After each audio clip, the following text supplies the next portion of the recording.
Dude, I want you to be as smart as I am. Motherfucker, give me a... Dude, I want you to be as smart as I am. Motherfucker, give me a... Dude, I want you to be as smart as I am. Motherfucker, give me a...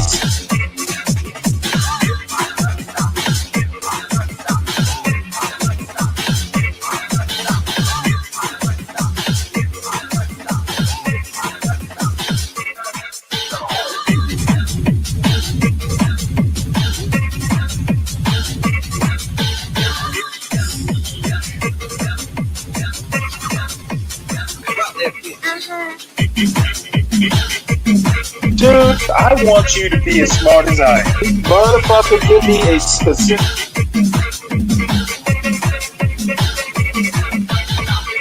Dude, I want you to be as smart as I am. Motherfucker...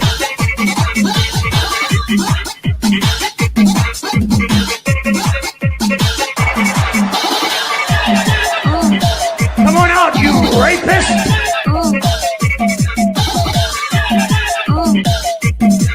Dude, I want you to be as smart as I am.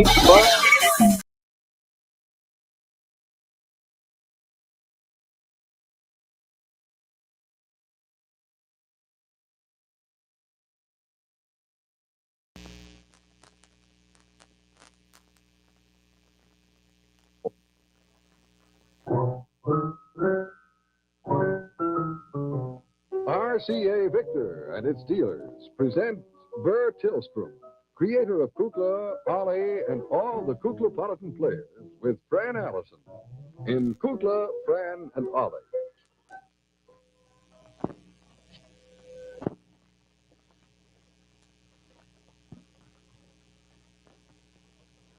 I wish I knew what to do. Jack, have you seen Kukla anywhere? No, I haven't. I need his musical advice.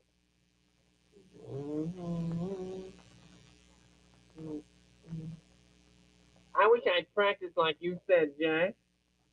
What's school? Oh, I have a problem at school and I don't know what to do. For music class. Oh. Trying to figure it out.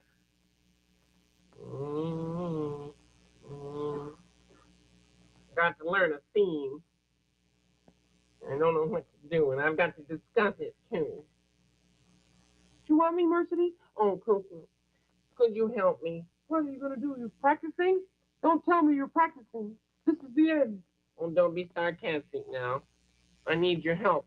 Tomorrow in music class, I have to play a theme on the piano from some American composer, and I have to discuss it, and I'm all mixed up. I don't know what to do. What's the problem exactly? That's it, right there. That's it exactly. I have to figure some theme, and I've got to play it on the piano, or else bring a record or something. Well, let me see. What have we got? American composer. Mm-hmm. Symphonic? Mm-hmm. Let me see. Hey, what about Mr. Gershwin? Which one? The Rhapsody in Blue with Jose and Amparo Iturbi. Mm. Do we have that? We got it in 45 or 78. That's not 78. That's 33. Oh, I'm sorry, my mistake. I'm real sorry. I mean, well, let me see. We could find a theme in that. Oh, there's wonderful music in that. Oh, I love that. But you're supposed. Can I take the record to school? Sure, let's hear it. Wait a minute. There's a very special part. I'll play that 45 for you. There's a very special part that I'd like you to hear. This is very exciting. Now, wait a minute. I'll get it all fixed. Okay, now. There we are. Oh, I love that. Oh, my. Really, could I have it? Sure, and there's some wonderful notes right on the back of the envelope with the record, then you can see some wonderful notes all about that'll help you. Oh, you're so wonderful. Thank you. Oh, Fran, did you hear? Isn't it wonderful? I didn't hear it, but well, I picked something for it. Oh, that's good. Oh, it's a wonderful recording, too, Sam. What one were you A Rhapsody in Blue. Oh, yeah. Jose and Amparo Iturbi. Wonderful. Well, how's everything today? Oh, pretty good. Everything quiet on the, Yeah, fairly quiet. better than last week. Oh, yes, indeed. Pretty Well, anyway, it was up from last week. I got a little work to do. Sure, I have some things I might... Hello, Madam Overbrook. I want to talk to you, darling. Yes. I've got to talk to you. Oh, I'm terribly upset. are you? I'm sorry. Well, this thing that occurred the other day with Colonel Crackers, Richard, and with Oliver. Oh, yes. Well, it was an unfortunate thing, but Unfortunate is not the word, darling. We've never had arguments like that in the Cooperstown players before, and I simply am very upset. Well, I know, but I don't think it'll be anything very long. Oh, yes, it's a terrible thing. Well, I saw them Saturday, and they were Oh, no. they were pitching horseshoes, and they were pitching at the same stake, not at each other. You sure? Well, I think so. No, but the feeling is growing wild underneath. I can tell it. I can tell when Richard's upset. Well, they're both very impulsive, and they're quick-tempered, but I hope it won't last. Oh, darling, I think it's such a terrible thing that anything like this should occur to our group. Well, do you have any suggestion you'd like to make? Well, peace has got to be made somewhere. I can't go on day after day knowing that this undercurrent of rancor is rankering undercurrently.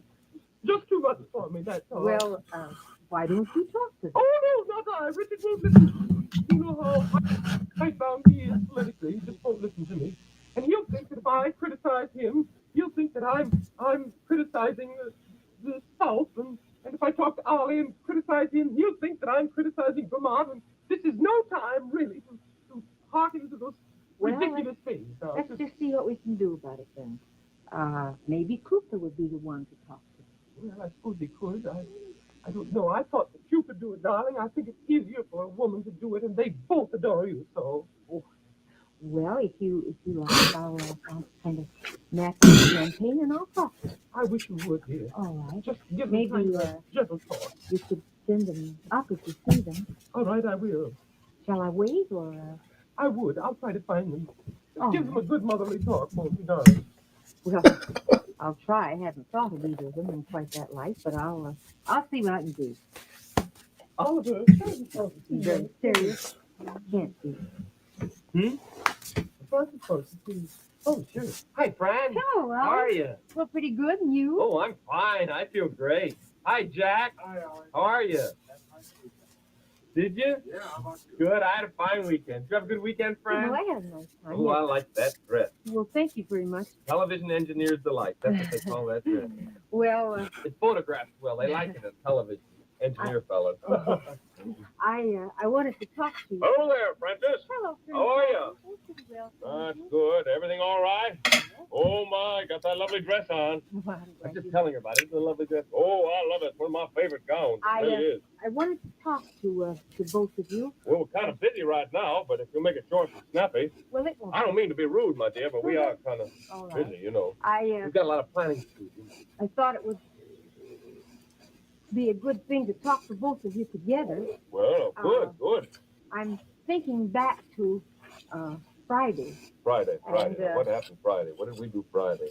Let's see. What did we do Friday? We had dinner together. Man. Well, that's right. We did. Yes, you and I had dinner together.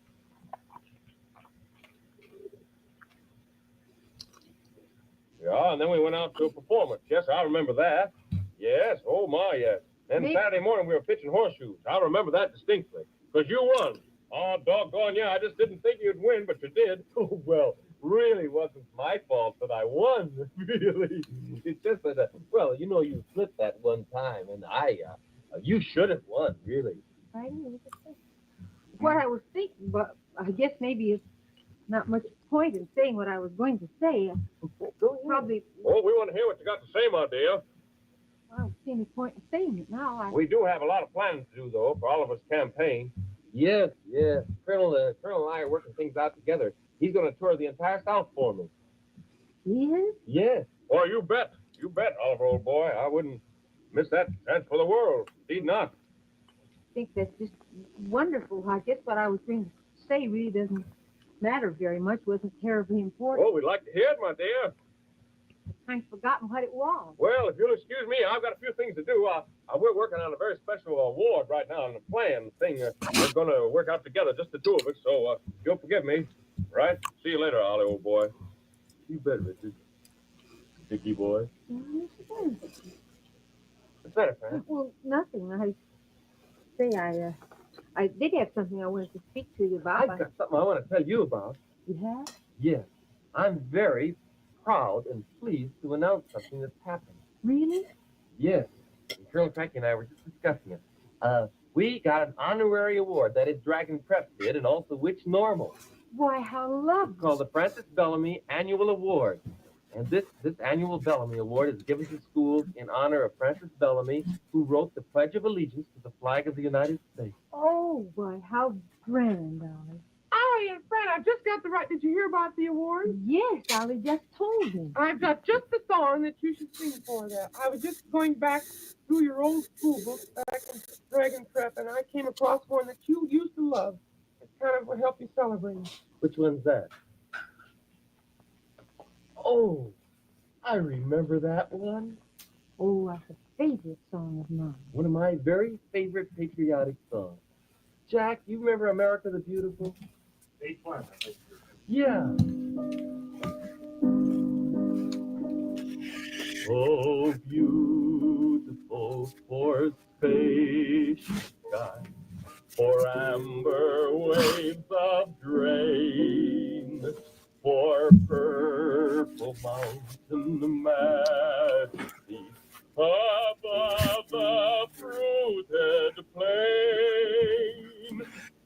America, America, God shed his grace on thee, and crown thy good with brotherhood from sea to shining sea.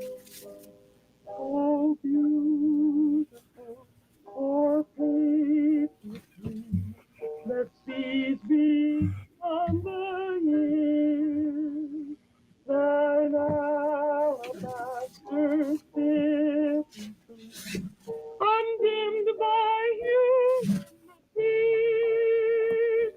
America, America, God shed his grace on thee, and crown thy good with brotherhood from sea to shining sea.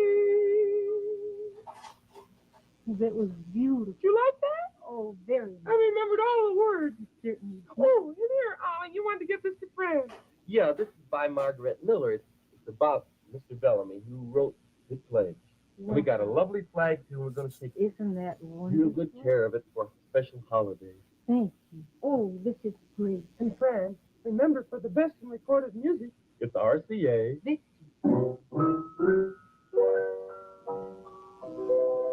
Say, there's a big weekend ahead, Memorial Day weekend. So now's just the right time to freshen up that portable radio of yours. Best way to do that, of course, is to have it checked by your radio man. He's a radio expert, so you know you'll get reliable service from him. Chances are, if you haven't used your portable for some months, all it needs for a new lease on life is a new battery. And because your radio man knows from experience what's best for your portable, he'll recommend RCA batteries. No matter what make or model portable radio you have, there's an RCA battery to fit. Powerful, long-lasting batteries designed to give you many hours of listening pleasure. So have your portable looked over soon. Take it to the radio expert where you see this sign. And remember, when it comes to batteries, be sure you get RCA batteries. They're radio engineered for extra listening hours. The musical director of Kukla, Fran, and Ollie is Jack Fascinato. The producer is Beulah Zachary. The director is Louis Gomovitz. The costume designer is Joseph Lockwood. And the technical director is John Napoli. And this is Bert Hilstrom. Good night, Mr. Dragon. RCA Victor, world leader in radio, first in television, first in recorded music. Kukla, Fran, and Ollie came to you from Chicago.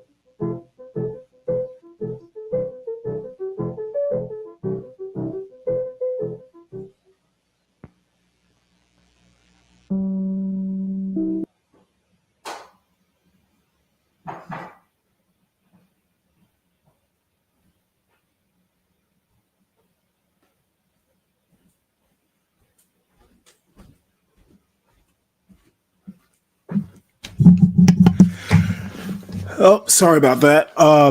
That is Kukla, Fran, and Ollie. When I was growing up, it was something that actually used to come on towards the end of Saturday morning cartoons.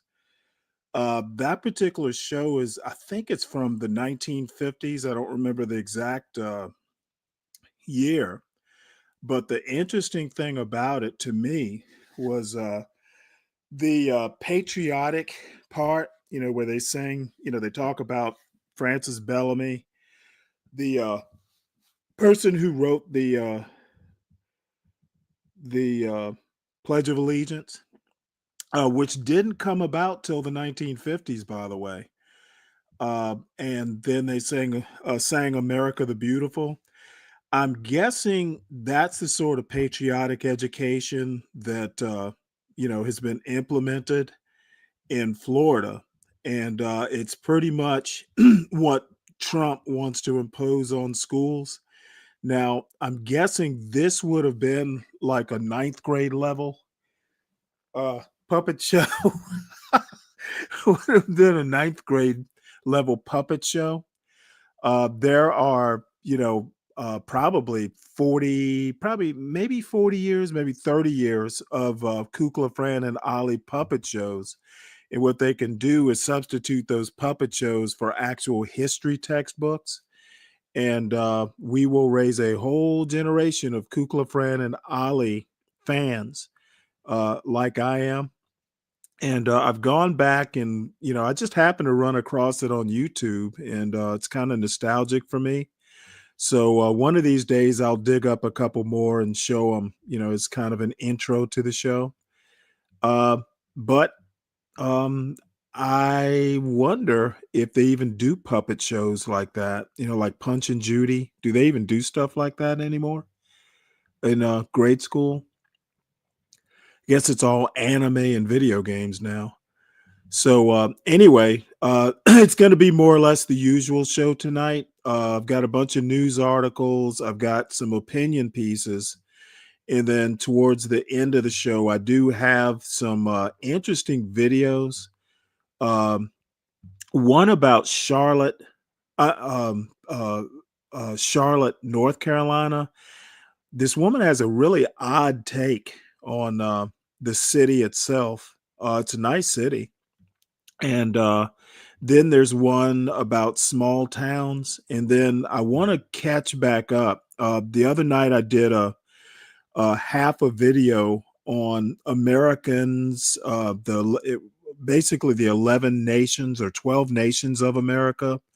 Basically, it talks about ethnicity and regionality as one of the things that kind of makes America A, what it is, and B, makes America so contentious.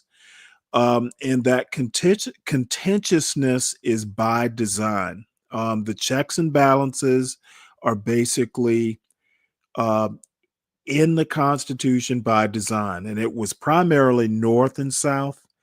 But as the country has grown, there are other tensions, where regions come into conflict with each other. Preferably, those conflicts are in Congress, or at a minimum, national elections for president or something like that. But the ethnicity, the consideration for ethnicity, the consideration for region, those are baked in to the American cake, and they are not going to go away without basically a ground up revolution. I think Trump is trying, I think there's an attempt to do it with this colorblind, get rid of DEI, let's pretend we're all the same sort of attitude. And my prediction, it's not going to work. America is not a country that was built on any form of equality, let alone equal outcomes. America isn't built for equal opportunity either. And we fool ourselves if we think that. And you know what? all that said, I'm still pretty much an optimist. It can work if people actually understand American history and the nature of America. And our education system does not do a good job of that, in my opinion. So let's just go right into these news items here. Unfortunately, many of them don't have auto readers. So I will have to endeavor to read them myself. The first article, this is near and dear to all our Texans out there. I wish Portia was here. Oh, by the way, before I get into this, please make sure you all hit the like button as you come in. Also, if you're new to the channel, subscribe to the John Galt Urban Landlord channel. Also, subscribe to the Stanley Cross channel at Stanley Cross 6000, where I occasionally do video shorts. I'm due for one, but it's still in the planning stages. Unless something comes up that I can cheat with, like an interesting show or something like that, which I might actually do that. I was on T's show before this show started.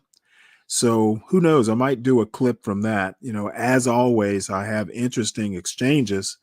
And I will get into this at some point, but the contention over there, at least one of the contentions, was America is a business, and that is absolutely false. There's nothing in American history that suggests that America is a business.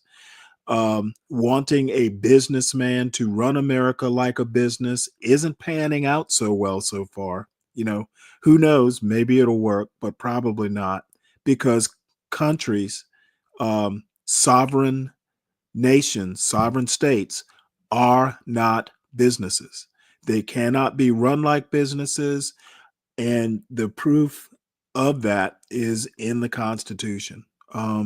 It doesn't read like a prospectus, it reads like a constitution. So anyway, also make sure you support your host. We will need beer for the weekend if it comes to that. And Portia, our editor, please make sure that we want $20 a day for Portia J. And so always bear her in mind. As usual, there really would be no Stanley versus the world as a concept, as a show, without her, basically coming up with the idea. So we should give her due. Judge awards $6.6 million to whistleblowers who reported Texas Attorney General Ken Paxton to the FBI. And apparently for their reward, they got fired, as people like Ken Paxton are wont to do. Retribution is their middle name. So Austin, Texas, a district court judge awarded $6.6 million combined to 4 whistleblowers who were fired shortly after they reported Texas Attorney General Ken Paxton to the FBI.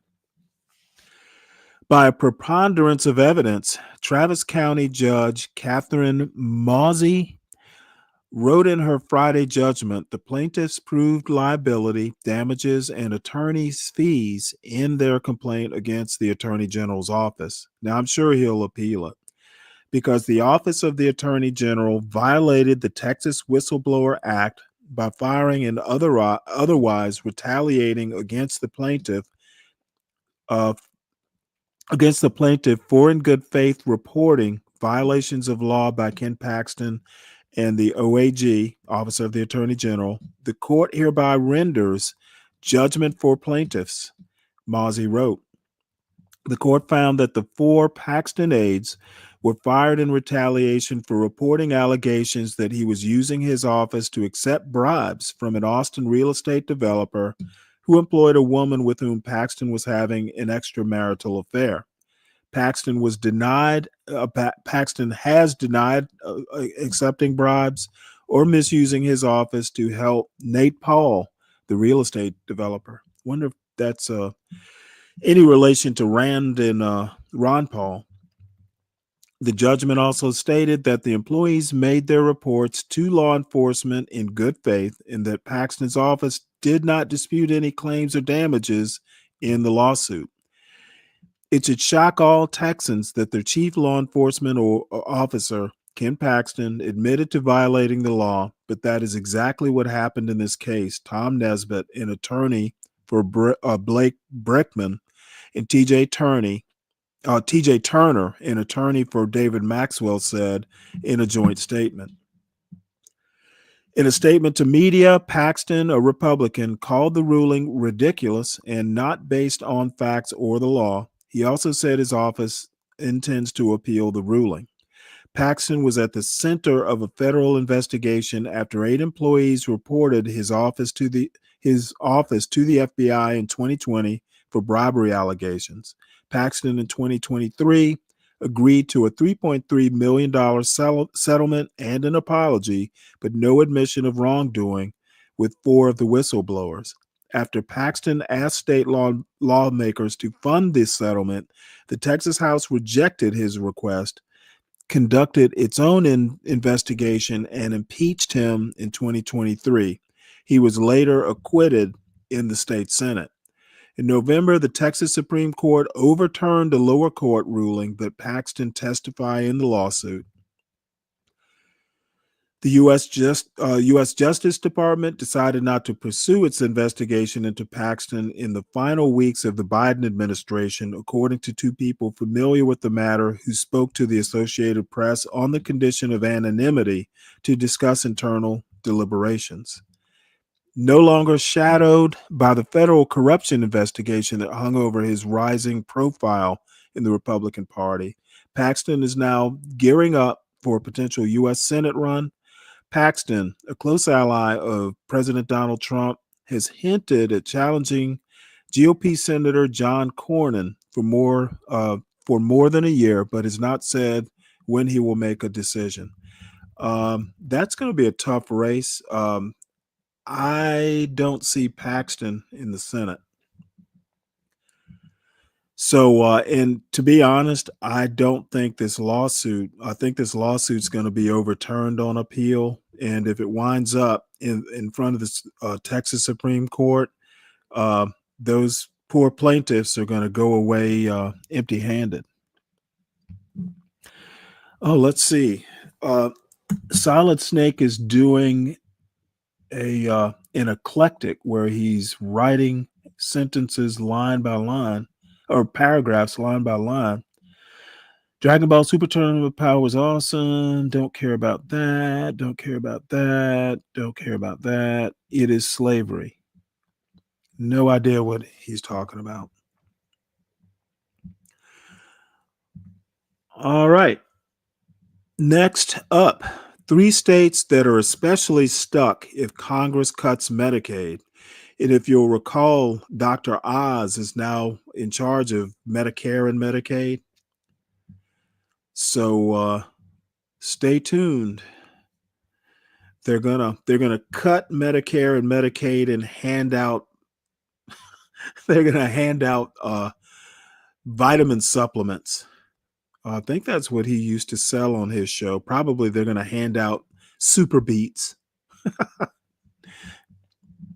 So we'll go ahead and this is kind of a complicated article. The states that basically did not want to expand Medicare will be hurt if they decide to cut Medicaid and Medicare. And I think it's Medicaid specifically this article talks about. So here we go. The 3 states that are especially stuck if Congress cuts Medicaid. This article is by Sarah Cliff and Margot Sanger-Katz and read by an automated voice. If congressional Republicans go through with some of the deep Medicaid cuts they are considering, 3 states would be left in an especially tight bind. South Dakota, Missouri, and Oklahoma have state constitutions requiring that they participate in Medicaid expansion, the part of Obamacare that expanded the health program for the poor to millions of adults.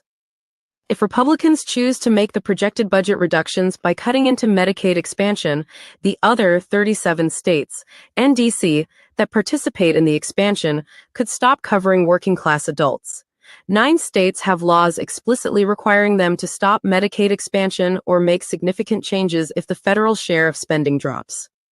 But South Dakota, Missouri, and Oklahoma can't do that.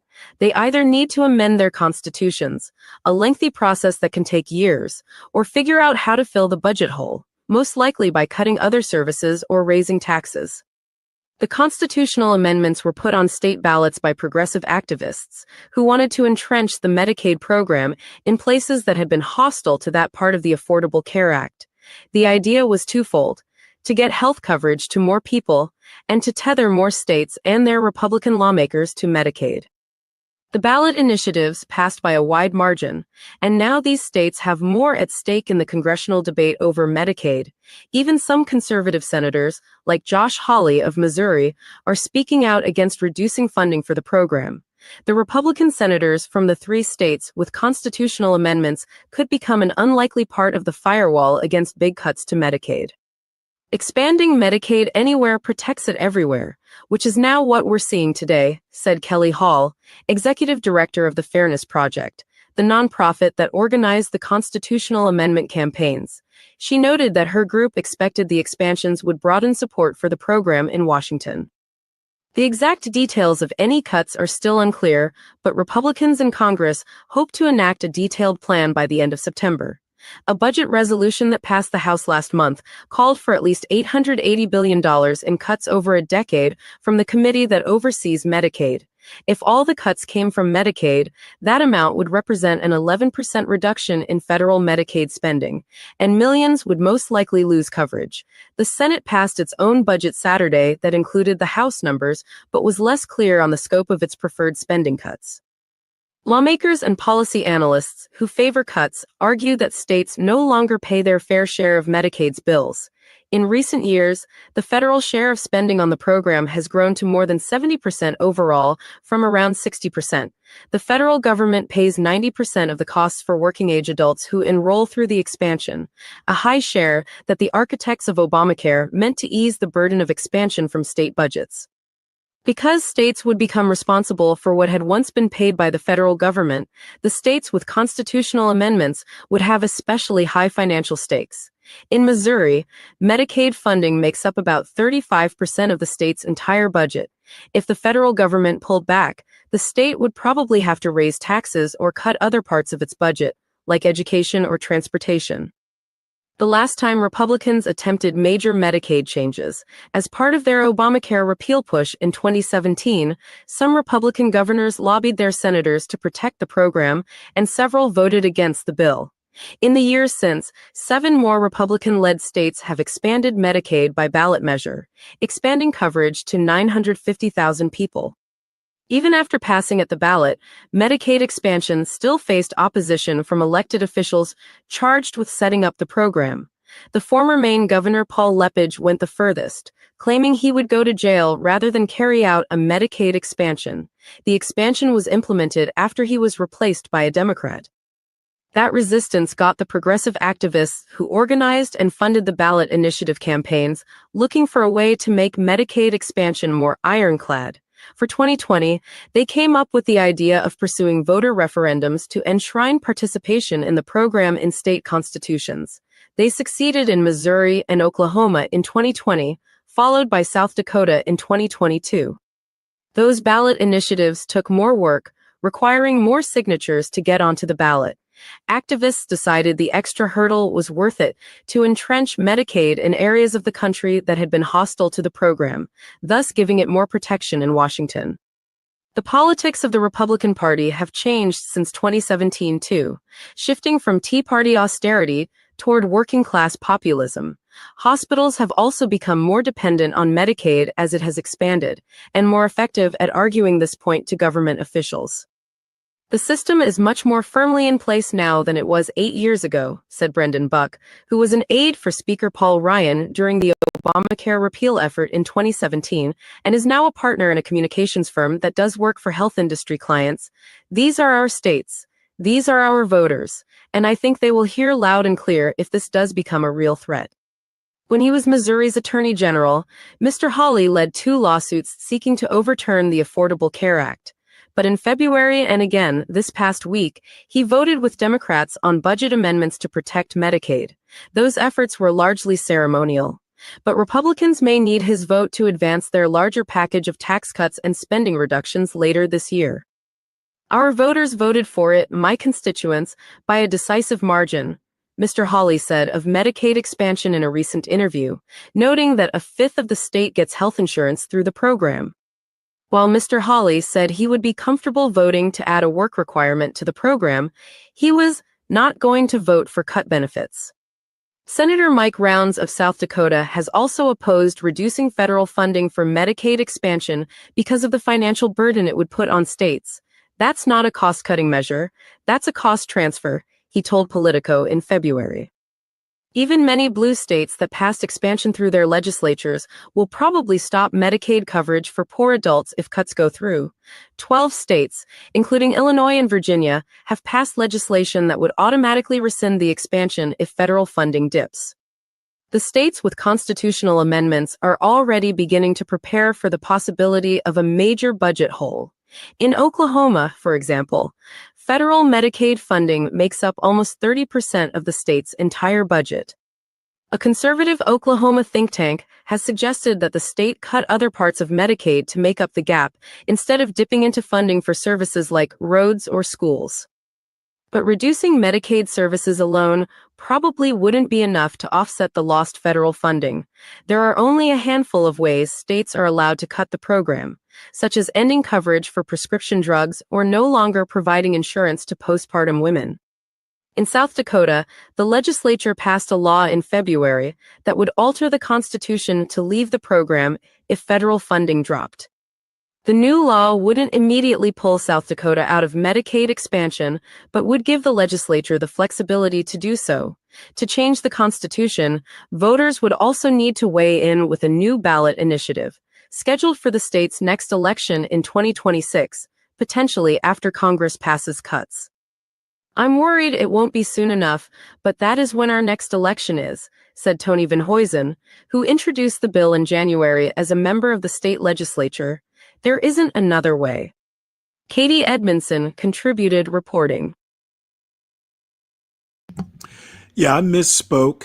The 3 states basically had constitutional amendments to basically lock in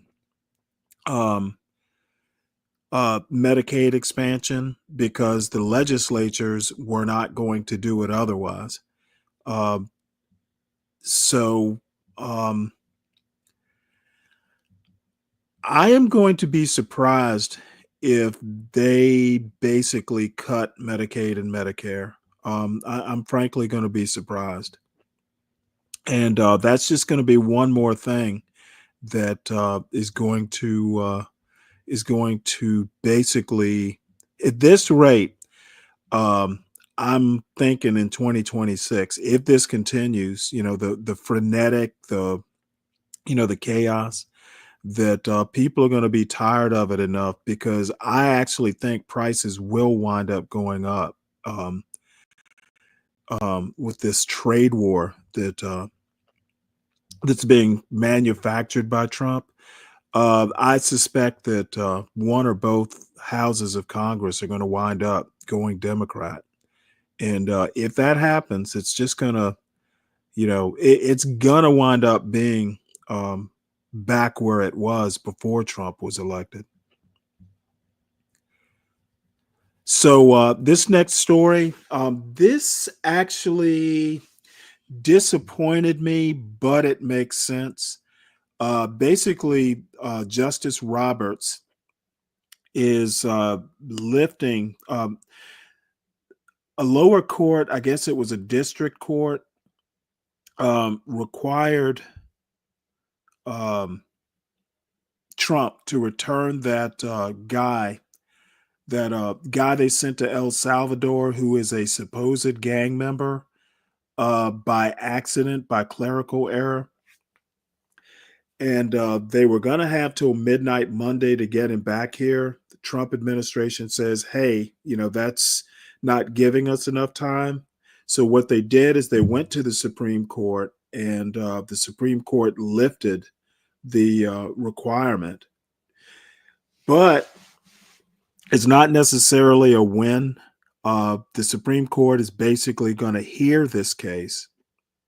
And after reading through this Politico article, I don't know how they're going to be able to not bring him back. The guy had no criminal record in El Salvador, nor did he have a criminal record in the United States. He'd been here for a number of years. So he's got a wife, 2 kids. He's a welder or something like that.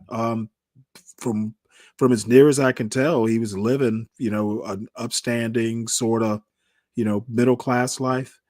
And Trump fucked this up, basically. And this is just scratching the surface.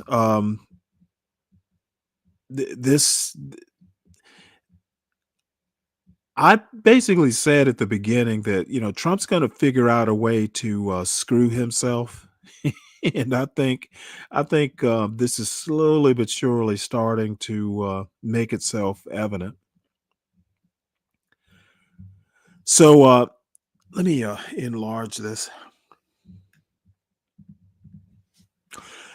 It says here, just hours before a midnight deadline Monday, Chief Justice John Roberts gave the Trump administration a reprieve from having to immediately bring back to the U.S. a man who was illegally deported to El Salvador last month. And I that's the part. If he was illegally deported, they need to get him back here. But I guess I don't know. I don't know how they're going to do this. And once I finish this article, I have a theory about this particular case and some other immigration cases. Roberts Act, or the Supreme Court, and how they're going to handle these cases. Roberts acted shortly after the Trump administration filed an emergency appeal of a district judge's directive that U.S. officials returned Kilmar Abrego Garcia. The administration deported Abrego Garcia despite an immigration judge's 2019 ruling that he not be sent to his home country of El Salvador because he would likely face persecution there. Roberts issued a terse administrative order indefinitely lifting the deadline of 11:59 Eastern Daylight Time to return Abrego Garcia, set by U.S. District Judge Paula Zenas. The Trump administration had said that the deadline was impossible to meet. The Chief Justice's order is not a ruling on the underlying legal issues in the case. It is intended to give the Supreme Court more time to consider what steps to take next. The government has acknowledged that the deportation of Abrego Garcia was an error that violated the 2019 immigration judge's ruling, but the administration argues that courts have no authority to order him return to the United States now that he has been turned over to the government of El Salvador, where he's being held in a notorious mega prison for gang members. Okay, so basically what they're saying is, hey, this guy was here illegally. He was here legally, but we made a mistake. But now that he is an El Salvadoran returned to El Salvador, it's El Salvador's problem. But here's the deal. They accidentally took him. His wife and his kids are American citizens. So, and a judge ordered him, to be here permanently. So essentially, the Trump administration is saying, oh, hey, oopsie, we don't have to do the right thing. It is just the right thing to return a guy who was accidentally taken whose wife and kids are here and they are U.S. citizens. This is a huge mistake. And, it is a moral problem. And I don't foresee the Supreme Court not ordering him brought back. There is absolutely no reason for this mistake not to be corrected. And you know what? In a non-Trumpian universe, there would be some sort of sanction for this. Somebody would go to jail for this, or be sanctioned or fired or something. This is a huge mistake. He sits in a foreign prison solely at the behest of the United States as the product of a Kafka-esque mistake, the lawyers wrote in response to Sauer's appeal. Abrego Garcia entered the United States without authorization around 2011, the government says. He has no criminal record in this country or any other country, according to his lawyers. Before immigration officials detained him and swiftly deported him in March, he had lived for years in Maryland with his wife and children, all of whom are U.S. citizens. He was employed as a sheet metal worker and had attended annual check-ins with the immigration authorities, his lawyers say. The Trump administration has claimed that Abrego Garcia is a member of the MS-13 gang, but it has offered scant evidence for that claim, and multiple lower court judges have flatly rejected it.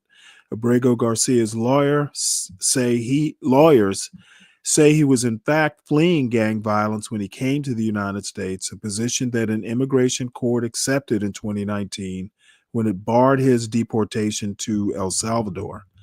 Abrego Garcia has lived freely in the United States for years, yet has never been charged for a crime, his lawyers wrote.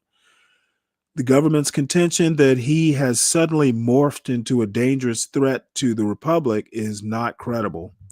Robert's stay came several hours after a 3-judge panel of federal appeals court unanimously rejected the administration's rejected the administration's request to put Zenny's order on hold. So the appeals court agreed with the district court.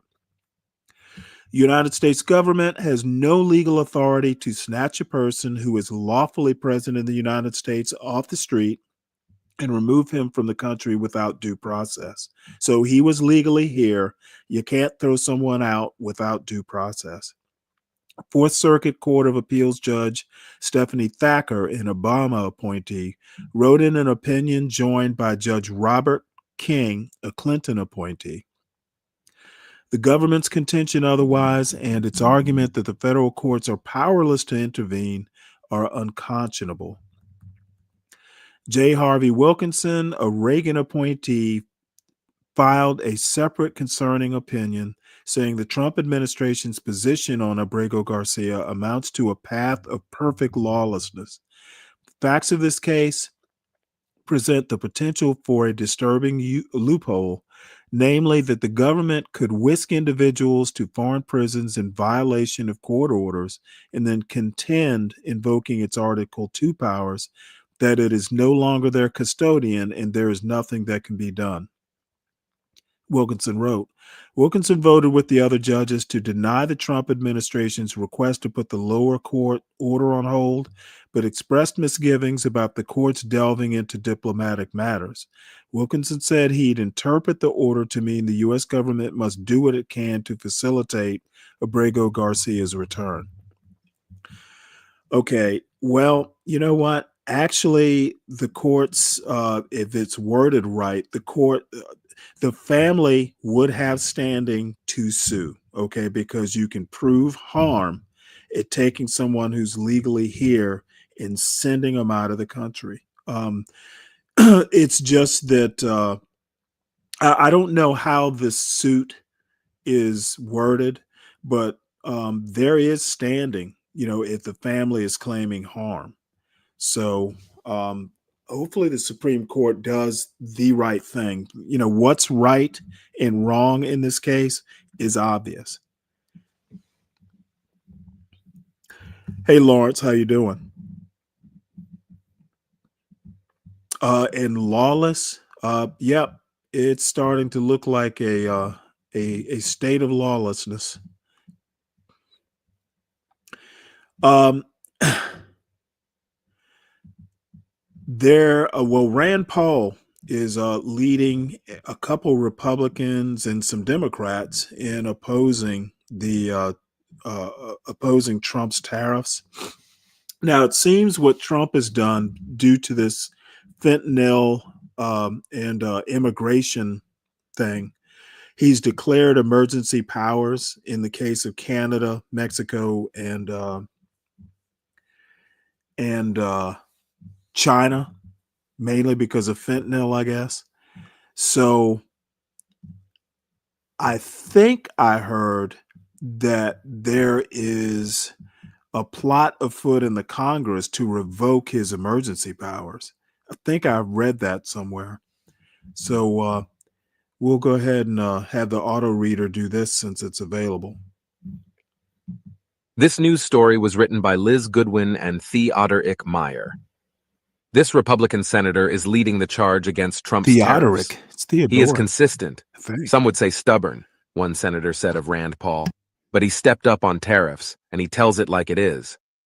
Senator Rand Paul, a right-wing firebrand from a deep red state, is in some ways an unlikely figure to articulate a searing case against President Donald Trump's agenda. But the senator from Kentucky is issuing a stark warning to fellow Republicans that Trump's tariff policies could lead to a generational political loss for the party. And he's raking in surprising praise from his Democratic colleagues as he pushes back relentlessly on the airwaves and the Senate floor against what he describes as Trump's executive overreach and infringement on Congress.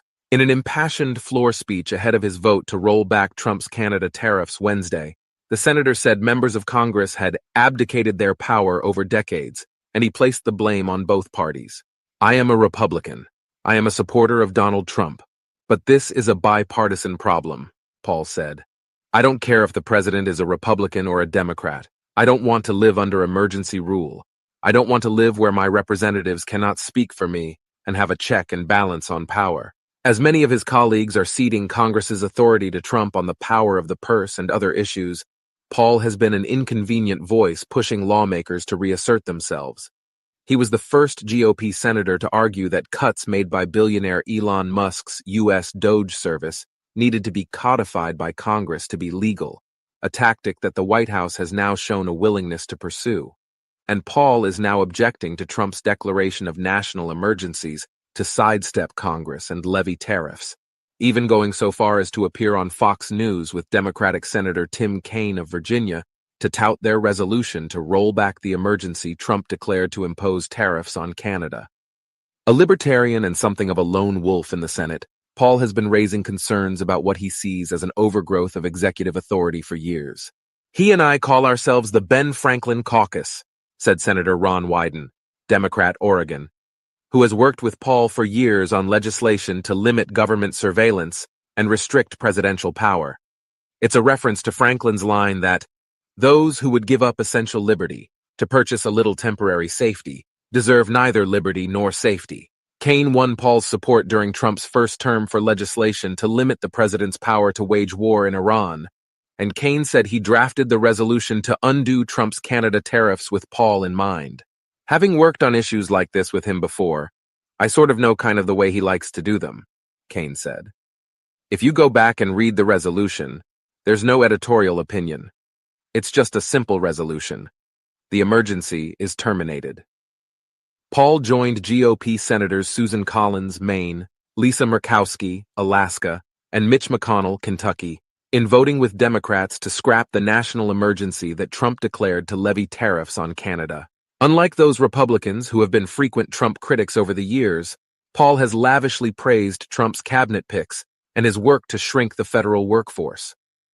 I still think tariffs are a terrible idea, but Dios mío, what courage, what tenacity, Paul recently wrote on X of Trump. Nonetheless, Paul's decision to buck tariffs has triggered Trump's anger. Trump blasted Paul and the other Republican senators who voted to nullify his tariffs on Canada as unbelievably disloyal. What is wrong with them, other than suffering from Trump derangement syndrome, commonly known as TDS? Trump wrote in a late-night Truth Social post. In a brief interview, Paul said a handful of Senate Republicans had told him privately that they supported his efforts even if they were unwilling to defy Trump by voting to overturn his tariffs. They all see the stock market and they're all worried about it, Paul said. But they are putting on a stiff upper lip to try to act as if nothing's happening and hoping it goes away. 7 Republican senators are backing a bipartisan bill that would scrap new tariffs after 60 days unless Congress votes to approve them. Paul has not signed on to the bill yet and has his own legislation that would go further to reclaim Congress's power over tariffs. But the bill faces tough odds in Congress, and Trump could veto it even if it passes. It would take 2/3 of senators, including at least 20 Republicans, to override a veto. Asked earlier if he had received any blowback in Kentucky for his tariff stand, Paul dryly replied, "Only accolades," and laughed. Paul, whose father, former Congressman Ron Paul, ran for president 3 times and garnered a devoted following of libertarian-leaning conservatives, is used to ruffling feathers on Capitol Hill. The ophthalmologist rode into the Senate in the 2010 Tea Party wave, and he quickly distinguished himself with his rabble rousing on the national debt, privacy issues, and objections to the intelligence community's surveillance practices. He has angered his fellow senators in the past by stubbornly dragging out votes late into the night to secure doomed amendment votes on his signature issues, which often force his fellow Republicans to take uncomfortable votes. But they also know that he tends to operate from strongly held beliefs. He's very respectful of Donald Trump, but he's also very respectful of his own principles, Senator Kevin Cramer, Republican North Dakota, said, describing Paul as the conscience of the libertarian faction of our party.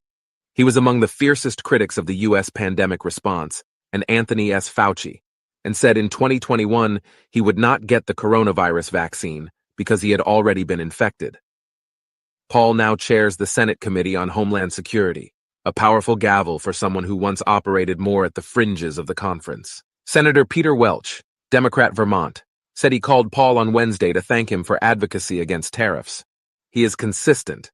Some would say stubborn, Welch said. But he stepped up on tariffs, and he tells it like it is. Welch praised Paul for standing up for Congress's authority to levy tariffs and war, which lawmakers have eroded over many decades. Congressional Republicans are deferring and delegating and abdicating their responsibility to Trump, Welch said. So you're concentrating power in the executive. That's very dangerous, and I respect and admire Rand resisting that. Paul has made the case against tariffs to his colleagues in closed-door meetings, according to several senators, where he's argued that tariffs are a tax that will burden Americans with higher prices. It's a widely shared belief among Senate Republicans, although few are willing to be as vocal as Paul on it, hoping to give Trump time to make deals with individual countries to lift the penalties. Tariffs have also led to political decimation, Paul told reporters recently, referencing the devastating political fallout Republicans faced after levying tariffs in 1890 and in the 1930s, after which they lost the House and Senate for most of the next 60 years. They're not only bad economically, they're bad politically. One Republican who joined Paul in opposing the tariffs, former GOP leader McConnell, has a checkered history with his libertarian co-state senator, who often caused leadership headaches with his stubbornness. Henry Clay would be appalled by Rand Paul, McConnell once said of the ex-Kentucky lawmaker, known as the Great Compromiser, according to his biography. They clashed in 2015 while McConnell was majority leader over extending a National Security Agency surveillance program that Paul had harshly criticized, despite an otherwise cordial relationship. We have a good personal and working relationship. Even though we don't see eye to eye on everything, we certainly share our skepticism on tariffs and the impact on hardworking Kentucky families, McConnell said in a statement about Paul. Some of their colleagues see an irony to McConnell, who was constantly corralling GOP senators to take tough votes when he was in charge, now voting with the renegade Paul. Rand has consistently been independent of the team, whereas Mitch has always demanded loyalty from the team, said Cramer, who added he felt a little betrayed by McConnell's vote. McConnell has pointed to the likely negative effect of tariffs on his state's bourbon and auto industries, as well as the overall cost to consumers to explain his vote. Paul, for his part, has continued to argue that his position is not about politics. This isn't about political party, he said. I voted for and supported President Trump, but I don't support the rule of one person. Yeah, well, you know what? You probably voted for Trump, so you get what you get. Let's this is a short clip of him talking about tariffs on the floor of the Senate. Part of the problem we face today with this emergency, though,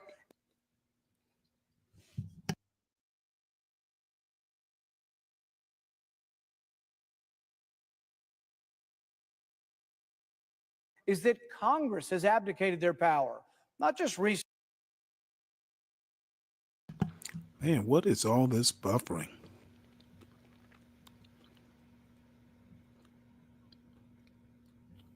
Well, let me try this.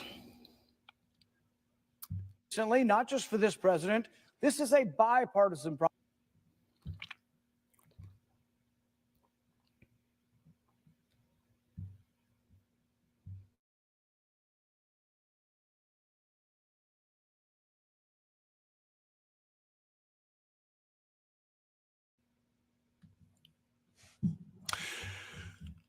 Well, we'll see if this helps. I am a supporter of Donald Trump.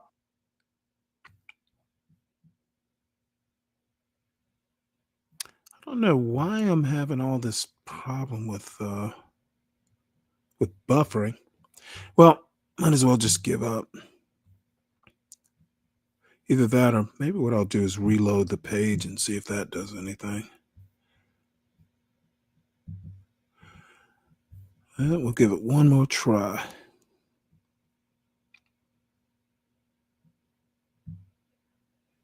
Part of the problem we face today with this emergency, though, is No, it is not going to cooperate. All right, well, we'll just move on. Is that Congress has abdicated their power, not just recently, not just for this president. This is a bipartisan problem. I am a Republican. I am a supporter of Donald Trump, but this is a bipartisan problem. I don't care if the president is a Republican or a Democrat. I don't want to live under emergency rule. I don't want to live where my representatives cannot speak for me and have a check and balance on power. One person can make a mistake. And guess what? Tariffs are a terrible mistake. They don't work. They will lead to higher prices. They are a tax, and they have historically been bad for our economy. That they have. You tell them, Rand.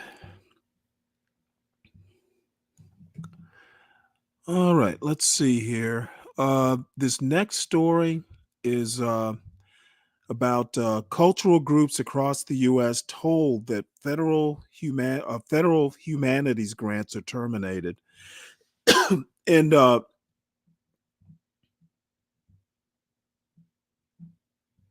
me go back and I said I was going to talk a little bit about immigration and this Aliens Enemy Act of 1798 and due process. The problem is that that act has been only used during times of war when the enemy is a little, or the danger of an enemy is a little bit clearer. If you're fighting against Germany and there are Germans that you suspect of being spies, that's a little bit easier to justify. And even then, there was due process. Now, the Japanese internment was a different thing. I don't think there was due process involved in that. But in 2025, it is a lot easier to clear known criminals. You can get away with saying they present a danger to the public.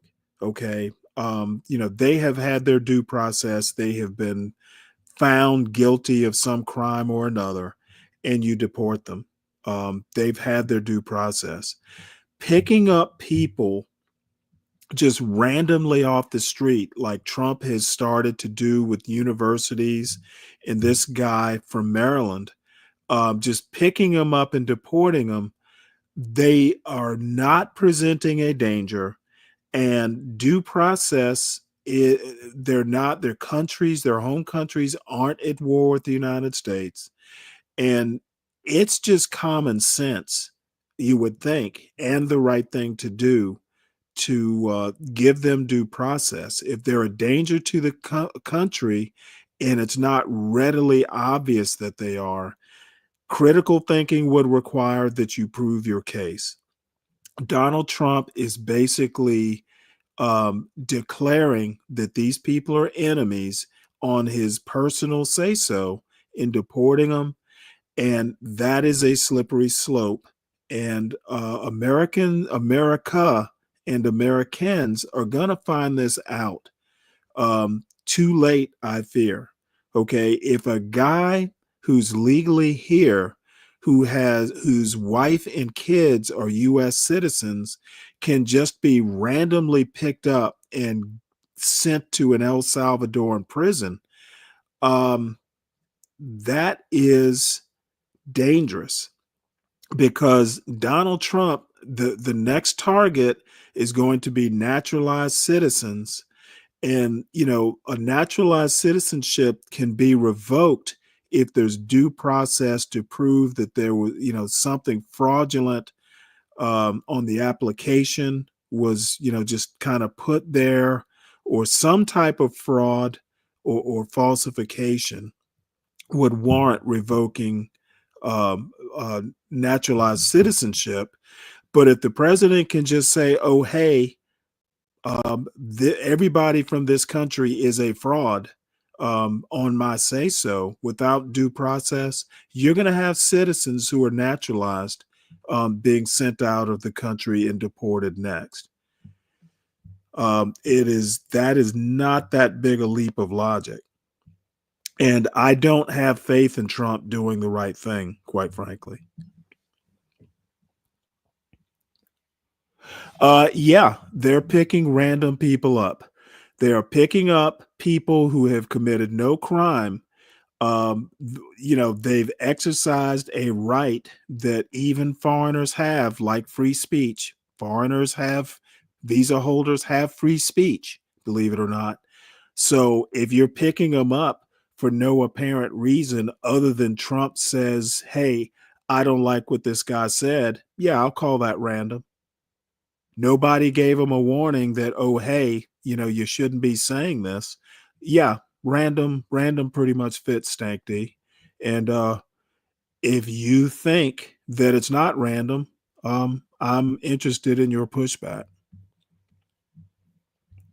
So anyway, this is a story, basically cultural groups.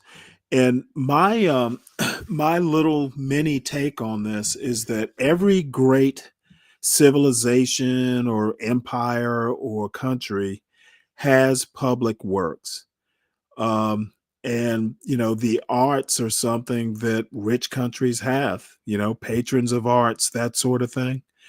And it also worries me that basically, art to me is a form of free speech. And the government funding something like public radio or PBS or, the Kennedy Center or something like that, I see no problem with it at all. There are things that are more important than money. And, the arts are one of those things that, makes life pleasant to live. And in the Constitution, there is something called pursuit of happiness, and great art. Some people, it enriches lives. So I'm sure there are many Philistines in the chat who will disagree with me, but be that as it may, art is important. So this article reads, millions of dollars in previously awarded federal grants intended for arts and cultural groups across the country are being canceled money already appropriated being canceled by the Trump administration. They don't have the power to do that. Their Article 2 powers does not include just after a law is signed into law to just change your mind randomly because you're the new president in town and you don't like it. According to a National Endowment for the Humanities senior official who spoke on the condition of anonymity because they're not authorized to speak publicly. These cancellations were confirmed. The funds had been awarded to the agency through a competitive application process, and according to the official, covered grants from fiscal years 2021 to 2025. The official said that no upcoming awards will be made in fiscal year 2025. So basically, these are things that were promised back to 2021, that basically won't be paid. People expecting money, entities expecting money will not be getting the money that was promised. Full faith and credit, huh?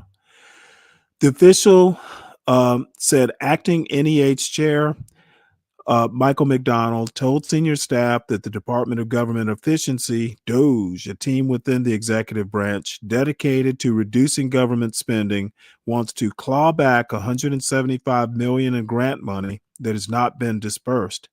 It is not clear if that is the true amount of undispersed funds or an estimation by DOGE staff. On Monday, DOGE told NEH staff that it would lay off a substantial number of employees and cut its grant programs, as first reported by the New York Times. The NEH has not responded to a request for comment.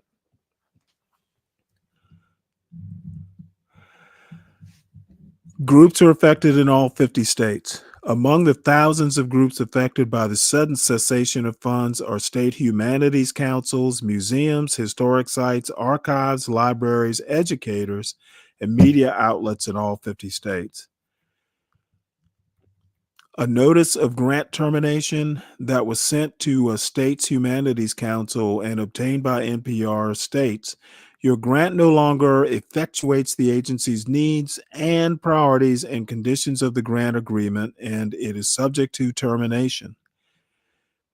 The letter continues, your grant's immediate termination is necessary to safeguard the interests of the federal government, including its fiscal priorities. The humanities are about helping preserve community history and identity, said Stephen Kidd, executive director of the National Humanities Alliance, a national umbrella organization supporting the humanities. Kidd said he's heard from multiple recipients of humanities grants who told him they received the letter late last night. We don't know the full scope of the impact of last night's actions, Kidd said. We do know that it is affecting the state humanities councils, which are crucial to the vitality of humanities across the country. This is funding that was appropriated by Congress to the state affiliates of the NEH. This is funding that has been promised to the states, now is being withdrawn. Nearly half, 42% of the federal humanities endowment go directly to state humanities councils. And let's see, I think that pretty much covers it. So I don't know. I don't have much to comment on here other than I don't know what the assault on humanities is all about, but it doesn't surprise me. Yes, Solid Snake. And you know what? I can read. Can you? There's no reason for money that has already been promised to be basically reneged on. If the government promises something, it should follow through on the promise. So if you are the kind of person that supports that, you might be a Trump voter. making a promise and then saying, "Oh, never mind," or "psych." Yep, that sounds like something a Trump voter would support. So, this is an opinion piece by William Finnegan. It's a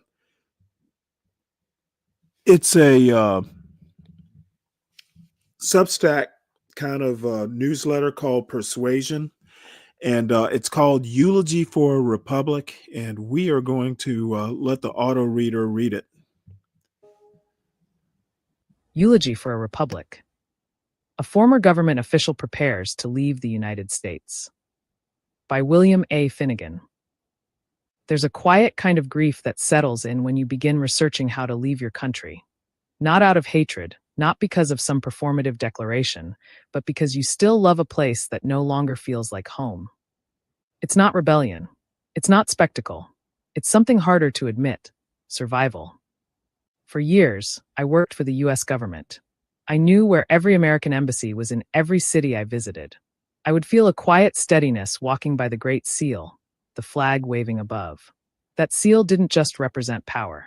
It represented a promise. And for a long time, I believed in that promise. What I'm experiencing now, what thousands of others are feeling, is the ache that comes when that promise begins to feel broken. It's not theoretical. It's visceral, like watching a parent decline. They're still them, but not really. And even if they've started to hurt you, you still feel guilty for stepping away, for choosing safety over sentiment. And yet people are choosing. Not loudly, not rashly, but methodically. They're applying for dual citizenship, scouting schools abroad, exploring exit routes, not in panic, but with a heavy heart. It doesn't feel like liberation. It feels like loss. This grief is hard to explain because it isn't born of disillusionment. It's born of belief, of loving something so deeply you can't bear to watch it rot from the inside. We're taught, from classrooms to parades, to think of America not just as a country, but as a mission. Leaving feels like desertion. But what if staying means surrendering more? I took an oath to defend the Constitution of the United States. Not a president, not a party, not even a flag, an idea. After September 11th, like so many others, I felt called to serve. I was living in D.C., listening to the chaos unfold on public radio, trapped on the GW Parkway while the Pentagon burned. That moment, our generation's call to arms, was clear. I wanted to be part of the defense of our ideals. That journey took me everywhere: the White House, Congress, British Parliament, NATO, Brussels, the United Nations. I defended American policies in public and in private. Some I believed in, others I questioned. But I always believed the people in the room were trying to do what was right. What I learned during those years is this: our global leadership was never guaranteed. It was conditional on our commitment to our ideals. Our friends, allies, even our critics believed in the story we told. They wanted us to be the country we claimed to be. That belief held the world together. It stabilized alliances. It gave hope. But belief, untethered from evidence, becomes faith. And faith without accountability becomes delusion. Persuasion is also the home of American Purpose, Francis Fukuyama's blog, and the Bookstack podcast. To receive all of this great content, simply click on email preferences below and make sure you toggle on the relevant buttons. Maybe the truth is this: America hasn't been battle-tested so much as it's been lucky. Lucky in geography, lucky in timing, lucky in leadership at just the right moments. We've long told ourselves we're exceptional because we survived our trials. But what if we didn't survive them because of our strength? What if chance just gives us that illusion? John Adams graciously accepted defeat, making Thomas Jefferson the third president. Abraham Lincoln was assassinated, but left a powerful legacy. A wobbly chair saved FDR from being assassinated. Joseph McCarthy backed down after being shamed in a hearing, and the Red Scare effectively ended. Richard Nixon walked away, rather than becoming the first president to be impeached. Al Gore graciously accepted defeat after the Supreme Court ruled against him. We've always stumbled through and told ourselves, annuit coeptis. Even if I accept that he hath favored our undertaking, stumbling through and hoping for good outcomes is not a strategy. I don't think we're going to be lucky this time. And so we grieve, not just for what we're leaving behind, but for the version of America we once believed in. The myth of American exceptionalism wasn't just taught. It was baked in. We were the shining city on a hill. The last best hope. Ronald Reagan told us.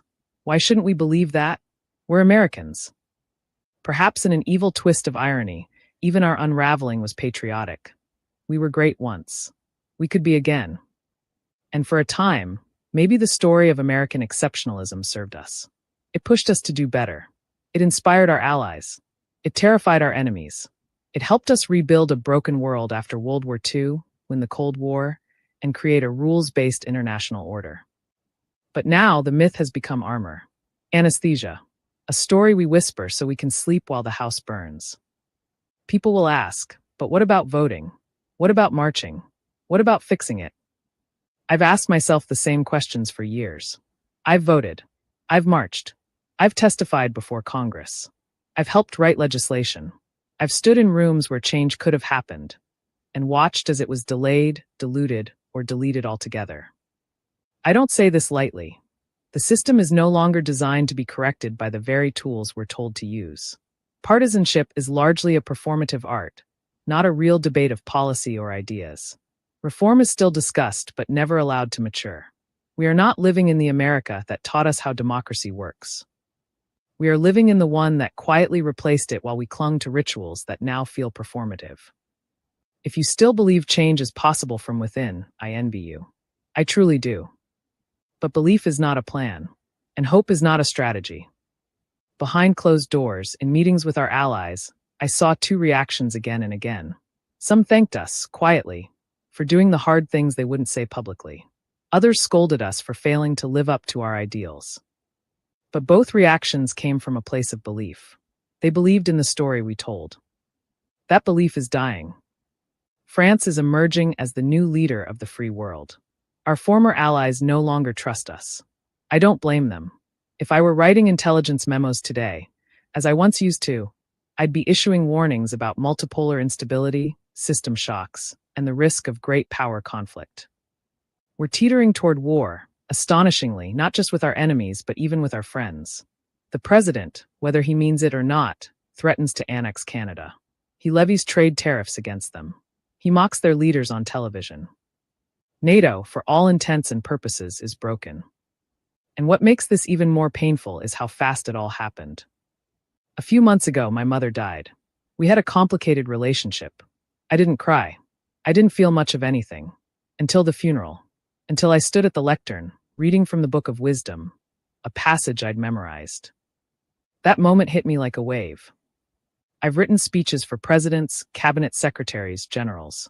But that one, standing in front of my family, honoring a complicated life, was the most important one I've ever delivered. I had to pull it together, because I promised my father I would, because I owed it to her. That's what this moment feels like now. I owe it to my wife, to my children, to the oath I took. I can't just hope this works itself out. I can't wait for someone else to be brave. I must prepare, quietly, carefully, with the same sense of duty I brought to public service. Leaving, when it happens, won't be because I stopped loving America. It will be because I loved it too much to pretend this is normal. I'd have to deny everything I know and have been trained to do to see it any other way. But that doesn't mean I like what is necessary. It doesn't mean I don't grieve the loss. The grief is real, but so is the clarity. We don't always get to live the story we were told. But we do get to write the next chapter ourselves. William A. Finnegan is a pseudonym used by a former senior official in the George W. Bush administration. He is the author of 2 Substack publications, The Long Memo on U.S. and Global Politics and Borderless Living, a practical guide to building a life beyond borders. Follow Persuasion on X, LinkedIn, and YouTube to keep up with our latest articles. I don't know. I think I think he's a little gloomy on this. I think the thing that I take away most from this is that ever since George Washington did 2 terms, because one of the things that the founders and framers did not work, especially the framers who thought about it, They did not want a strong executive. There is a reason that the presidency, the executive branch, is Article 2 and not Article 1. I think that, it was intentional that Article 1 is legislature, Article 2 is the executive, and Article 3 is the judiciary. They didn't particularly want a strong judiciary either. And again, the way Trump and DeSantis and MAGA in general wants it is they do not want an educated populace.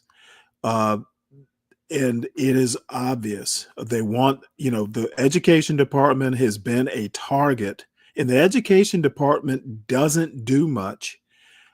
It does not control local schools. It can encourage schools through funding, through incentives to go one way or the other, but ultimately local schools are in charge, and private schools especially.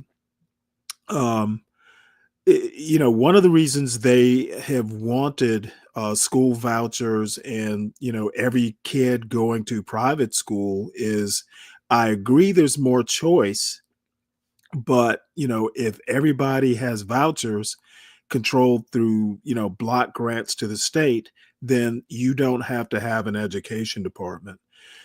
They do not want research on education, just like they do not want certain types of crime statistics. Congress has barred the NIH from keeping gun violence statistics, or at least publishing them. I think they might collect them, but they can't publish them. Republicans are in particular really bad about transparency. They say they want transparency, but there's certain things they do not want kids educated to know.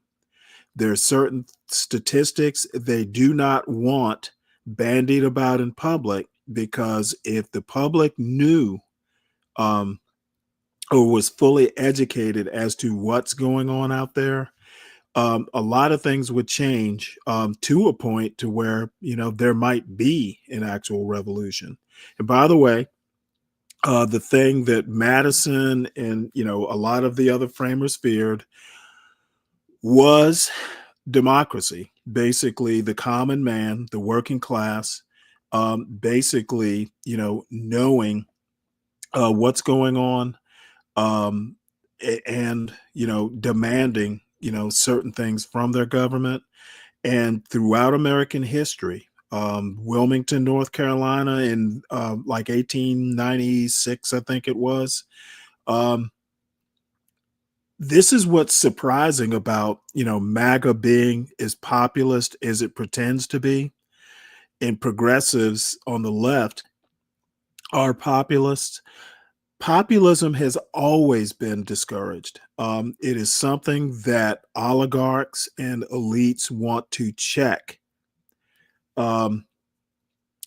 This money, somebody keeps, every panel I go to, someone will say, well, the money that Elon Musk is, quote, saving will eventually be returned to the public. It will not be. If it is, I would be pleasantly surprised and will be willing to say that I'm wrong. But the money that isn't being spent, because it's not being cut, it is not being spent. It's pooling up in the Treasury Department and will more than likely be used to, either it'll be used for tax cuts or it will be used towards the national debt. I seriously doubt that there'll be $5,000 checks cut, mainly because Congress has to do the cutting. The executive branch does not control that mechanism, at least according to the Constitution. Now, that's not saying Trump can't go extra constitutional like he seems to be inclined to do. There is a school of thought in the MAGAverse and in the kind of the libertarian right, um, the Claremont Straussian, um, that it's more or less far right. It's a libertarian right, really. That basically says every now and again, you've got to set the Constitution aside and, do what you need to do. And then at some point you can, once you've got everything jiggered the way you want things running, you re-implement or you go back to the way the Constitution works. Basically, once you've broke it, in the way you want it broken, you go back to the rule of law. And we're going to see, this is actually kind of an experiment here. Someone that I listened to in the past 24 hours, some commentator basically said that every now and again, you will need a Trump, just to test the system, just to see if it holds. And he will inflict enough pain on the American people that they will know, hey, we don't want the pendulum to swing this far. We're going to tack back towards the center and maybe even, into the left part of the pendulum swing. Trump is breaking things that probably won't be able to be fixed if he breaks it right. Trump, and I fear someone, and I hate to say this, but Rand Paul is probably right. I do think Trump is going to break things to an extent that he will end MAGA. The MAGA will basically die with him because it's a cult of personality and no one else has his personality. Donald Jr. doesn't have it. JD Vance certainly doesn't have it. And I can't think of anyone. Ron DeSantis proved he has no personality. If you don't have Donald Trump's showmanship, you won't be able, people aren't going to want, this sort of breakage. And, I don't think the Democrats are any more capable. Actually, I think I might have mentioned this last night. I had a friend of mine on a political Discord say that, all these people that are pissed off at Donald Trump are pissed off because they're not used to their politician actually doing things. And my response to that is, you know what? Let me find it on this Discord, because I actually like that pithy response.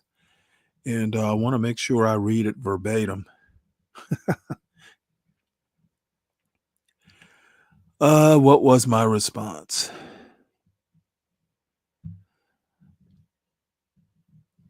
Let's see, can I find it? I don't ever use Discord on my computer, so I'm going to have to navigate it. I usually do it on my phone. Oh, here it is. He said, and this is Fred, by the way. What did he say? He made the pithy remark that,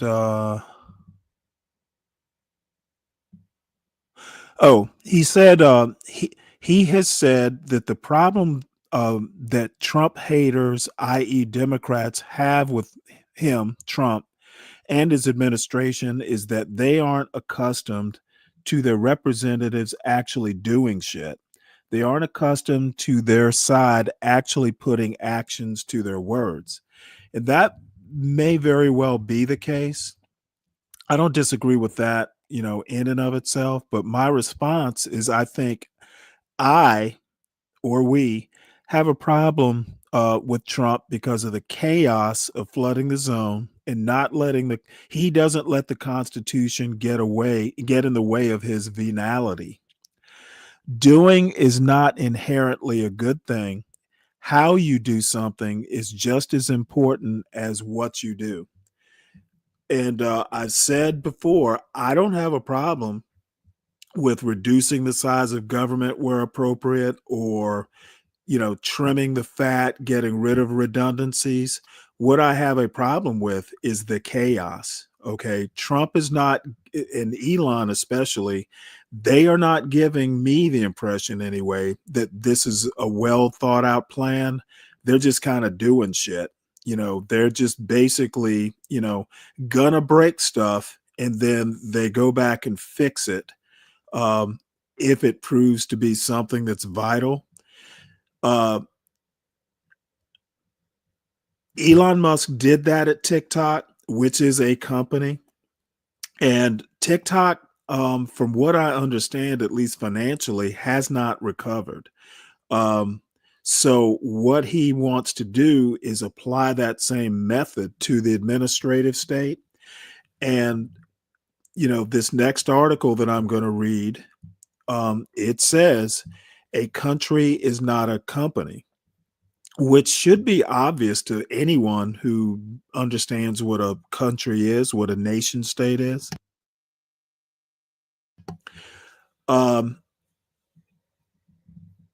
problem with with running the country like you run X or Twitter is that if Twitter went away tomorrow, we could live without Twitter. There are alternatives. If you break the country, there aren't many alternatives. It's almost like a ship at sea. I was in the Navy. If you have a big fire on board a ship and you're in the middle of the Atlantic Ocean, you better put that fire out because there is nowhere else to go. If you don't save that ship, you're all going down with the ship. And there are plenty other, more dire examples, than a fire at sea. But a fire on a ship is the most terrifying scenario, one of the most terrifying that a sailor can envisage, because there is nowhere to go except overboard. And if you're not in the South Pacific, which, by the way, if you're in the South Pacific, there's sharks down there. So, the sea is a terrifying place. And, if you have a fire in the middle of a storm, you're either going to die by fire if you don't put it out, or you're going to die when you jump overboard because you're going to drown. If there's no other ship, like, if the water's cold, you got about 10 minutes. You got about 10 minutes before you die. So, anyway, what? Hey, Mella. Hi, I'm not sure if you can hear me clearly. Yeah, I can. My Wi-Fi is messed up. But Oh, that's really? not What's wrong with it? that's not why I came up. I came up because you mentioned something really significant about Trump just winging it. That was I don't know that he's actually winging it, but he's just I think throwing that I darts think at there's I think everything. And what does like he's just throwing darts at everything, man. There's well, no I think it's plan. I There was think never what a it plan. is, well, I think there is a plan. He knows what he wants to break. Now the only plan is he knows what he wants to break. Now, it's his He method wants to that's remain the problem. the firing guy. That's his ego is wrapped around that Apprentice TV show, and he wants to go down in history as the firing guy. Well, I think what he wants to do is run the place like a country. I'm sorry, like a company. Where Yeah, I love what you his said. I little love what you fiefdom. said about a country is not a company. I love what you said. Right. That's Well, a I was remarkable on quote, actually. I was on Here for the Teas show before this show started. And there was somebody on there who basically, I wouldn't have even gone up to the panel had he not said this, but he said with assurance, and he's a guy with a similar background to me, up on Here for the Teas panel, that said that this country is a business and that is fundamentally wrong and provably wrong. And so I had to go up there and confront my fellow old guy. Let's not be And what did propagating, you tell him? Well, I basically said the proof that the country is not a company is read the preamble to the Constitution. And his response was, well, yeah, I know what it says, but this is how it really is. And I said, no, if you actually think about it, this country, we don't run this country for profit. And maybe the closest you could get would be, hey, it's a nonprofit, but I don't even think it fits that bill.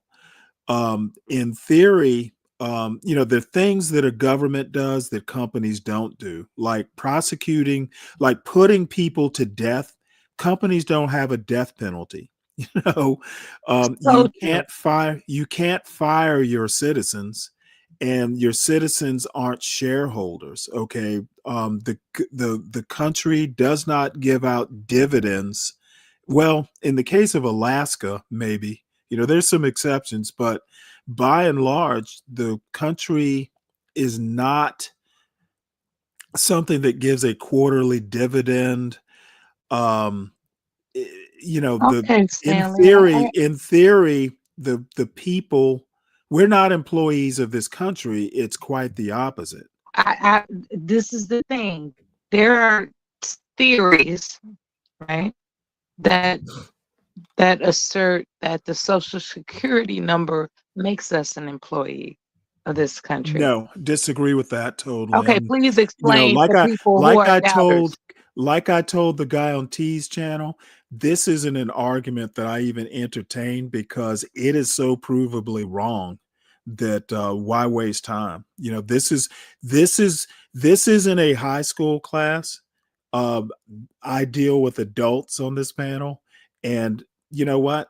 I refuse to debate adults about this country Yeah, being a I'm not business. interested in those types of theories either. It's just that Well, it's not I even a have family theory. members that they are so into that stuff.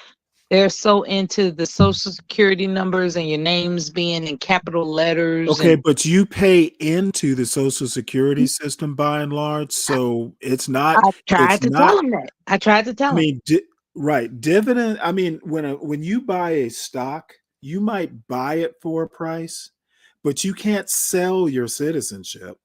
And the money that you get from a stock is literally free money. At some point in time, what you paid for that stock, you're going to get back in dividends. Bonds are the same way. So, um, I think that Social Security is something in a normal life you will pay into.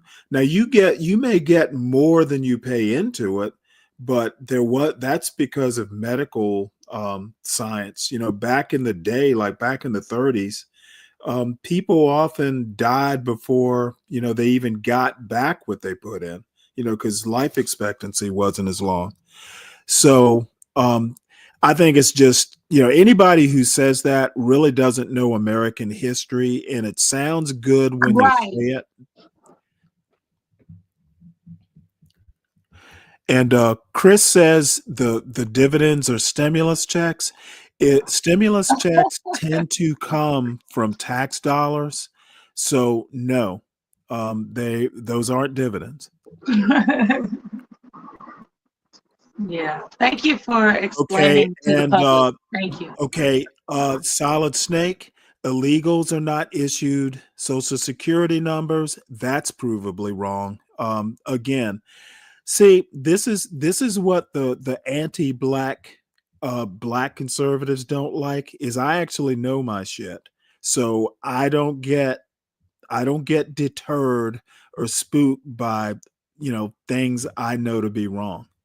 Um, there are people who are non-citizens. If you are a green card holder and you get a job, you will get a social security number and you will pay into social security, and you may or may not collect on social security. Illegals, if illegals, and I actually worked in a warehouse, Mela, years ago, and there was we had a temp service, and one of the Mexicans, because there was an ICE raid, or maybe it was the immigration service at the time. I don't know if ICE was actually, if it actually existed, but there was a Mexican guy. He had a social security card, but it was a fake, like the number was probably, somebody who was dead or something like that. ICE, or whatever the equivalent was, this was in South Carolina, came, realized it was a fake. They deported him. Now, the funny thing is that 6 months later, he was back with a new social security card, He a was new back. name. That's like, how do they do that? Well, you know what? I I've won't seen get it in. happen too with I somebody won't. that lived near a property, and it was like, I knew he was illegal, right? He was doing flooring and just Right. But the labor for point is, cash, I guess. the And point is he had an illegal social security card. It was not issued to him.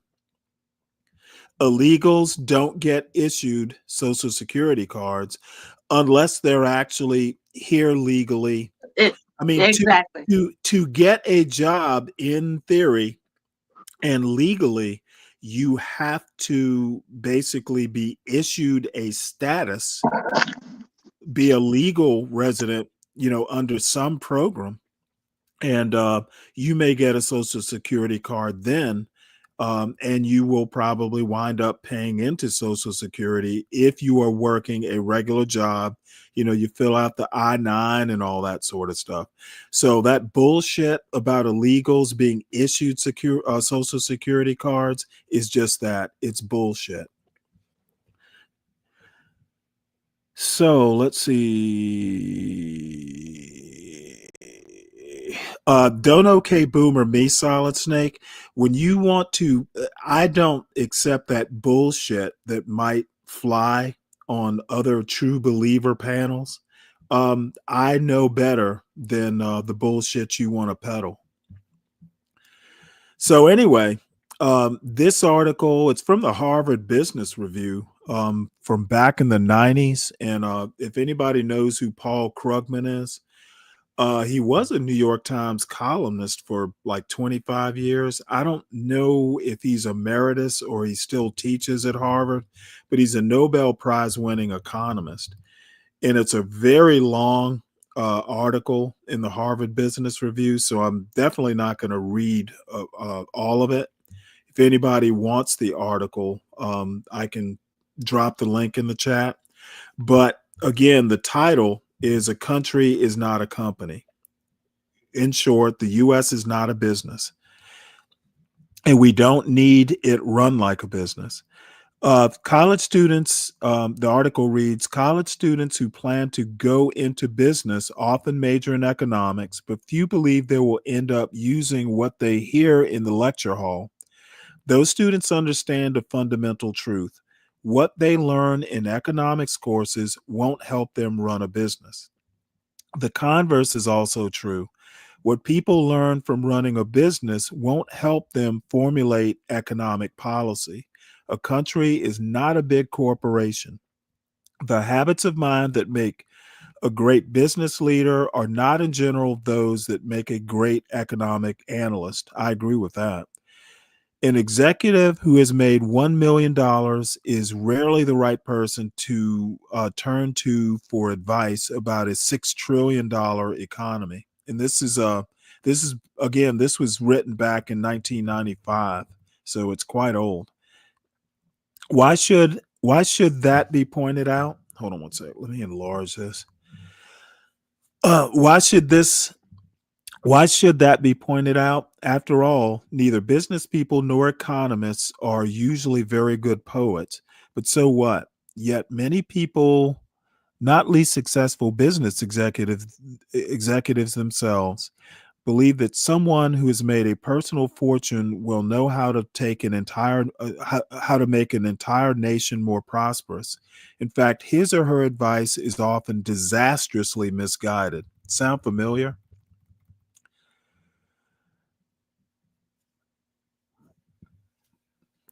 I am not claiming that business people are stupid or that economists are particularly smart. On the contrary, if the top 100 US business executives got together with the 100 leading economists, the least impressive of the former group would probably outshine the most impressive of the latter. Basically, business people, the worst business people would outshine the best economists. My point is that the style of thinking necessary for economic analysis is very different from that which leads to success in business. By understanding that difference, we can begin to understand what it means to do good at economic analysis and perhaps even help some business people become the great economists they surely have the intellect to be.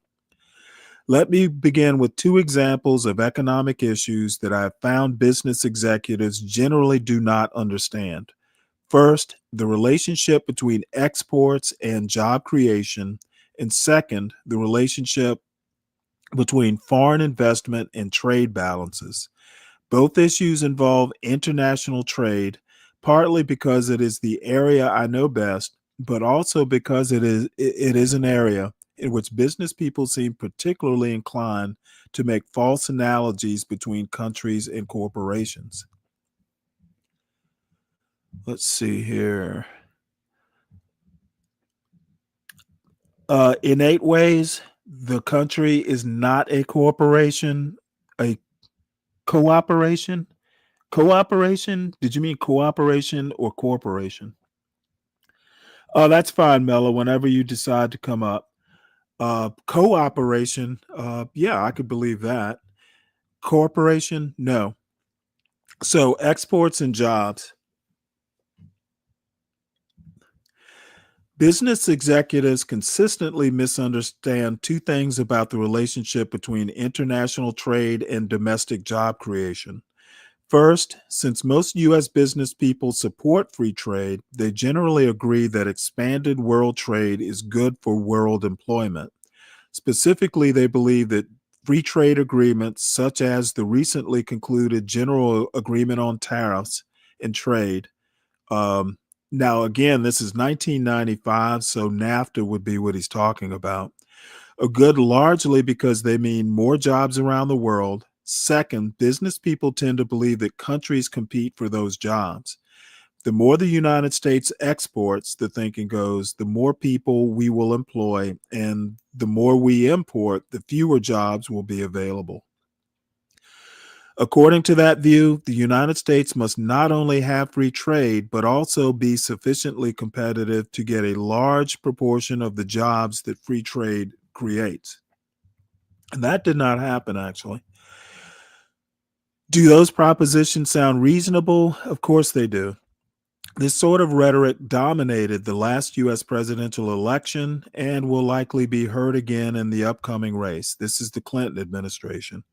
However, economists in general do not believe that free trade creates more jobs worldwide or that its benefits should be measured in terms of job creation. That turned out to be true.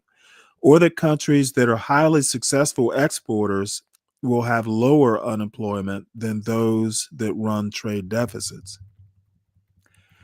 Why don't economists subscribe to what sounds like common sense to business people? The idea that free trade means more global jobs seems obvious. More trade means more exports and therefore more export-related jobs. But there's a problem with that argument. Because one country's exports are another country's imports, every dollar of export sales is, as a matter of sheer mathematical necessity, matched by a dollar of spending shifted from some other country's domestic goods to imports. Unless there's some reason to think that free trade will increase total world spending, which is not a necessary outcome, overall world demand will not change. Basically, he's saying that there are a certain number of jobs in the world, and export from one does not create jobs. The number of jobs is pretty much static. Now that's kind of theoretical, but I understand his point. The world is a system, and shifting. Well, think of it as an equation. Shifting from one side to the other doesn't change much. 1 + 1 will equal 1, even if you break up that 1 into fractions. Moreover, beyond this indisputable point of arithmetic lies the question of what limits the overall number of jobs. What limits the overall number of jobs available? It is simply a matter of insufficient. Is it simply a matter of insufficient demand for goods? Surely not, except in the very short run. It is, after all, easy to increase demand.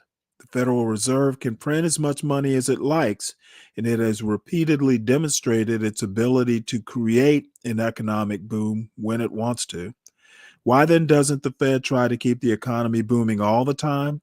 Because it believes, with good reason, that if it were to do so, if it were to create too many jobs, the result would be unacceptable and accelerating inflation. In other words, the constraint on the number of jobs in the United States is not the U.S. economy's ability to generate demand from exports or any other source, but the level of unemployment that the Fed thinks the economy needs in order to keep inflation under control. That's basically meaning inflation is the driver of a lot of economic policy. So I'm not going to go ahead and read this whole article. I'll drop the link and people can read it on their own. But basically, this paper addresses the differences between corporate thinking, what the thinking is needed to run a business versus what you need for a country. And the country basically formulates economic policy so businesses can be profitable and generate, jobs and that sort of thing. That's what a country does. Okay. Corporations don't care about economic policy past the point that the policy needs to allow them to make profits. Now, companies have lobby firms. They do lobby for influence on economic policy. And you could argue that, a lot of lobby groups actually write the policy that Congress enacts in state legislatures. But in theory, at least, economic policy is what countries do, governments do, not corporations, and definitely not presidents. So let's see here. This is country, not a corporation.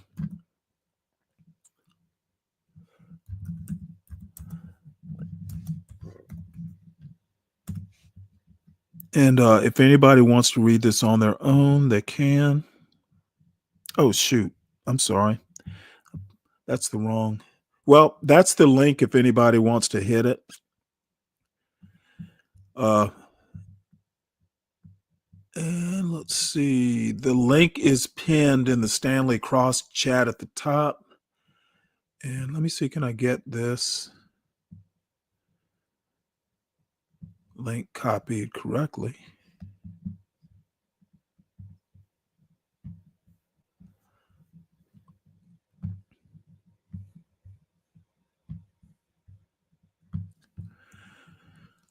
So this is country, not, oops.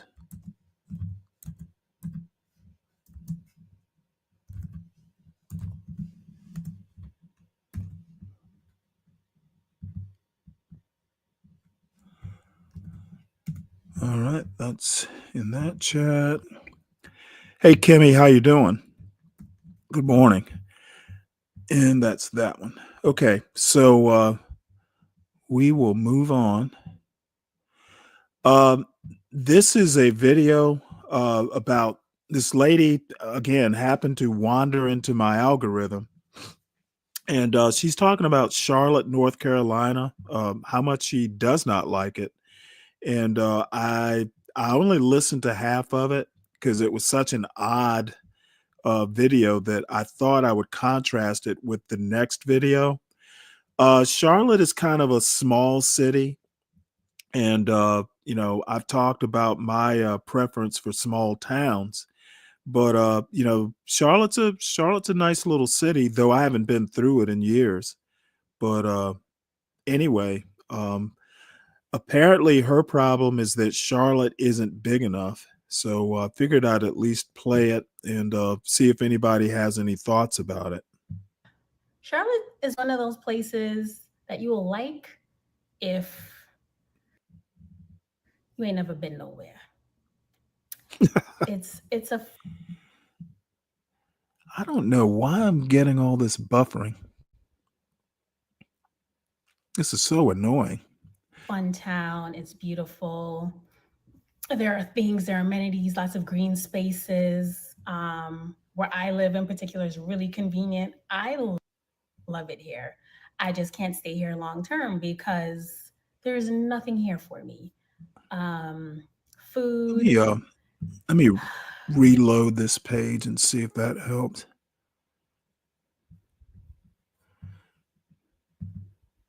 Take it back to the beginning. It's one of those places that you will like if you ain't never been nowhere. It's a fun town. It's beautiful. There are things, there are amenities, lots of green spaces.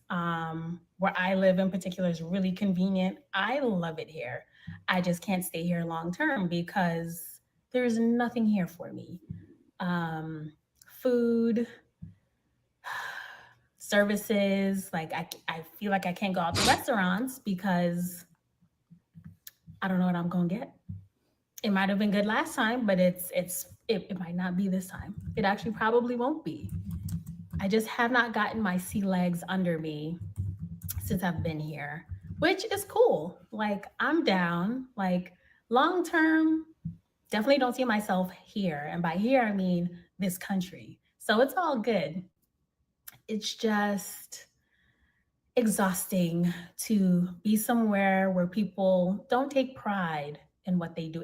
Or at least it feels that way. It just feels like people are, again, just mailing it in. They know it's a small enough town that if you open up something, it's going to be blasted all over the place. People are going to come regardless because it's new and everybody wants to be on trend. It could be as mediocre as all get out, but you'll have a line out the door, especially if it's Black. Oh yeah, your folks are going to show up for you, which is beautiful. But definitely had experiences where the food is mid/mid, low mid, and the service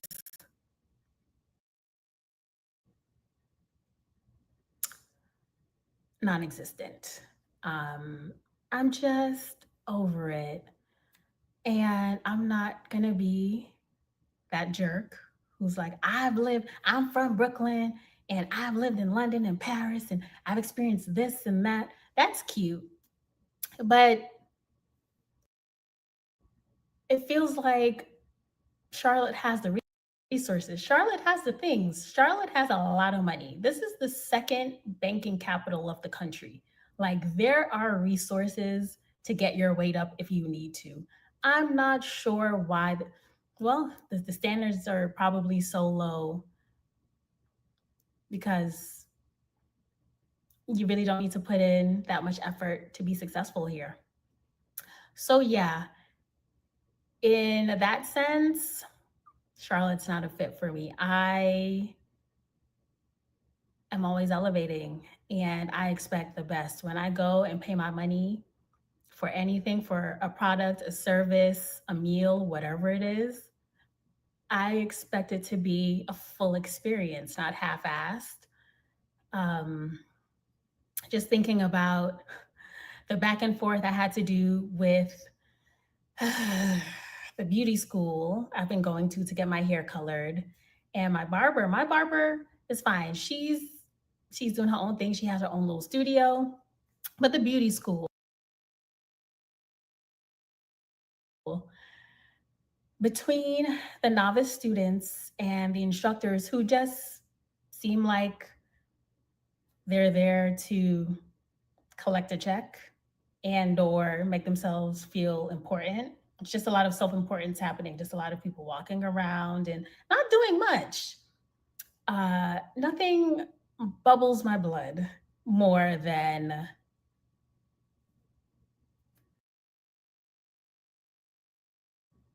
lack of service. Why are you here? Why do you work in service? You have the power to affect someone's day for the better or for the worse. Take that seriously. You can really ruin someone's day, week, whatever it is. Pay attention to what you're doing, especially with permanent services. There's absolutely no reason why for somebody with 1 to 2 millimeters of hair to have patches in her head. I have patches. Am I going to turn around? I'm gonna turn around and show y'all the patches. Do you see the patches? Do you see the patches? Do you see the patches?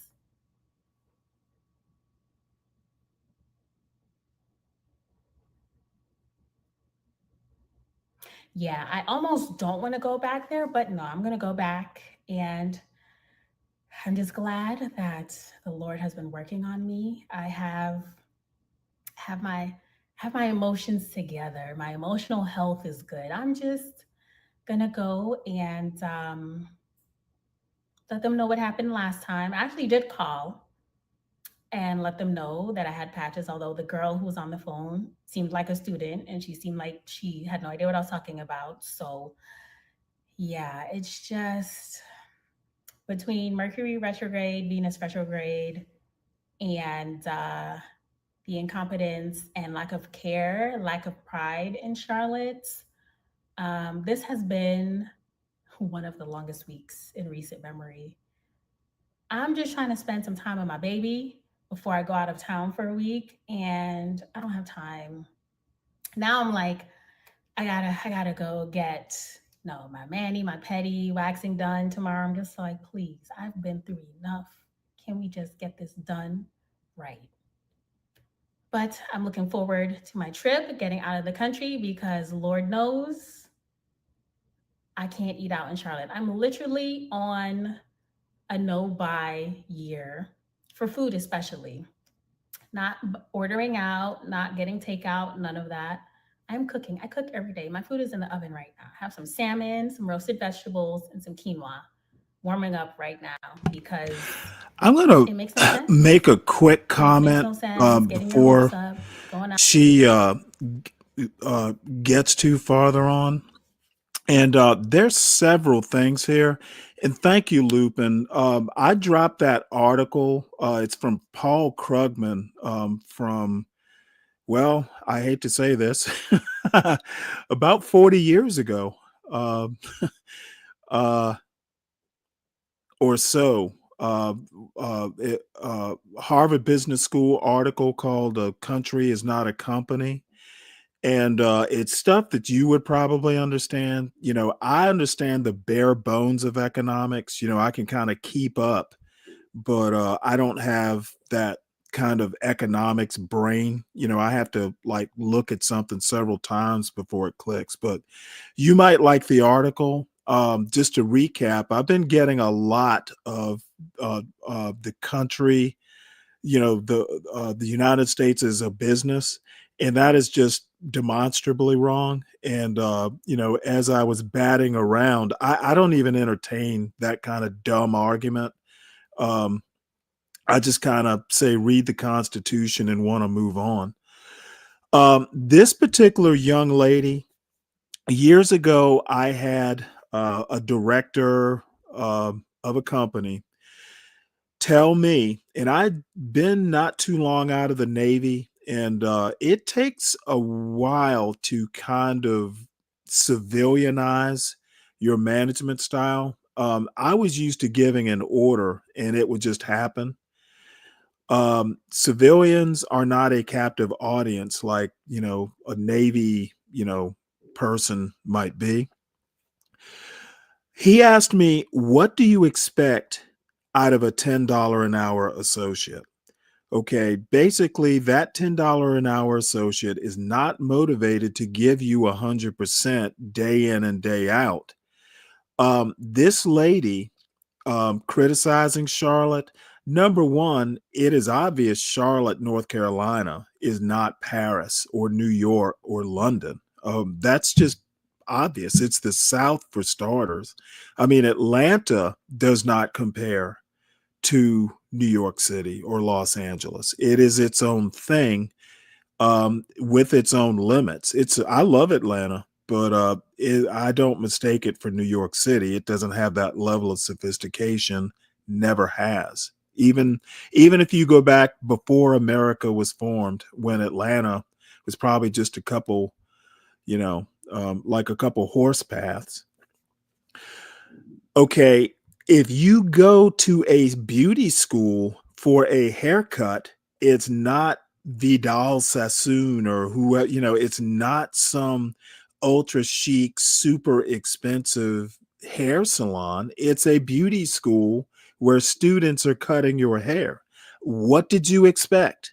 Okay, you get what you pay for. And if your haircut wasn't free, it certainly wasn't that much. And, you could have gone to a barber and got, you could have gone to a barber and probably gotten a $10 or $15 haircut with hair that length. Okay. Why you went to a beauty school full of students and expected, Vidal Sassoon type, treatment or service or whatever. You are the one who looks like they're not used to anything. What do you expect? Okay, you are not going to Michelin starred restaurants, I'll bet. You're not going to get great service from Red Lobster. Okay, you're not going to get, French Laundry type service and food on a Red Lobster budget. So I think she needs to level set herself. If you're not, and funny enough, I've been reading E. Franklin Fraser's Black Bourgeoisie, and she is exactly what E. Franklin Fraser describes in a way. She is obviously trying to be bougie, but she doesn't exactly know what bougie is. Okay, anybody who has been around, and maybe it's something you have to get used to, but the term I'm going to use is like nouveau riche. She's expecting something that just is not there, and her complaining about it just highlights her own ignorance. Some of this stuff she's complaining about, anybody who's older and more experienced would know and would ask the question, what the hell are you expecting, from Red Lobster? What are you expecting from a $10 an hour associate? What are you expecting from a beauty student? Okay, you might get patches, but that's why you're not paying top dollar, for this beauty treatment. So this rings hollow. I'm going to go ahead and let it finish, and then I'm going to contrast it to the next video. Just a little compare and contrast, and hit the link, y'all, if you want to come up and discuss this stuff. Don't let me monologue, because I'm not good at it. Out to pick up some fish tacos. You get home and oh, and one other thing, her comment about Black people, that it's similar to arguments that get made here. Black people, again, if you go and you look, do some reading. The Black middle class is largely made of former working class people. And it's changed quite a bit since E. Franklin Fraser was writing books. But The middle class is a mix of people who have been in the middle class, were raised middle class, that sort of thing, to people who might have just gotten into the middle class out of high school, gotten the right type of job, or new college graduate. If you're the first generation college graduate, you will have to get used to what middle class or bourgeois values might or might not be. So there's a learning curve, and it looks like she's having to go through a learning curve. 10 years from now, if she goes back and watches this video, she'll probably be somewhat embarrassed. She is cute, though. I have to give her that. I don't like her hair. They're soggy. They have tartar sauce or some weirdness. As a matter of fact, she looks like Tuvok from Star Trek? One of the post Star Trek New Generations. I guess it's Star Trek Discovery. She's got that Tuvok bowl haircut. So anyway, too bad she doesn't have pointy ears. On it, it's like it's not that hard, guys.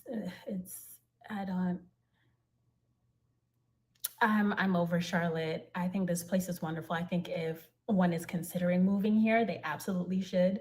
This place has been an awesome place for me to spread my wings, enjoy creature comforts, like a nice little apartment, green spaces, a pool, an amazing gym, proximity to things. I couldn't get anything like this in New York City. Like, it's not even like I couldn't afford this in New York City. You just won't get this in most other big metropolitan, cosmopolitan cities. So Charlotte's worth it. Just be booed up and be a homebody. Yeah, because sooner or later you're bound to get disappointed by these restaurants out here, and get you a man that loves you, because if you go get your hair done and you come back home with patches in your head, you better hope he does not mind and will not judge you. Yeah. So this has been my week. Glad I got that out. All this emotion over a bad bowl haircut. This on my tropical vacation with me. All right. Well, like I said, this wandered into my algorithm, and it's probably obvious why I listened to her. She's not ugly, but her attitude stinks. You're not gonna get French laundry service and 4-course meal on a Red Lobster budget from Red Lobster. So that is my takeaway from that. We haven't watched Aramiose Frimpong in a while. This particular diatribe is on quality of life increase in U.S. towns. He lives in Athens, Georgia, which is where the University of Georgia is. I haven't been there in 40 years, but I did spend, some time there, quite a bit of time, and used to be a great college town. I'm sure it must still be. But anyway, he's talking about small towns, and then I'll just let him, go. I'll stop at some point and comment, I guess. And I'm going to talk a little bit about why small town America. Oops. America. My name is Amiose Frimpong, and I'm going to talk a little bit about why small town America, medium-sized town America, and medium-sized counties in America are actually making good moves. And I think you can blame the internet, because the internet is disseminating ideas in a way that makes people a little bit less parochial, or a little bit less, I don't want to say lame, a little bit less bumpkin, the rubes, the very wealthy rubes. All right, let me try reloading this. That used to run over small town America. My name is Amiose Frimpong, and I'm going to talk a little bit about why small town America, medium-sized town America and medium-sized counties in America are actually making good moves, and I think you can blame the internet, because the internet is disseminating ideas in a way that makes people a little bit less parochial, or a little bit less, I don't want to say lame, a little bit less bumpkin, the rubes, the very wealthy rubes that used to run over small town America and town America and out of city America. You don't have to deal with them as much, because I think the internet's made people a little bit less rubish. Like now, cultural institutions are the product of judgment, not necessarily the product of inertia, just because we've always done it that way. Here, let me stop right here and address Kim's comment. Yeah, and my point about you can't expect New York City lifestyle in Charlotte, North Carolina. That should be readily apparent to a point. To why on earth would you be complaining about, what you're getting is Charlotte, North Carolina, not New York City. Okay. And if she says that people aren't used to anything, well, she is what she's describing. Obviously, if you've been to Paris or somewhere and your budget doesn't allow you to settle in Paris and you have to move back to Charlotte, or I don't know whether it's for work or why she's even there, but obviously she is not earning an income that affords her New York City or Paris or London or what have you. Basically, why complain about what you can afford? If you can't afford something better, you need to be happy where you are. Love the one you're with. And getting on there and complaining on YouTube about it, it isn't having the effect.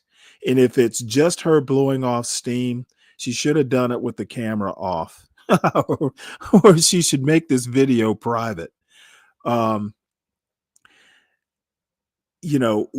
was she expecting would be the first question I would ask her. In Charlotte, North Carolina, you're going to get Charlotte, North Carolina. And you need to be okay with that, or you need to be working to improve your salary or job or what have you to move where it is you would be satisfied. If you want a good haircut, you run a risk of not getting a good haircut if you go to a beauty school with students doing the haircutting. What was she expecting? Vidal Sassoon, or, whatever the expensive haircut place might be in New York City. You're not going to get that in Charlotte. And then what I want to do is contrast it with someone who has kind of appreciates, he lives in a way smaller town than Charlotte, but he's someone who has actually kind of found, the Charlottes of the world, or the Athens, Georgias of the world, a pleasant place to live. You just have to be selective about where you go to live. You have to actually put some thought into it. Way now, like, people actually have access to books and learning, right? So I used to be a kind of a snob with respect to which kinds of American towns and cities I would live in. I would want bookstores, and I would want people who are comfortable with books. But now Amazon allows everybody to have access to books, so I don't need a bookstore if I want to get a book. I can just go on Amazon, and like I said, it's disseminated ideas, so people are less parochial. It used to be that, since I grew up in California, other places in the United States that weren't New York or some of the other coastal cities might have been a little bit behind, as it were, California. And by the way, this is somebody who grew up in Los Angeles. He's lived in San Francisco. He went to school he went to Berkeley, so that San Francisco Bay Area. He's lived in Chicago. He went to the University of Chicago. This is a guy who has been all the places this young lady wants to go. and he has found happiness in a small town. And in a way, I'm kind of like that. I've lived some places, I've done some traveling, not all over the world, but I've been a few places. And as I've gotten older, I love living in this small Georgia town. And, I don't want for books or clothes or anything like that.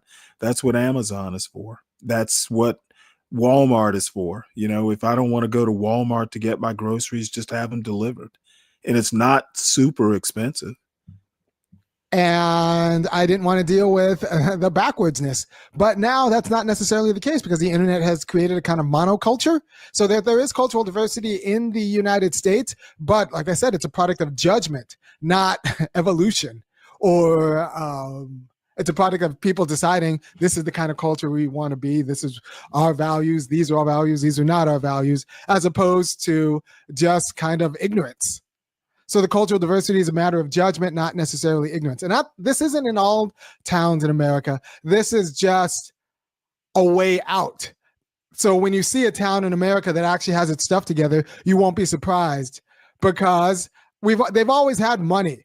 There's always been independent contractor money or construction contractor money, but those people were always wealthy but rubes, wealthy and uncultured. Now they're a little bit more cultured and they still have money. So they're like building public works. So you're getting theater houses and youth orchestras, and we've gotten good at construction. So high schools actually look nice. So here's my advice. If you're going to move to a town in America, a small town in America, or a mid-sized town in America, live next to a school, because it's always going to, and you're going to move there because it's cheaper.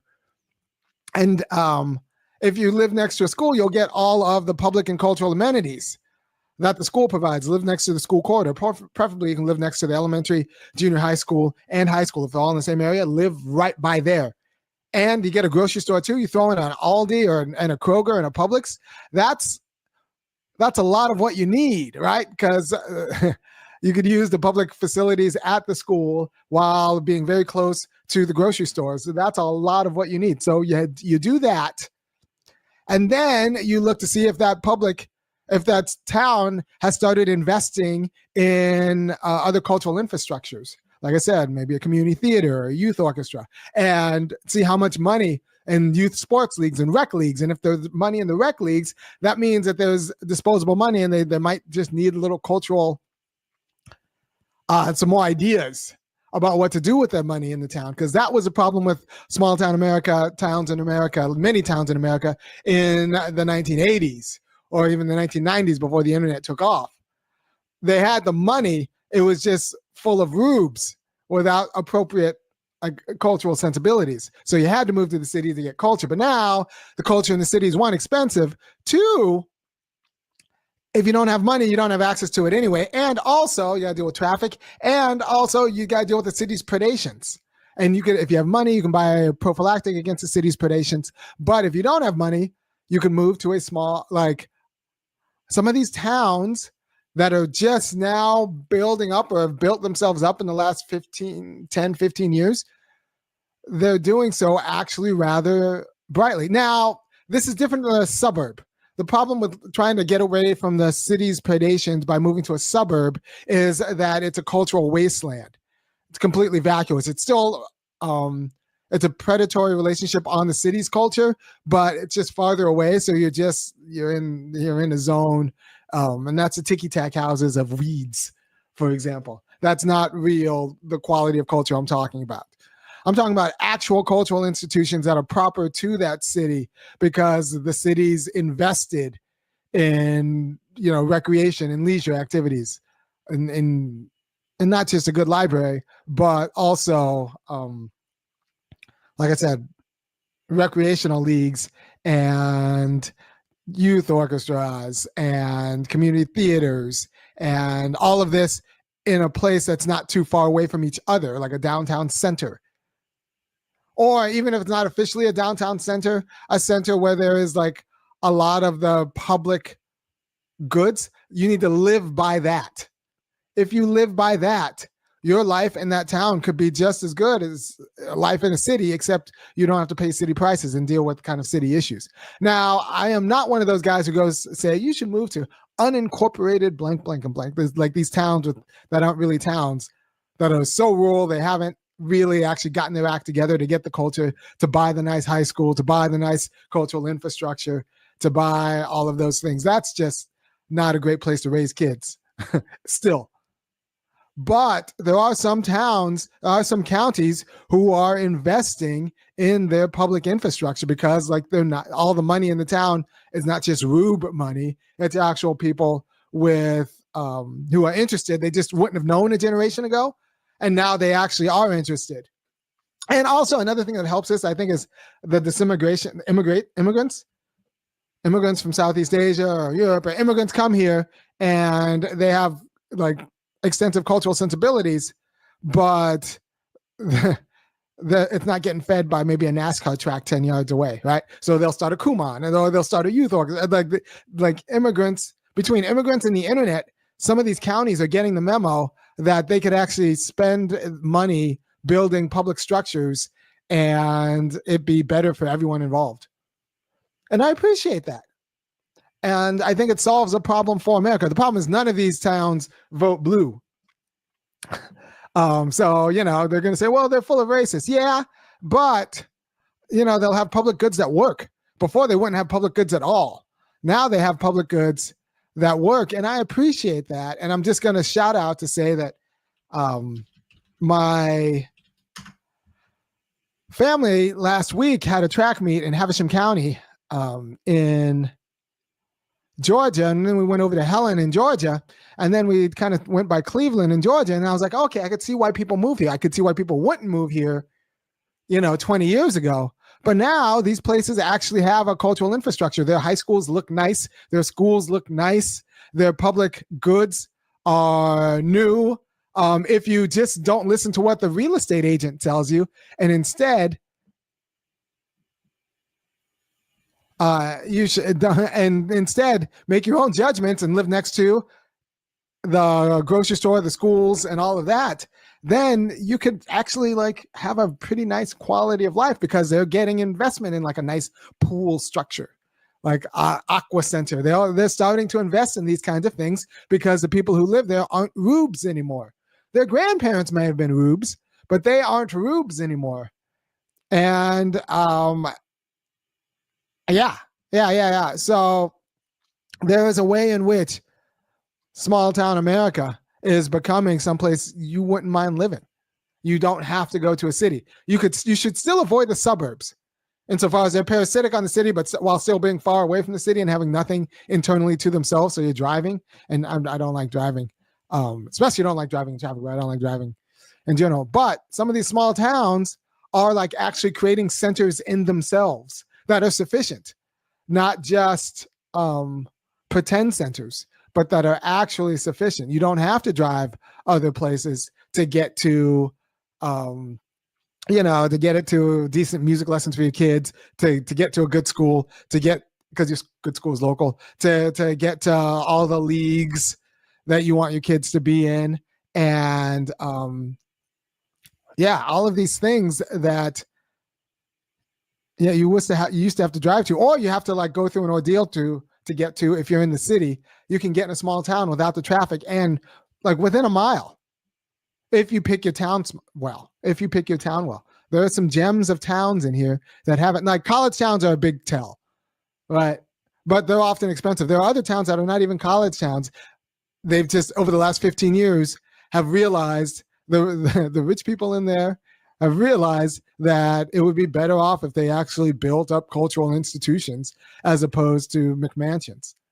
And so they have like nice cultural institutions, nice rec leagues, nice community theaters, nice, like what you need to be happy with your family, and, functional internet and all that stuff. Right? So you just have to look and find it. Right? Now, like I said, they'll be Republican, and they're not going, and they're not becoming Republican. But you'll just have to deal with that, and you'll deal with it. You'll just deal with it because everything works, and it's nice. You know what? If I'd thought of it, I'd have brought up some information about my hometown, my current small town. It is Republican, the county, voted Republican. And I don't recall the demographics of the whole county. I do not live in the county seat. I live in, a town, basically on the edge of the county. This particular town is like 40 some percent white, 40 some percent black, and then the makeup is Hispanic and other.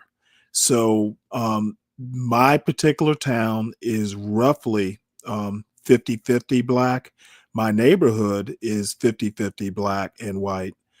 I haven't actually seen any Hispanics, but it's a kind of a quiet place. Like after the buses drop the students off around 3 or 4, there, even during rush hour, there is almost no traffic to speak of.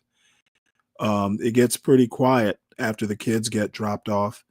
And my point, to his point, is that the county voted Republican. And I'd imagine there are probably a lot of black Republicans in this particular town. It's a white female, I believe, who's mayor. I can't recall her name. But the interesting thing about Georgia, and I've actually said this several times, probably the only Republican that I would vote for with a clear conscience would be the Georgia governor, Kemp, Brian Kemp. He's done some things, and I thought he responded well during the Ahmaud Arbery murder some years ago.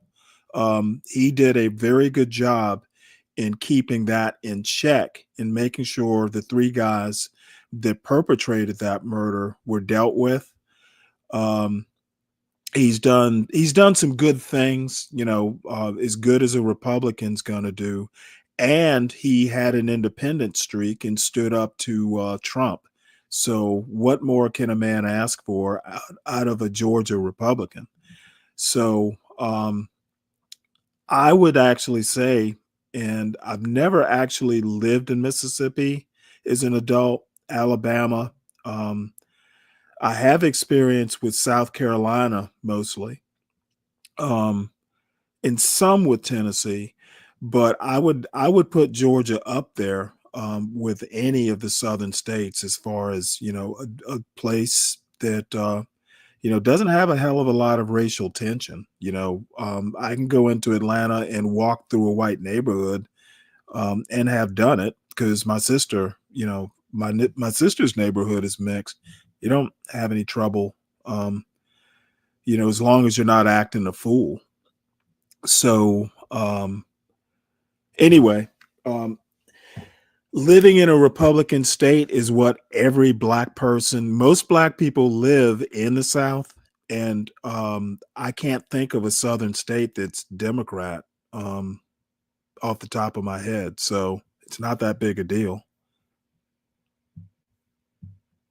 It's nice. And you'll deal like their low-key racism is going to be different than other people's racism, the Democrats' racism. But I can just see why people would move to small town America, especially if you can get one with a huge immigrant population. Yes, because that breaks up the whiteness. That's what you need, right? So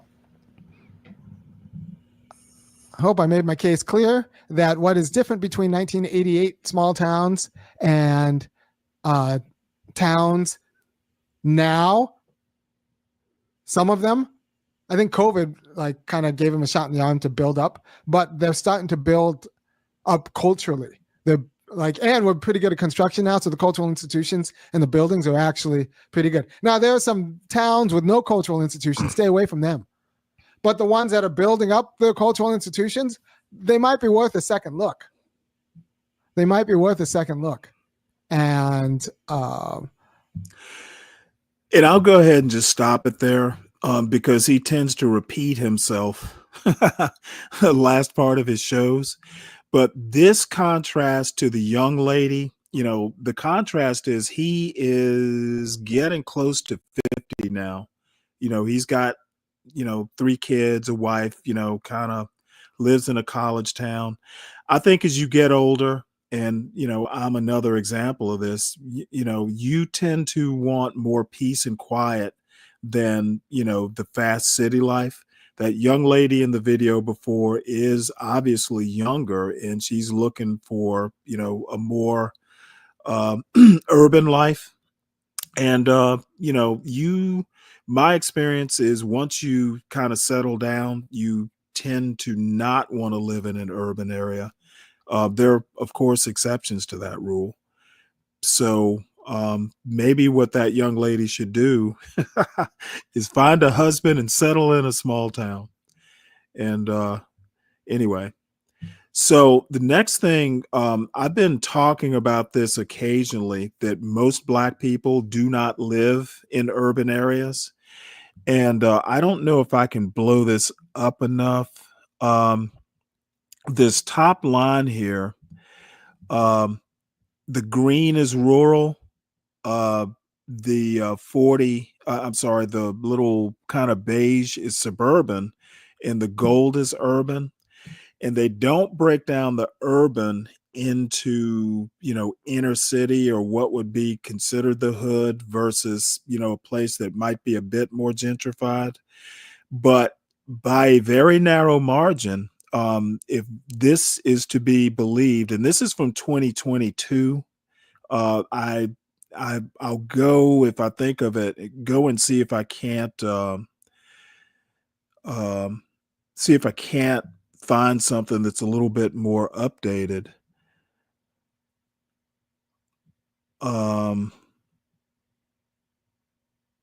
And there's some side numbers here. Let me see. Anyway, 18% of Blacks in 2022, Black Americans, said they lived rural, 40% suburban. Now, I do know that, there can be kind of like, kind of hoodish places in suburban environments. But I'm just going to take the numbers down and dirty because, I'm not a demographer. And, quite frankly, the down and dirty numbers are good enough for my argument. So you've got roughly 58% of Blacks saying they don't live in urban areas. 41% of Black Americans in 2022 lived in urban areas. So I would prefer to have that urban broken up into inner city or what have you, but let's just not do that. Let's just say urban. So that's 58% of Black Americans, 41% of Black Americans say they live urban. And then there's some, let's see, there must be an other category because those numbers don't add up to 100. And then if you look off to the side, they do break it down between women.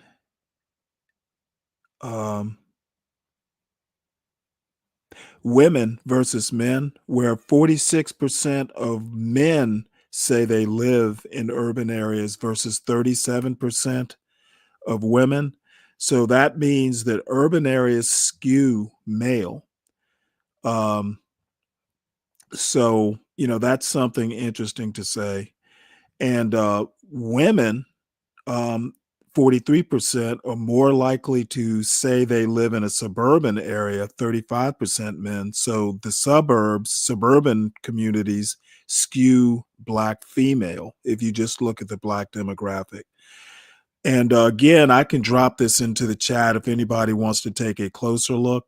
But to my argument to a be brave is that most Black people, my down and dirty argument is most Black people don't live in urban environments. And I'm going to take a risk and say most don't even live in the hood if you were able to break out, the urban numbers.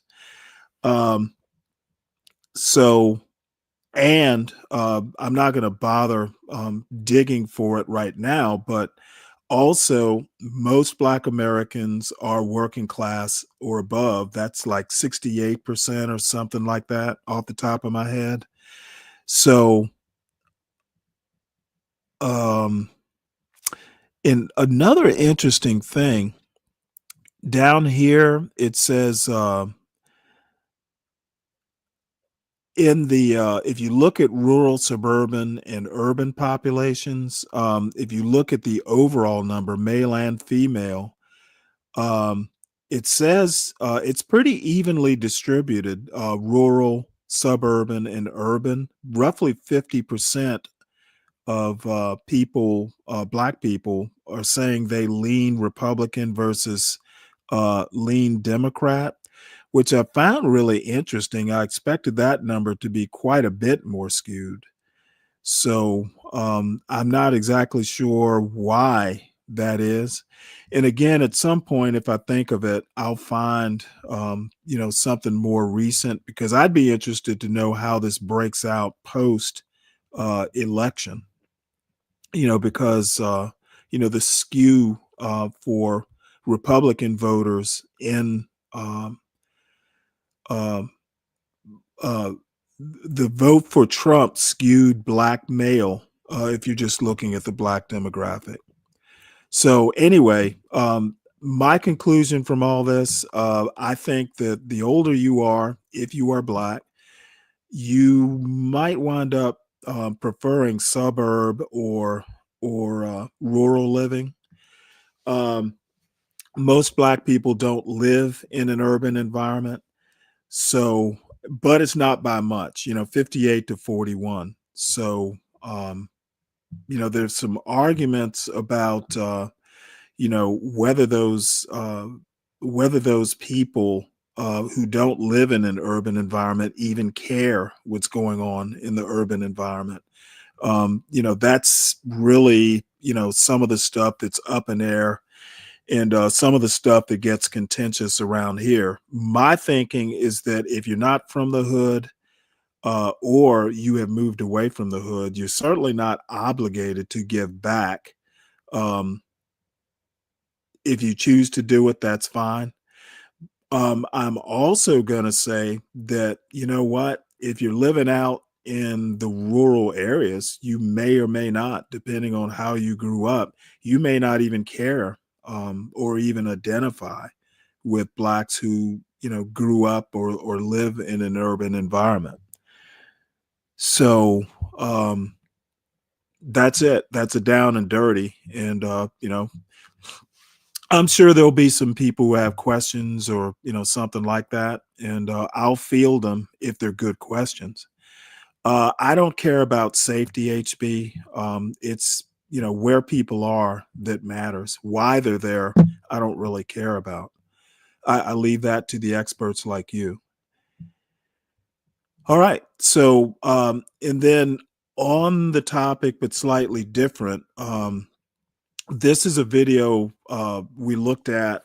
The last half of it we looked at. This is Who is America and why we are so divided. And I wanted to look at the Thomas Sowell version, because I've never read this book, and I wanted to see what he has to say. The book is called Ethnic America: A History. Oops, let's go back a little bit.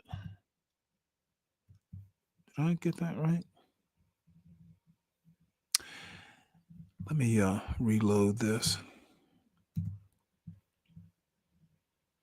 Gruesome to even attempt to understand or. All right, let's try this again.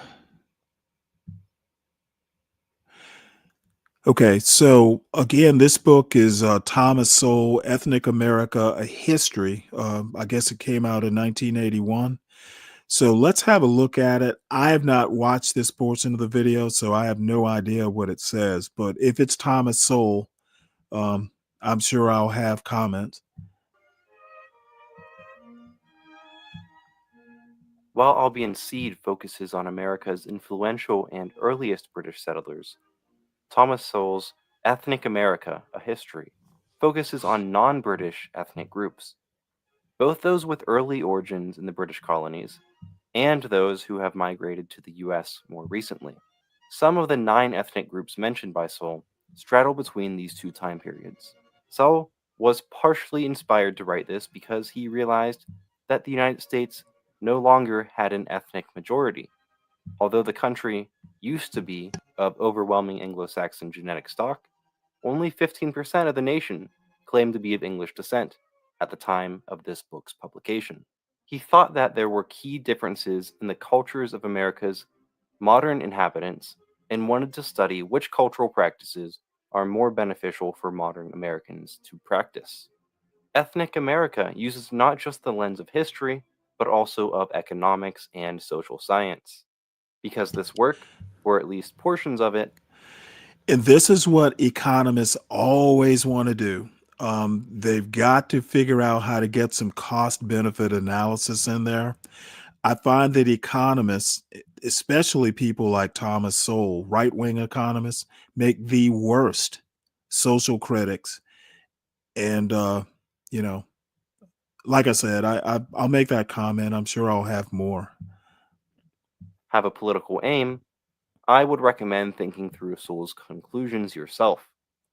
Regardless of your own politics, though, this book is full of useful information and will certainly give you plenty to think about, regardless of your own political opinion, or if you agree or disagree with Sowell's more prescriptive takes.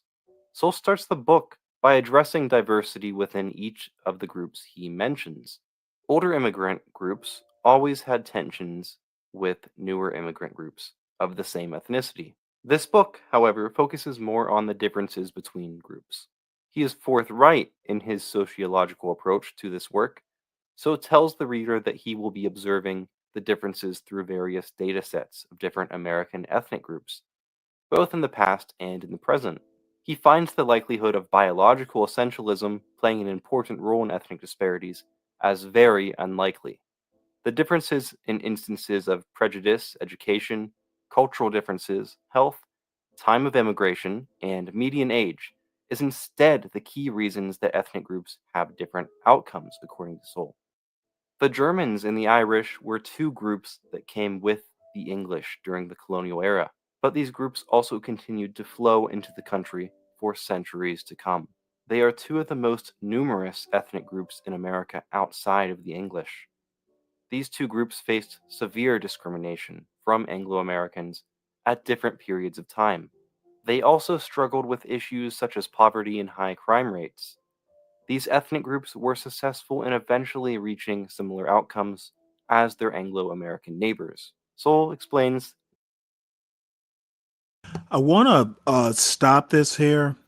Again, poverty and crime are linked in groups that, had nothing to do or don't have the same history that Black Americans do.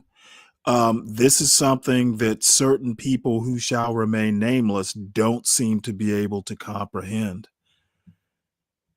And maybe they don't know, maybe they just discount it. Why they would discount it, frankly, they're not qualified to discount it. But I just want to point out that poverty and crime are correlational, whether you like it or not. that they were able to do this because they had centuries and a great multitude of generations of natural and forced assimilation. It was also helpful that phenotypically they were not much different from the English. They had their individual reasons for success as well. The Germans institutionalized themselves in the colonial period by expanding into the wilderness and creating large swaths of successful farmland. German Americans also made a name for themselves in the urban world with growing reputations for ingenuity, honest business, and craftsmanship. A large percentage of Americans still spoke the German language until they were pressured to abandon this cultural. Okay, HB, obviously you don't speak English very well, or you speak it as well as, Be Brave does. Certainly your reasoning ability isn't much better. I did not compare I didn't make a comparison between groups. All I said is that poverty and crime are correlational. I did not make a comparison. Maybe you're doing it separate from what I was trying to do. I'm just saying that poverty and crime always seem to go together. I'm not saying they're causational, or they have a cause relationship. I'm saying they're correlated, making no comparisons. During World War I. The Irish, on the other hand, abandoned their rural Irish land because of their desperate position. They settled in urban centers in the Northeast. The Irish were concentrated at the bottom of the economic hierarchy of early America and had a worse economic position than free African Americans. The Irish rose to similar outcomes to their neighbors, slower than the Germans or any other European ethnic group in America. They eventually saw success in politics and union activism and sports. Soul also covers Italians and Jews who flocked to North America in the late 19th century and early 20th century. Soul also often groups Christian Eastern European immigrants with the Jewish Americans, but makes clear distinctions between the two people. These groups entered America severely undereducated, but thanks to the Jewish religious and cultural value of knowledge and the Italian virtue of helping family members, these groups eventually thrived in North America. Chinese and Japanese immigrants came mostly in the I do want to make a comment on the Jewish cultural value of knowledge and the Italian value of help of family, helping family. Now, again, this is Thomas Sowell. Okay. And I haven't read the book. I may get around to it at some point.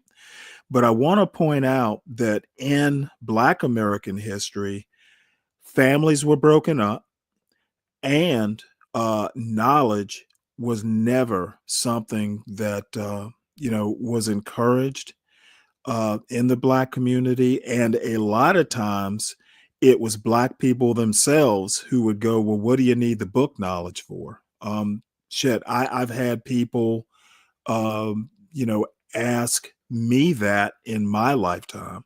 So I just want to point that out. I'm not doing a causal. I just want to point out that what was a cultural value, supposedly according to Soul, I guess, that was important to Italians and knowledge in the Jewish community were discouraged in American history, Black American history. The 20th century and beyond. East Asians faced an immense amount of discrimination. These groups had massive differences, but Sewell argues that because of this large amount of discrimination, and also because some of their own cultural values, for example, the Japanese highly valued education in a similar manner as the Jews, these groups rose to economic and eventually social success. Their internal focus and family-oriented values brought them to outcomes that reached far above the national average. African Americans were the only group that was, en masse, brutally forced to come to the New World. They are one of the continent's earliest ethnic groups to call North America their home after the era of colonization. They suffered tragedies unlike any other group in America, perhaps with the exception of Native Americans. After slavery ended, African Americans saw a surprising rise to power despite their circumstances and persistence of unfair sharecropping. In the early 20th century,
and beyond, African Americans on average experienced economic and social stagnation, and sometimes even economic and social decline.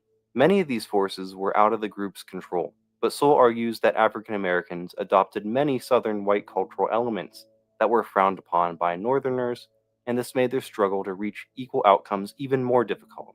A large portion of negative stereotypes about Black Americans were synonymous with negative stereotypes about white Southerners, what Fisher referred to as the cultures derived from Southwest England and the Scots-Irish. When Blacks moved into the northern United States and Canada, they had trouble adapting because of some of the more incompatible elements of this Southern culture.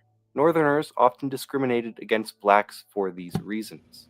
African Caribbean immigrants had less trouble reaching equal outcomes in America than legacy African Americans, because their culture equipped them with skills that allowed them to adapt and to prosper. Latin Americans from Mexico, Puerto Rico, Central America, and South America are some of the US's most influential modern groups. According to Soule, these groups.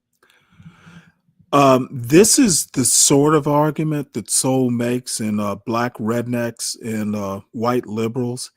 And I've always been kind of on the fence. I'm actually inclined to agree that there are a lot of things that Black culture absorbed in the South, because that's primarily where they were concentrated. And if you read, if you kind of take that, and I'm sure he must have read E. Franklin Frazier, I don't necessarily, over the years, I've kind of come to buy his argument. Now, the thing is that, the Black population in that historical South were basically three groups, roughly, maybe two groups that, turned into three post Reconstruction. So I'm actually more inclined than I was, say, 10 years ago to buy that Black Rednecks argument. Groups often struggle to reach equal outcomes for various reasons. Once again, discrimination plays a large part, but also Latino cultures vary. But many, according to Soule, also have unproductive cultural elements as well. An example of this is the preservation of outward sexist attitudes within some Latin American communities. Gender roles are often severely reinforced, and a machismo culture takes Latino men away from pursuing what is beneficial, and instead forces them to comply with a toxic culture of showcasing masculinity. Many times, these particularly sexist Latino communities also hinder women from developing and reaching their own goals. Overall, Ethnic America is great for the skeptical reader. Regardless of Soule's own conclusions, the book will show the reader a multitude of reasons for the differences between ethnic groups in America. The data in the book is, however, becoming increasingly dated, but the methodology still stands. The methodology will help the reader observe and make their own conclusions about the various reasons for disparities between different American ethnic groups, even if they weren't covered in this book. Let me stop it right there. Let me go back, because this is a book I'd actually never heard of called Albion Seed. And we'll see what it has to say. I like I said, I've never read it. So maybe it's something I should read. Albion Seed, 4 British Folkways in America, by far the most influential and famous book on this list, remains one of the top, if not the top, works on American culture. David Hackett Fisher provides almost 1,000 pages to explain what he perceived to be 4 rival American cultures that come directly from 4 corresponding rival regions of Britain. Although much has changed since the colonial period, on which most of this book focuses, Fisher still argues that modern American culture is largely a descendant of the cultures of British America's earliest settlers. Fisher reveals and emphasizes the lack of homogeneity in all periods of what would become the United States, as well as early modern Britain, by simply cataloging various types of folkways of the 4 dominant English cultures he addresses. A section is given to each culture where he identifies and details a list of 24 types of folkways. The first substantial population center in mainland British America was in Massachusetts, and more broadly, what is now called New England. New England colonists predominantly came from East Anglia and other areas of southeast England. This southeastern corner of Britain was the first homeland of the Anglo-Saxons, Jutes, Frisians, and Danes who settled the island after the end of Roman Britain. This region, both during the early medieval period and more recently, shared many cultural elements with the parts of mainland Europe in which they left. In the early modern period, for example, southeast England shared an industrial spirit similar to their commercially prosperous neighbors in the Netherlands. The early colonists that left southeast England behind, the Puritans, shared a culture that featured a strong Protestant work ethic, a love of order, high rates of education, high literacy, democracy, social strictness, and egalitarianism, among other things. Next, a vast amount of Southwest English men and women, although far more were men, crossed the Atlantic for their new home in Virginia, and what is now the southeast of the U.S. Many of these colonists traced their heritage to medieval Norman conquerors and aristocrats, who had significant influence in southwest Britain. They were primarily Anglican, sympathetic to the British Crown, understanding of aristocratic and other forms of hierarchy, accepting of chattel slavery and indentured servitude. They were patriarchal and vivacious. Thirdly, Fisher covers Pennsylvania and the Delaware Valley, which was primarily settled by those with heritage in northern and central England, which saw more influence from the Vikings than the Normans. These Midlanders, at first, were primarily Quakers who were, much like the Puritans, egalitarian, industrious, and well educated. But unlike their Yankee neighbors, they were more inclusive, pacifistic, and welcoming of diversity. The last significant group to reach North America from Britain in the colonial period was the Scots-Irish. These settlers, primarily of the Presbyterian faith and of Celtic origin, came from the borderlands of England and Scotland, as well as Northeast Ireland. This group of Americans settled in the Appalachian Mountains, in the borderlands of the colonies, both north and south. They, according to Fisher, were the most ruthless of the four groups to Native Americans. They tended to be less wealthy than any other group and had a culture that promoted blood feuds, superstition, pride, ruggedness, and the wish for decentralized power. Understanding America's early and most fundamental cultures are not just for the sake of novelty. For one, it helps the reader understand just how connected North America is with Britain. Before these cultures split and developed into their own, they were transatlantic. It demolishes the myth of a homogeneous WASP culture. The transatlantic nature of the British people, both in the fatherland and New World, still exists to some extent, although our culture evolutionary paths have split since the period of colonization. Fisher spends a great portion of his work focusing on the stark contrasts and tensions between these groups. It should be noted that these people and their cultures of 3 centuries ago were completely in charge of the fate of English-speaking America. Their cultures and the interaction of their cultures caused the creation of the United States and transformed North America into what it is today. The way Americans live their lives today is a result of actions taken by individuals who were galvanized by their culture. The culture of the American Southeast and British Southwest perpetrated chattel slavery into the time of the founding of the United States. The culture of the Scots-Irish borderlands reinforced a decentralized United States. The culture of New England and the British Southeast brought with it ideas of federal unity and fast-paced global market industrialized capitalism. The culture of the Midlanders of Pennsylvania and central Britain brought with it tolerance, ethnic diversity, and religious acceptance. The battles between these cultures are not confined to the early history of our nation. Fisher and later authors featured in this video argue that the culture of America's most dominant ethnocultural groups are still battling in the political and cultural spheres to this day. Overall, Albion Seat is a fantastic start to one's journey into the ethnocultural makeup of North America, or historical anthropology.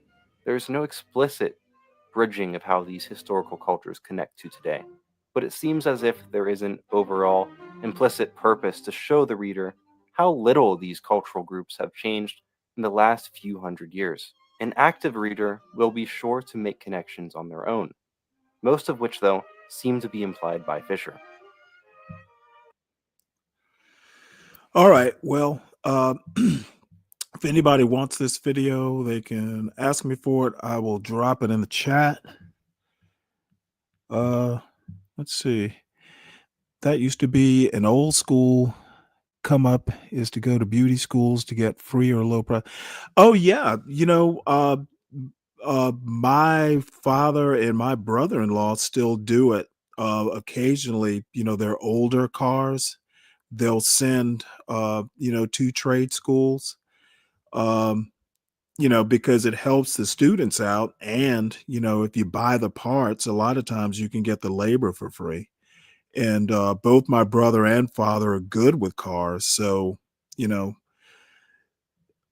but you don't necessarily expect Lupin. You don't necessarily, expect, a Mercedes mechanic level job done on your car. Because these aren't professionals working on it, they're students. So, let's see, what else do we have on the docket here? Because I'm out of material. 12th Man wanted to watch this sea turtle thing yesterday. So, I don't know if he's in the audience, but we'll have a look at it. It's a When you think of a sea turtle, do you picture it laying eggs on a tropical beach?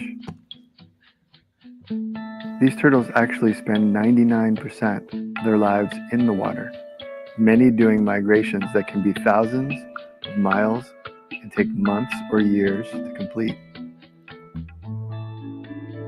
Sea turtles have very different lifestyles, with some staying in the same reef area their entire lives, as in the case of the hawksbills.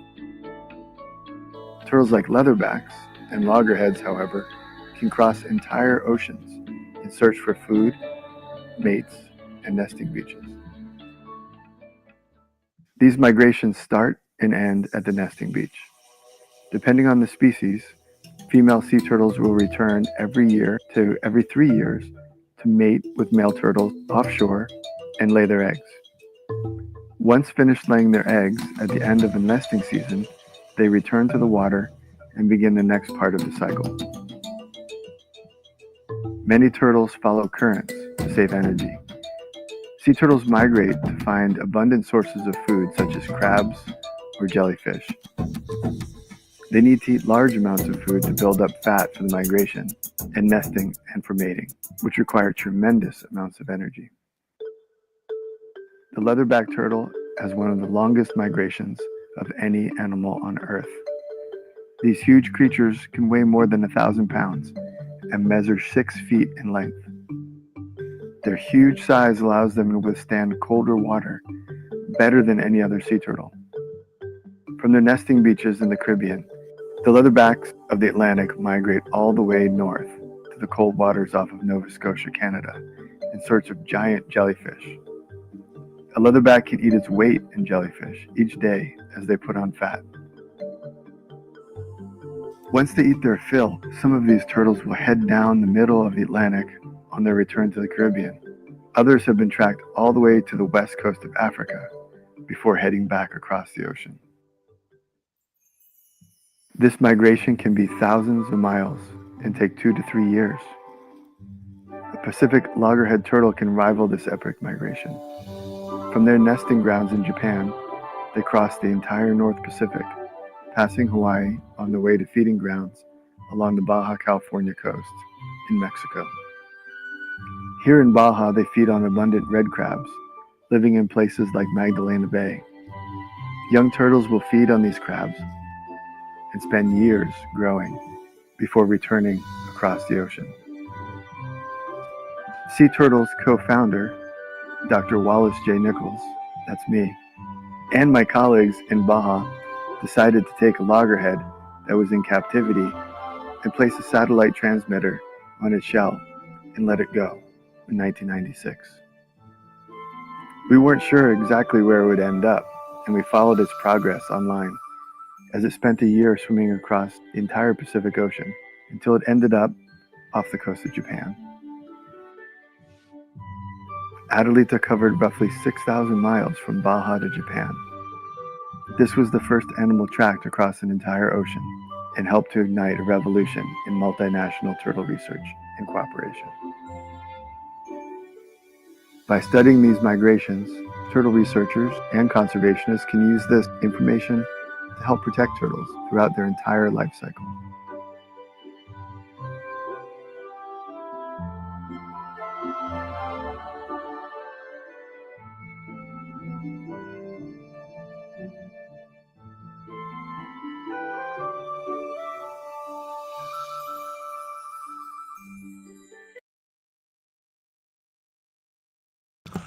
Lupin, that's why I was saying, I'm thinking that she ascended into the middle class. Who knows? Maybe she's a first generation college person or something.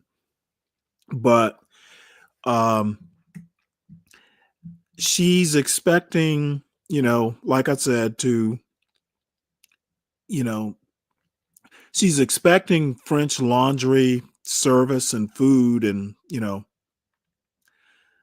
basically she's expecting Michelin star service at the Red Lobster, and she needs to learn that sometimes you get what you pay for, or you get what you can afford.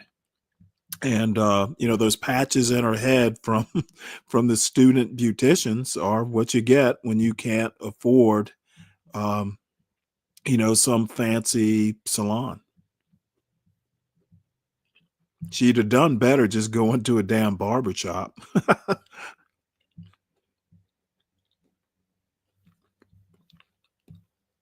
So you folks remember the Jamaican, I want to say she's a girl, but the young Jamaican woman, she's got an outdoor show, where she and her boyfriend go spearfishing and, some of these little barrier islands around Jamaica. She's a real outdoorsy sort of girl, which I appreciate.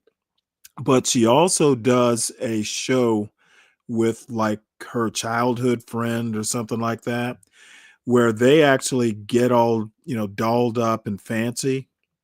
And sometimes, on that outdoor show, she looks like she is outdoors. But I wanted folks to see her when she decides to, throw on some makeup and some clothes. She's absolutely gorgeous. So, I don't know that I've ever watched a whole one of these shows, but it's not too long, so I figured we'd watch it. This is when your outdoorsy girl gets dolled up. To our channel, I'm Bree. And I'm Tiff. Let's jump right into it. So guys, today we are celebrating Tiffany's new journey.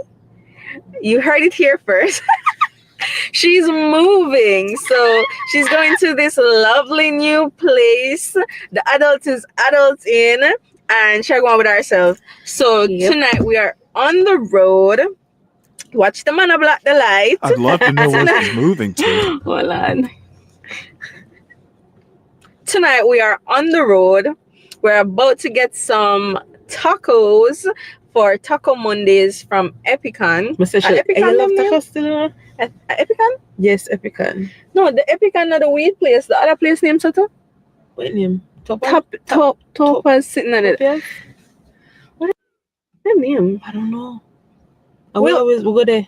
We'll insert the name right here of the place. I don't remember what it's called. You know what? So we're about to have some tacos on me in celebration. Bougie on a Tacos, budget. drinks.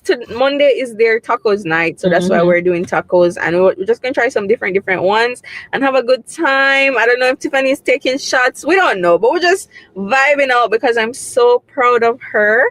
The doll, they have 465,000 subscribers on our other channel. You know, if you don't know, I just check not too long. That's I'm not the exact. If you don't reach over there yet, which most likely y'all are already subscribed, but if not, go ahead and subscribe to Tiffany Silver. And also subscribe to Brief Chats. Yes, because some of you are watching and not subscribed. Yeah, come on. Give the love. It's a Bree. Yeah, we love you back. So we're gonna head inside. So come along with us and celebrate Tiff. Comment congratulations, Tiff, down below. Oh no, we still want to go vlog one next time about that. But yeah, see you soon. Hard to get, tease me, boy. I'm a Mr. Brave. Flirt.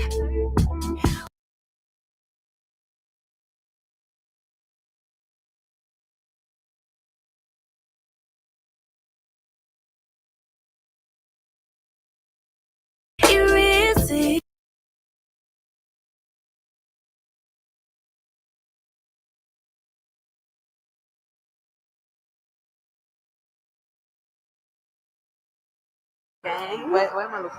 Oh, that's the man at the last. The man with the last? Yeah. Into the rest of y'all. What am I saying? No, Yeah, I'm I'm sliding out here. Yeah, I don't know. This might get too girly. No, use a steer for me. Oh God. Anyway, Yeah, they're in Jamaica, my love. You're going to say no famous. The people them know you. At least I think they are. They're both Jamaican. Figure out to talk to me or ignore me. Probably know you. I probably just admire you. So I know black. Sometimes it's just that simple, but guys, weird, it's man. literally still a stare. It's weird. It's giving weirdo. But yes, we just ordered. Yeah, we found food. We got like about 5 different tacos. 4 or 5? I think Four. 5. 4 each. We got chicken. No, yeah, but I mean the different types. We got chicken. We got shrimp, fish, beef, lobster, and that's it. Oh yeah, that's the 5. That's the 5. And we got some soup to start. I know got some soup. Pumpkin pepper pot soup. So that's how it is. I love the ambience too. Yeah, it's really good in here. It's like in a crowded. Can't believe we get 5 different type of taco. We're serious. We're celebrating.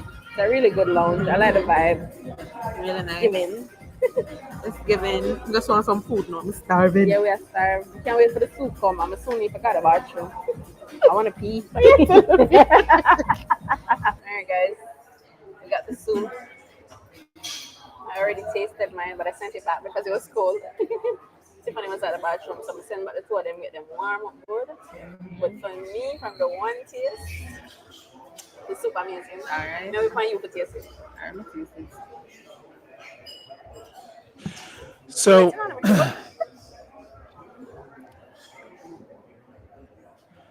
what is PTB?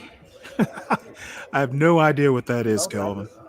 But anyway, I'm not gonna make y'all suffer through all of this, but I just, you don't get to see Tiffany, with makeup and everything on. And I don't know, she might be kind of an acquired taste, but I find her gorgeous. And part of what I enjoy is that she's an outdoors girl. My wife actually was pretty outdoorsy, and we do stuff, especially once my son was up a size. We could go hiking because we lived about 15 minutes from the Appalachian Trail, hiking, fishing, that sort of thing. So it's fun to have to do stuff other than housework. And then about not eat. But when we eat, I love it. I don't know. Kelvin, I catch so much flack for doing Pop the Balloon. I will basically just say, hey, in the chat, put a 1 if you want to see Pop the Balloon. I have other boring topics we can do, but all the anti-black pseudo intellectuals, like well, I won't name names because it'll just piss them off. Say I can do nothing but pop the balloon. So, I've been consciously staying away from Pop the Balloon just to pop their balloons or burst their bubbles. No, I mean, I've got probably, I must have at least 10 Pop the Balloon episodes that I haven't really been showing, mainly because those anti-blacks hurt my feelings. So, oh, I see. Looks like Be Brave has been. Oh, this is great. Look at this, folks. Be Brave basically says right here, Frimpong, who he's talking about Aramaiose Frimpong. Black man says, move to small white towns. Neighborhood is done. Well, I hate to tell Be Brave this, but black people down south already live in small towns. So, I'll let you go ahead and sound dumb. And I won't even bother to hop in your chat and correct you. Your Indiana town might not. I mean, my father, for instance, grew up in a small town in South Georgia, and as kids, my sister and I used to literally walk clear across town. You could, 2 kids round about 8 years old could cross that town in probably 30 minutes, and that's taking our time stopping at candy stores and arcades. So too late, blacks already live in small towns down south with the white people that are worth a shit. I don't know, Lupin. Yeah, it's like Atlanta, but maybe it's because I grew up here. I find Atlanta, to me, I actually like Raleigh, Durham better than Charlotte. Maybe, I don't know why. Just because. Now the Lake Norman area, where all the basketball players and NASCAR drivers are, that makes, Lake Norman does make Charlotte, the area worth living in. So if anybody goes over to Be Brave, tell him that black people in the South, at least, already live in small towns. There are all black small towns. Maybe John Galt can let him know, because John Galt's from a small town in Alabama. So anyway, let's see, what else do we have here? And we can do this while we're kibitzing. I'll drop the link in the chat because I don't think it's pinned in the John Galt chat.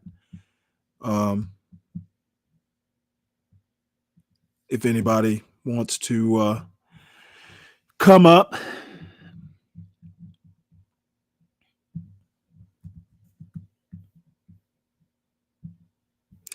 And if no one does want to come up, this will shorten the stream. I'm in no now that my agenda is accomplished, I don't really have a reason to be up here.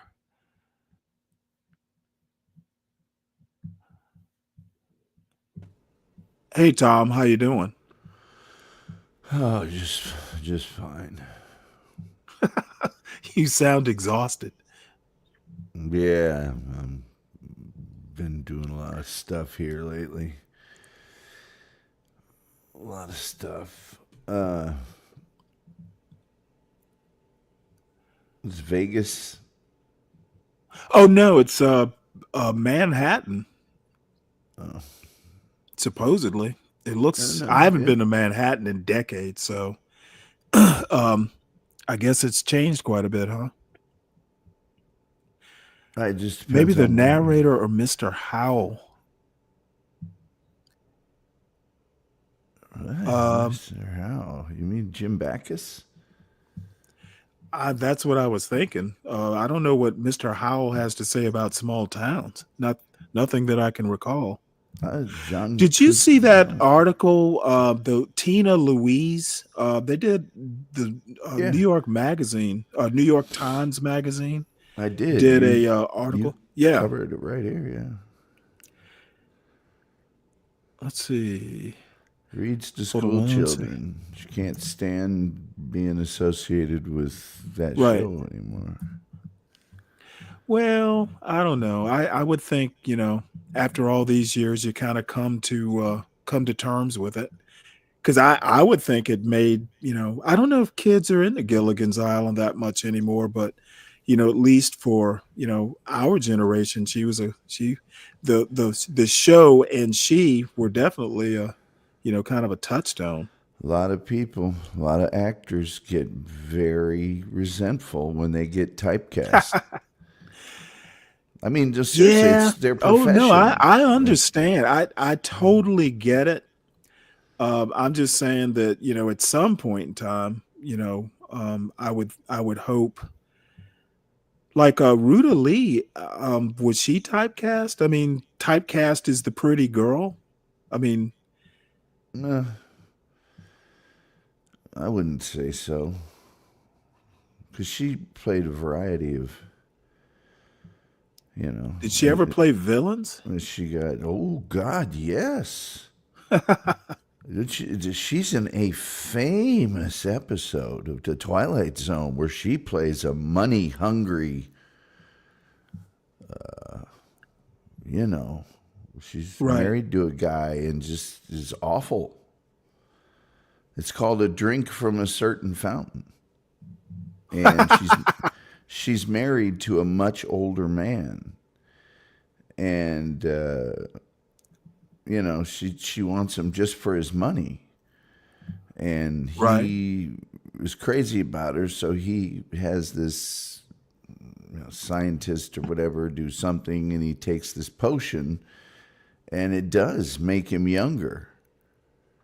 And everything's great for about a day. And then the next day, wakes up and he's a toddler. So now... So she basically has to become his mother? Yes, and now she's going to be the old one when he's young. But she's evil in that. Absolutely. Well, I have a feeling that she would make for a terrible mother. That resentment, like, Stanley, this guy. You're gonna have to watch the episode before you. Apparently, I will have to. Who knows what that would do? But William Shatner was very resentful of Star Trek for a long, long time. Right. He wouldn't go to conventions. He wouldn't talk about it. And then he finally capitulated because, I mean, no disrespect to Gilligan's Island. The Star Trek thing was just, the bread was too good, I mean, it's too much. Right, yeah. A lot bigger than Gilligan's Island. But Tina Louise was like a dramatic actor. I mean, she had a legit career. You know what? I actually know nothing about her outside of Gilligan's Island. There you go. Gilligan's Island. So you know what? I guess she was justified in being a bit resentful, huh? Yeah, man. She was. Was she ever in a episode of Voyage to the Bottom of the Sea that you can recall? Who? Tina Louise or Ruta Lee? Tina Louise. Or either. For some reason, I know in like the movie, they did a movie, A Voyage to the Bottom of the Sea, that had Walter Pidgeon in it as the admiral. And I recall there was someone who played the nurse or something like that, Um, I recall her being very pretty, and I think she was famous. Maybe I'm wrong. Well, okay, Kim, I'll drop that link. Yeah, it was the movie spawned the TV series. Right, exactly. And you're thinking of Barbara Eden. Oh, that's okay. That's who it was. Jeannie. Yeah, I knew it was somebody famous. So like Tina Louise won a Golden Globe for crying out loud. Really? New Star of the Year. She was in God's Little Acre. Which was Erskine Caldwell's novel. Yeah. And so she was in a ton of movies that were big movies. And she was huge on Broadway too. Mm-hmm. Giant. She was in Little Abner and Will Success Spoil Rock Hunter. Little Abner. Interesting. Yeah. But her movie debut. Now, didn't they make a movie out of that, Little Abner? I seem to recall a movie. Little Abner? Yes. I forget. It wasn't called Little Abner, but I remember Lil Abner. The movie was called that? The movie and the Broadway play was okay, I didn't realize the movie was. I recall seeing either the play on TV or the movie, but this is like, probably 50 years ago. Yeah, Julie Newmar's in the movie, I think. But there's somebody else I should try to get on the show. But she was in Day of the Outlaw and Operation, The Real McCoys, and For Those Who Think Young, and just tons of stuff. She played a heroine. She tried to get, she did everything that she could do to try and break out of that stereotype. I mean, everything. She played a heroin addict on Kojak. She played an evil corrections officer in a made-for-TV movie called Nightmare in Badham County.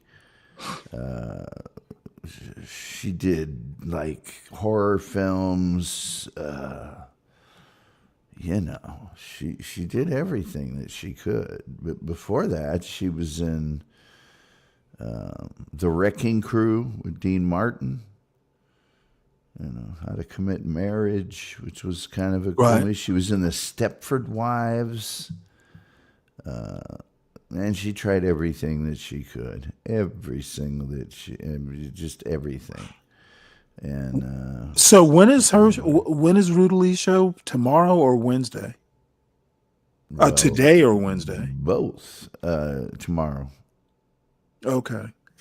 Yeah, I sometimes lose track of the days. She was in a ton of TV shows, though. There's a Real McCoy's Burke's Law, Route 66, Red Skelton Show, Bonanza, It Takes a Thief, Ironside, Mannix, Love American Scout, Kojak, Police Story, Kung Fu, Cannon, Marcus Welby, Dallas, The Love Boat, Fantasy Island, Chips. I mean, she was in a lot herself. So.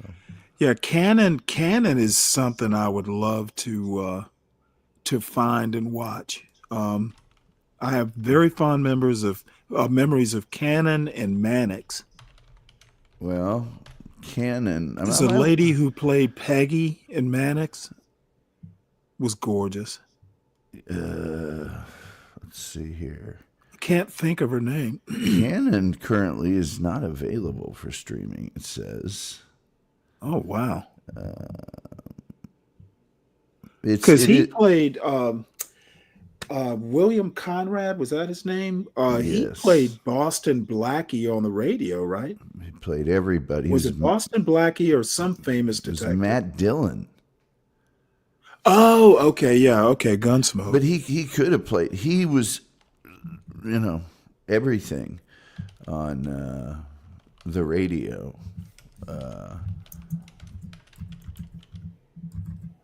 Where can I watch Canon streaming free? Oh, it says you can see it free on Philo and YouTube TV. Oh yeah, well, YouTube TV you have to pay. I think it's $30 a month. Yeah, it's ridiculous. Oh, it says it's on Plex, Plex. So there's where you can watch Canon. Mannix is Pluto TV. You can watch Mannix for free, all 8 seasons. I've got a yes, Kimmy, that is Manhattan, and it's not live. Let's see if I can. I've got a guy. I'm trying to get him to work his magic on a Ruta Lee Photoshop for me. It doesn't look like he's had a chance. Daggone it. But anyway, that's tomorrow. That's going to be a big show. Big show. Famous movie actress on my show. Woo! Oh yeah. You know what? Have you already scheduled it? I can drop that link in the chat. Oops. Oh, yes, I have. Hold on. It is. It was scheduled last week. Right. Yeah. That was all. Let me see.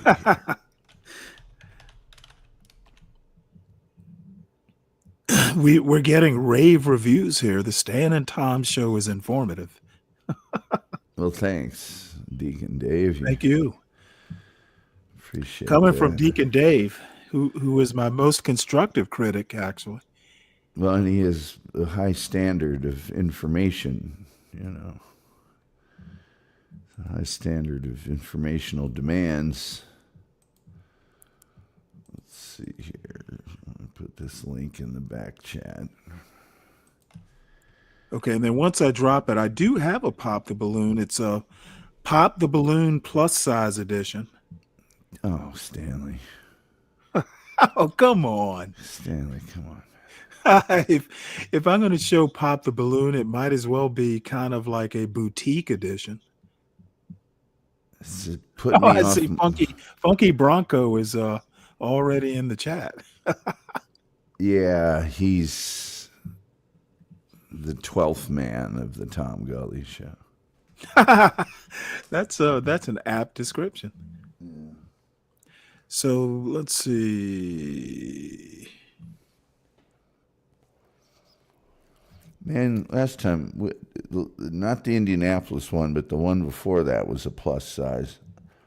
Not that they're not all plus size. Yeah, well, we never did finish watching it. Oh, darn. Do they get thin at the end? There is one woman who's actually like she is like a plus size model. She's actually really, to my taste anyway. Is that pretty attractive? That's an oxymoron. Is it? Plus size model, jumbo shrimp. Well, I don't know.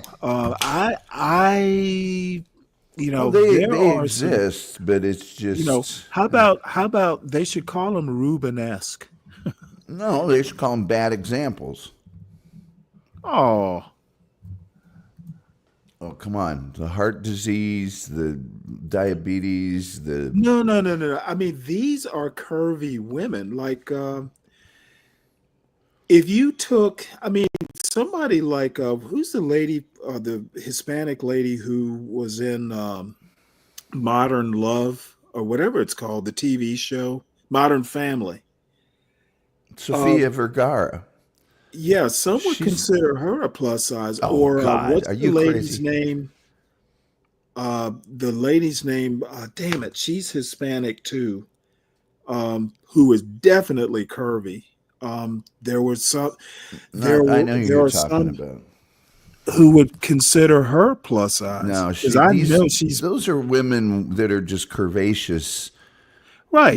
But those aren't They're plus size is. Well, no, I said plus size. Like, someone who's weighing like 160 pounds, there are people who would consider them plus size. Those people are dumb.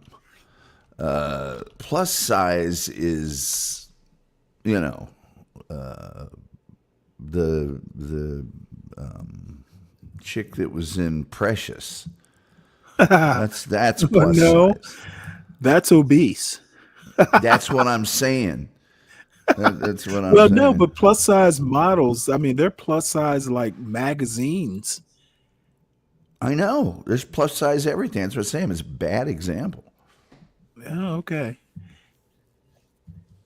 It's not Sofia Vergara or you know, what's the other one? Salma Hayek. Salma Hayek. That's okay. who I'm. Okay. If you show this episode, tell me if you see a Sofia Vergara or a Salma Hayek in it. You're not going to see one. Hold on one sec here. Let me see, can I find her? All right, so I dropped the big show link for Ruta Lee tomorrow on the Tom Gully Show. Special guest star, amazing Ruta Lee. So I will definitely be tuning in. HB says Salma Hayek is plus size now. I don't even think that's true. What did he say? I'm not looking at the chat. He says she's plus size now. If I was here, I'd point it out to him, and he'd Yeah, go, well- yeah, 10 times, and then he'd go, no, here's what I think. That's a no. I think Really, Salma Hayek. I don't care. Salma, the last pictures I've seen of her, she was perfectly acceptable. Only one yes or one no will suffice. It's you know. I think this is the one I'm talking about, Tom. Yeah, it is. It is. That lady's face she's is not swallowing horrible. itself. They're all horrible. Look at that. Oh man. Oompa loompa. Oh, God. Well, I won't put you through it. Golly, You've got Madison, Ruta. it's You've got not your if a friend. woman does not compare to Ruta Lee, she's just not gonna. That's true. Gonna be. She's just not gonna cut the mustard. I don't know about that, but and hey, man, there's somebody for everybody. But look, it's 6 a.m. where I'm at. I don't know. I just don't want to start It's off my 7 day. here. I don't want to start off my day with.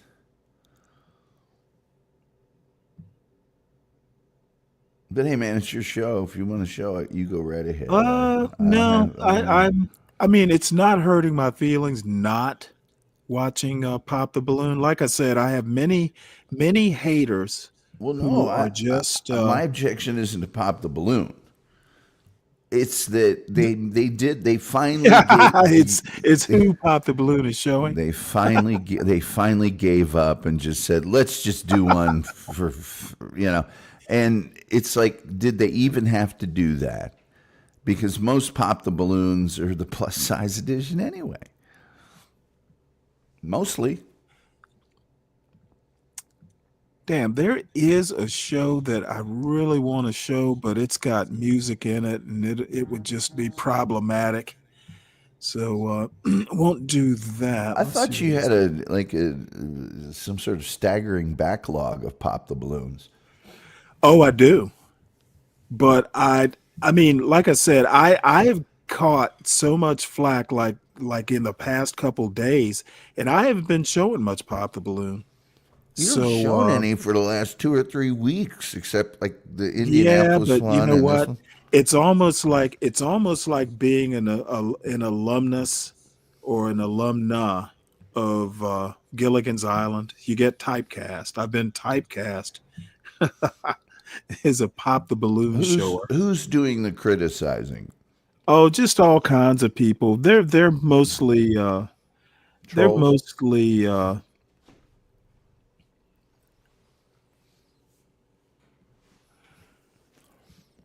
I love the people Mostly that can. people like, I don't know if you remember Truism, Be Brave has made comments.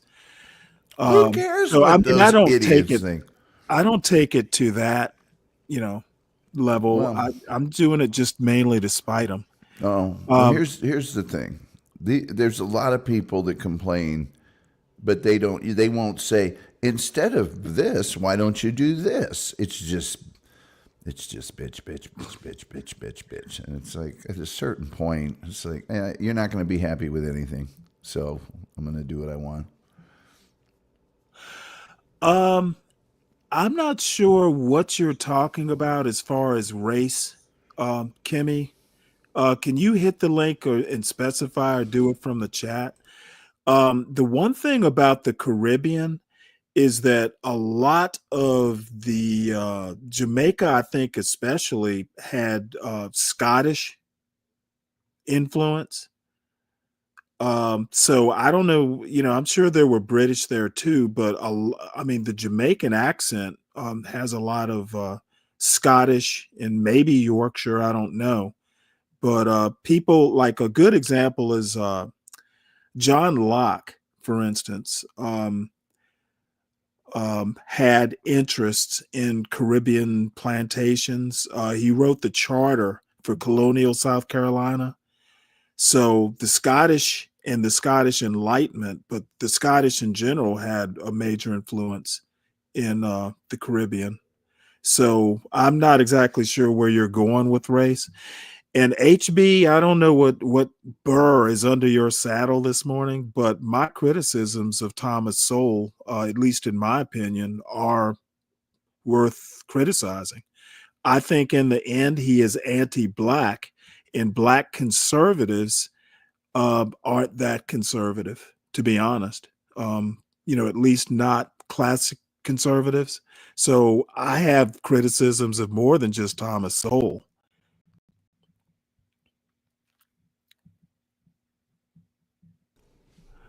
I don't buy the idea.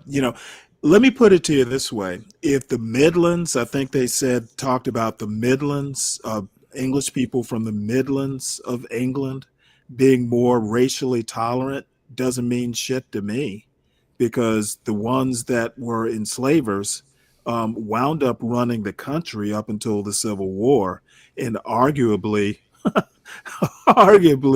they won the culture, arguably they won the Civil War and are still running the country.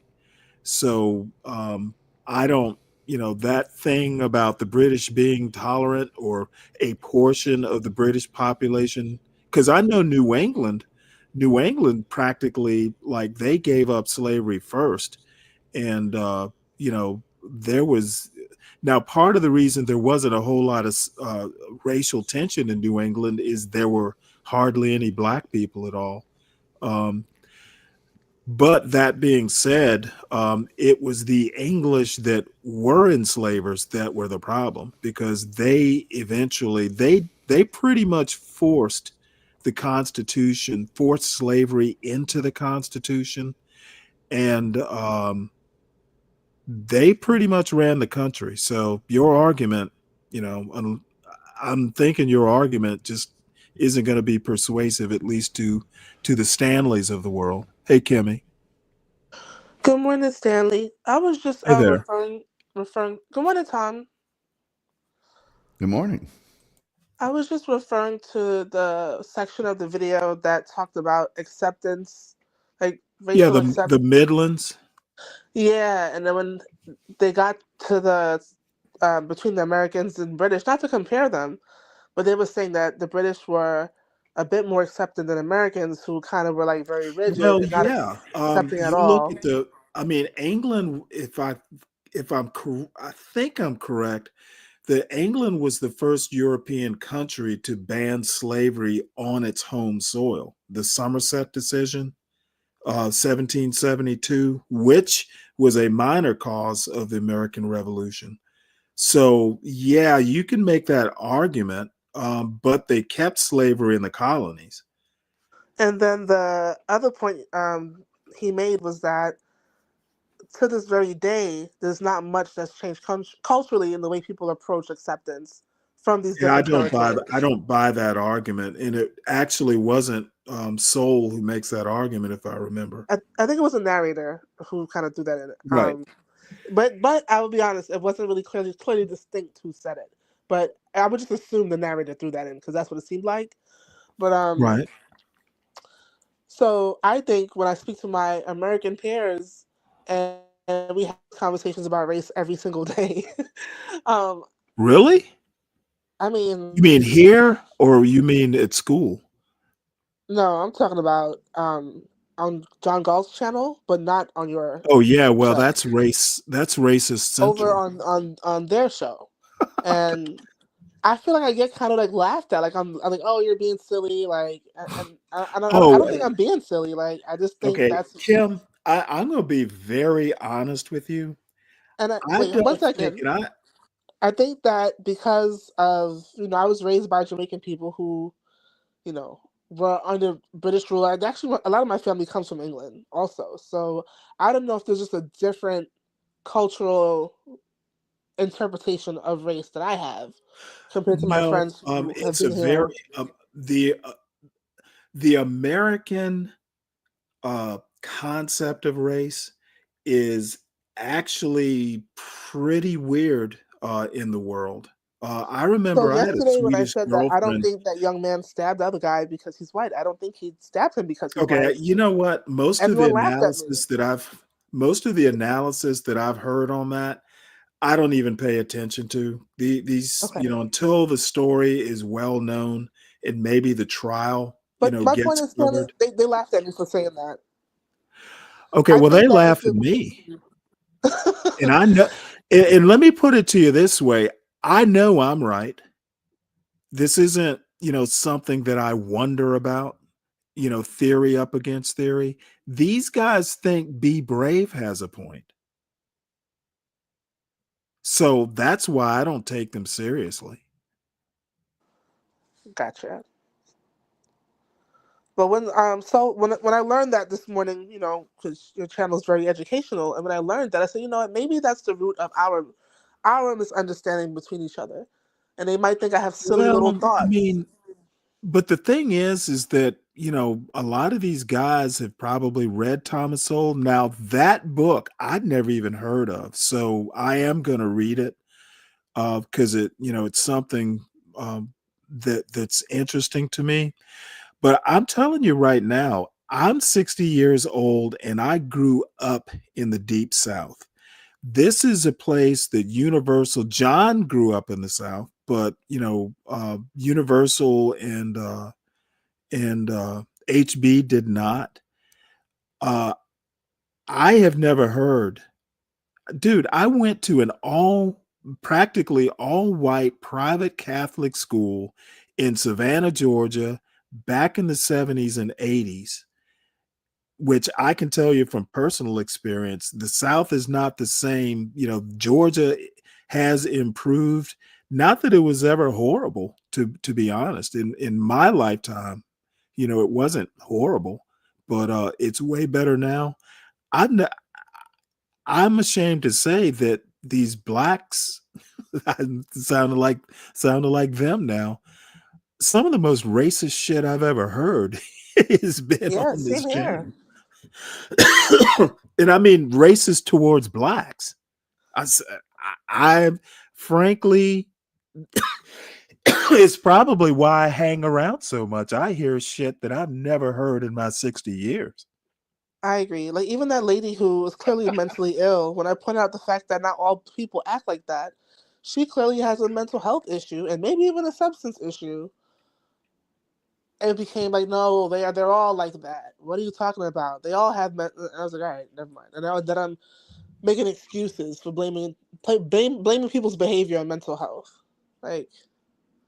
Well, I mean, there are a lot of different reasons for people's behavior. John brought up nurture and nature and all that stuff.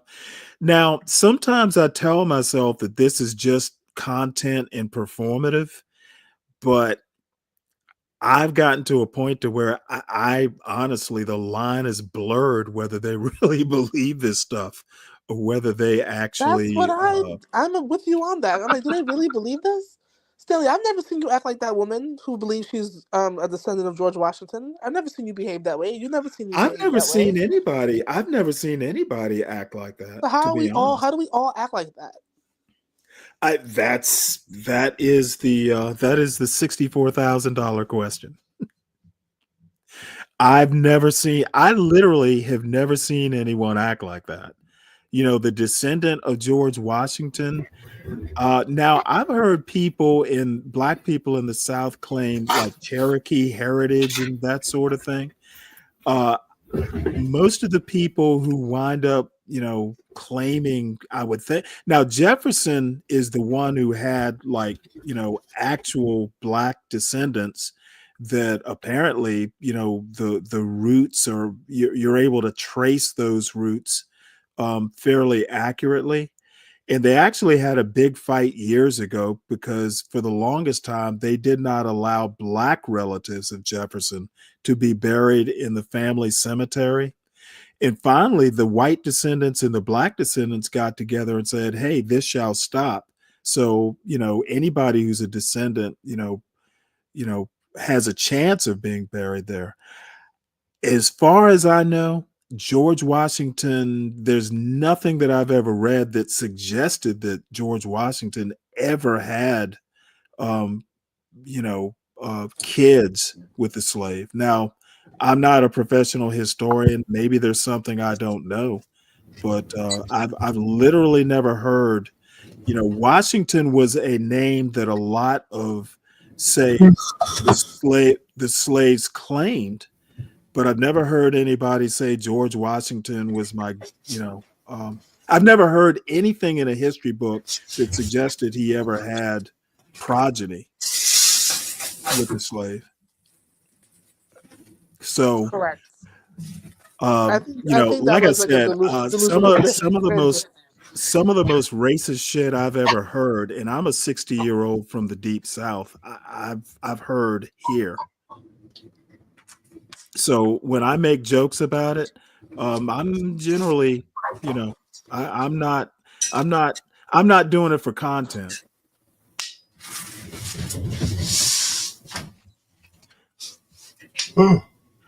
Okay, HB has something for you. He says, "Look how he treats John, and tell me it's not mental illness."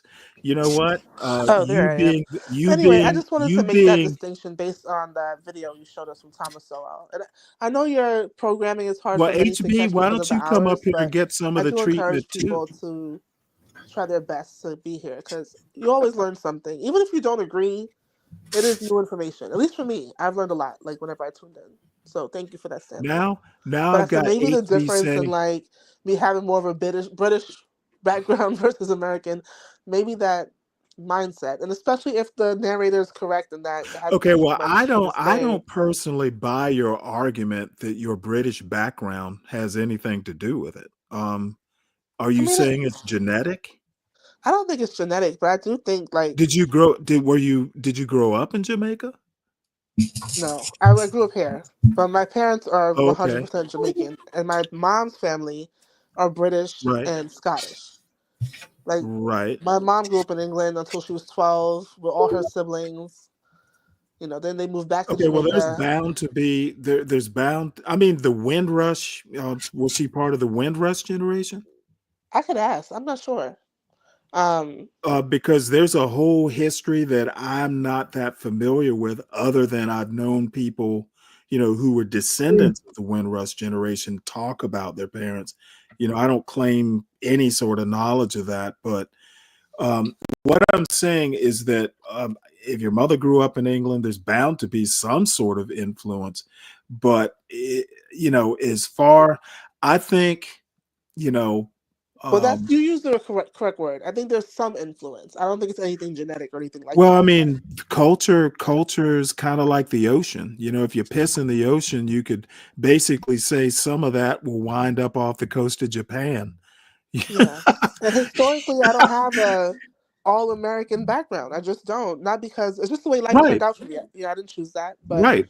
So you're first generation. Yeah, the first yeah. generation, I've read somewhere that, immigrant in an immigrant family, it's really the third generation that winds up being fully Americanized.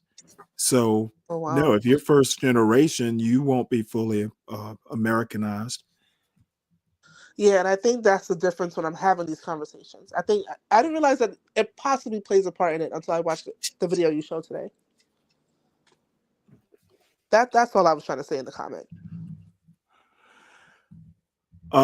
This is an interesting comment. Ryan says the dumbest Americans of all races can breed without any dollars.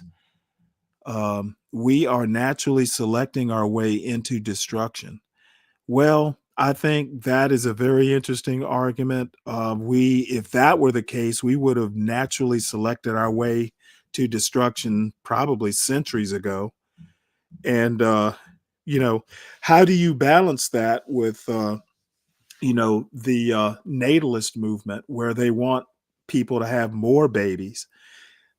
So there's some I'll just leave it at it's an interesting comment. You need to talk to your JD Vances who are natalists.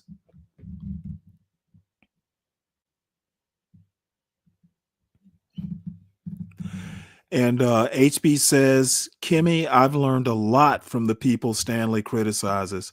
Well, are you implying that the people you learn from are above criticism, HB?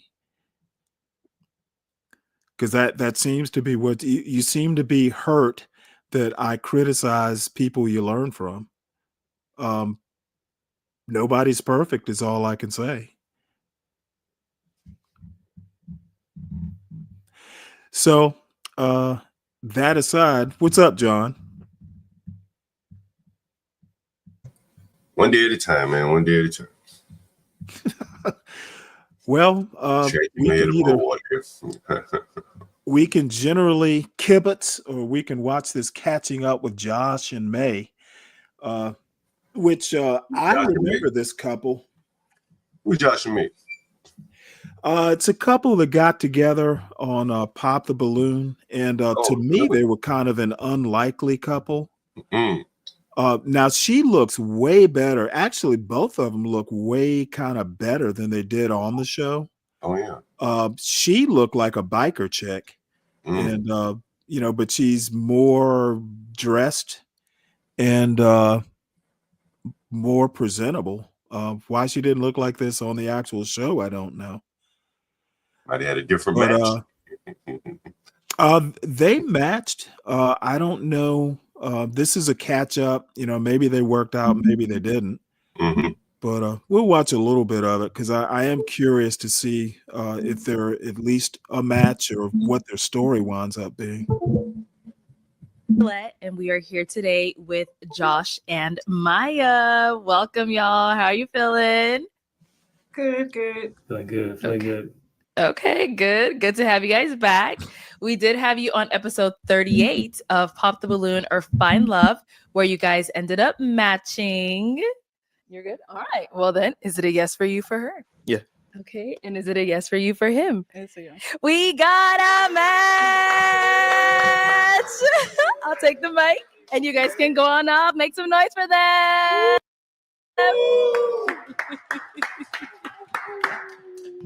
Now, remember thinking, all right, so I didn't think they would wind up together. Josh, so the first young lady that came out, our first contestant, you almost matched with her, but there was a comment she made that I guess in your head, but like, you know what? No, I'm not going to match with this young lady. And ended up popping. She told another guy like, oh, so you got 2 kids. So what about that made you decide like, yeah, I'm going to go ahead and pop? Yeah. So the situation was, we definitely, I thought she was going to choose me. She had already popped the guy. It was between me and a gentleman that was on the end. She went down to pop him and then doubled back. So in my head, I'm like, why are you doubling back if you're not interested? So immediately that was a red flag for me. And I just, I couldn't I couldn't go home with her. I couldn't match. Got it. So you kind of felt like you weren't the original choice. Is that what was kind of going through your head, or? I mean, I guess you can say that. I mean, if you double back on somebody that's already popped, then clearly that's more your type. So I didn't feel like, she actually wanted me. So, that's just not something I'm going to go for. Okay, I see. So Maya, one of your questions to the guys was about movies. Is that does that help you get to know people a little better, or why was that one of your deciding questions? Well, number one, I'm a creative person, so I feel like I like anything that pertains to the arts. So cinema, I'm a real cinema nerd. And I feel like you can kind of tell a lot about a person by their favorite movie. So I just kind of wanted to feel everybody out and just, I don't know, see a different side of them, Okay. Yeah. And then I think you said you're an artist, right? You do music? Yeah, I make music. Okay, you sing, you rap. What kind of music you do? I do a little bit of both. So I'm a harmonizer / rapper, but I'm really nice though. Oh, okay. Can we hear a little something? No. But again, I hate my it when they do Apple that. Music, Spotify, YouTube is the same. Maya on Mars, and that's Mars with the Z. So okay. She said, "Don't put me on the spotlight, please." Please don't, because I saw the last person that y'all had sitting on there, and it didn't go too well. So we're not gonna do that. But no worries. We'll make sure to check you out, Apple Music. All right, so let's get right to the point of why we are all here today. Since you guys ended up matching, have you gone on a date? Okay, Maya's nodding. Yes. Oh, okay. How exciting. So when was the first date? Where'd you guys go? Oh, Josh. Okay, go ahead, Josh. Yeah. So where did we go? We left after we left the studio. We went to right there by Phoenix Stadium. I forgot what that's called. It's called Mall, I think. What is it called? Grand Skate Mall, I think. I could be wrong. The mall. Is it Westlake? Is it called Westlake or something? Is that? Oh, you're talking about now my right next to the arena where the WNBA arena is. There's a bunch of restaurants in there. There's Neo's restaurant is in there. I think it's Neo's restaurant. Okay. Yep. I know exactly what you're talking about. Yes, you guys went there. They have plenty of restaurants. Yeah. Yeah. So we went in there.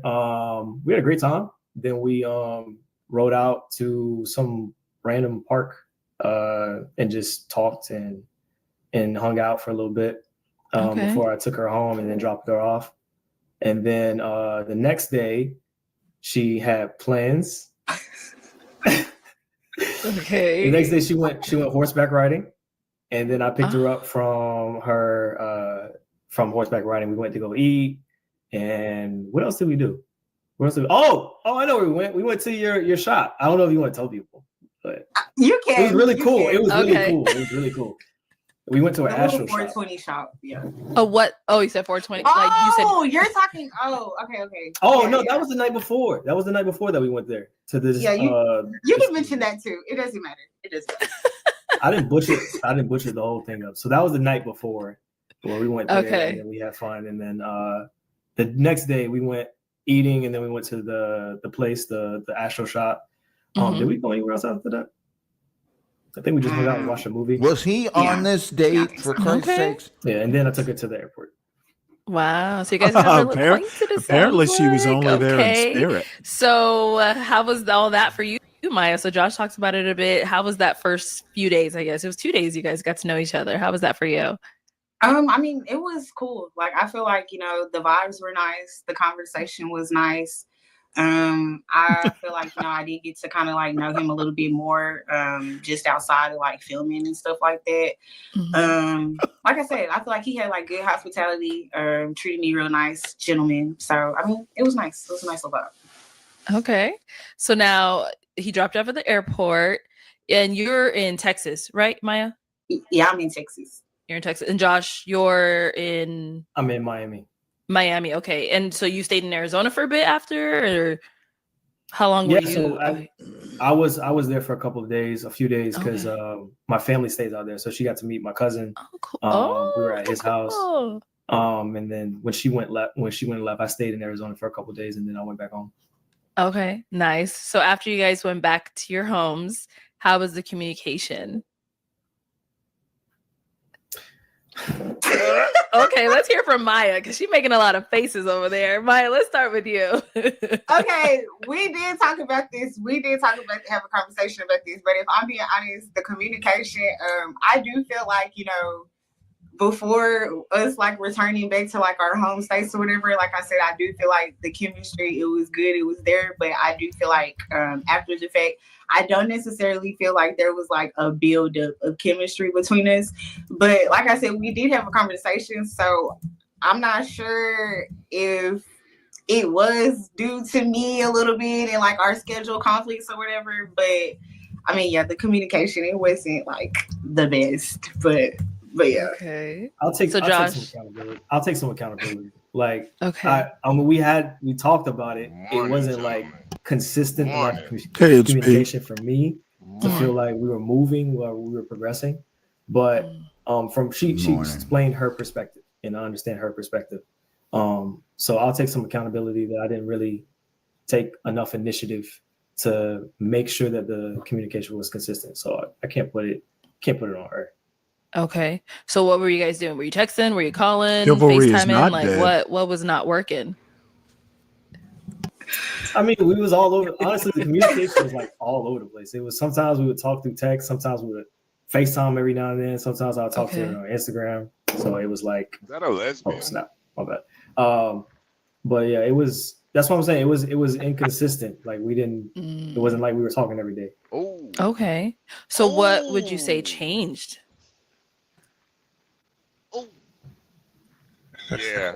Yeah. Y'all making a lot of faces, but we ain't hearing anything.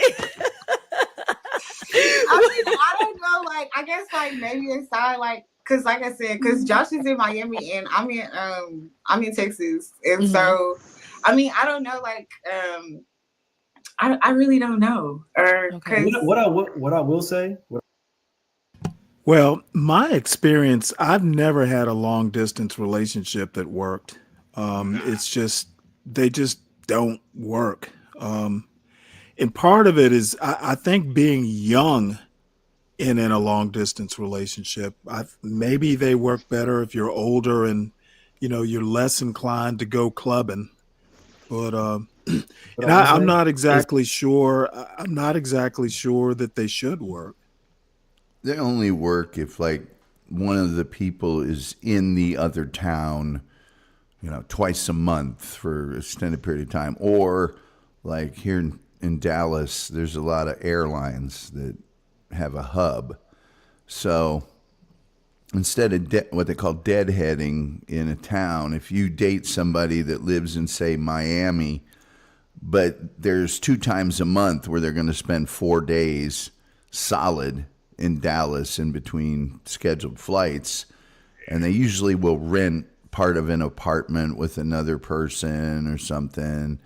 But even if they're not doing that, you can have kind of a casual whatever with them, but it ain't gonna work if it's long distance. Yeah, I don't think it works. And I agree with Virgo. This guy looks like a lesbian. I'm not sure if that's actually a man. It's another thing that I find on this channel.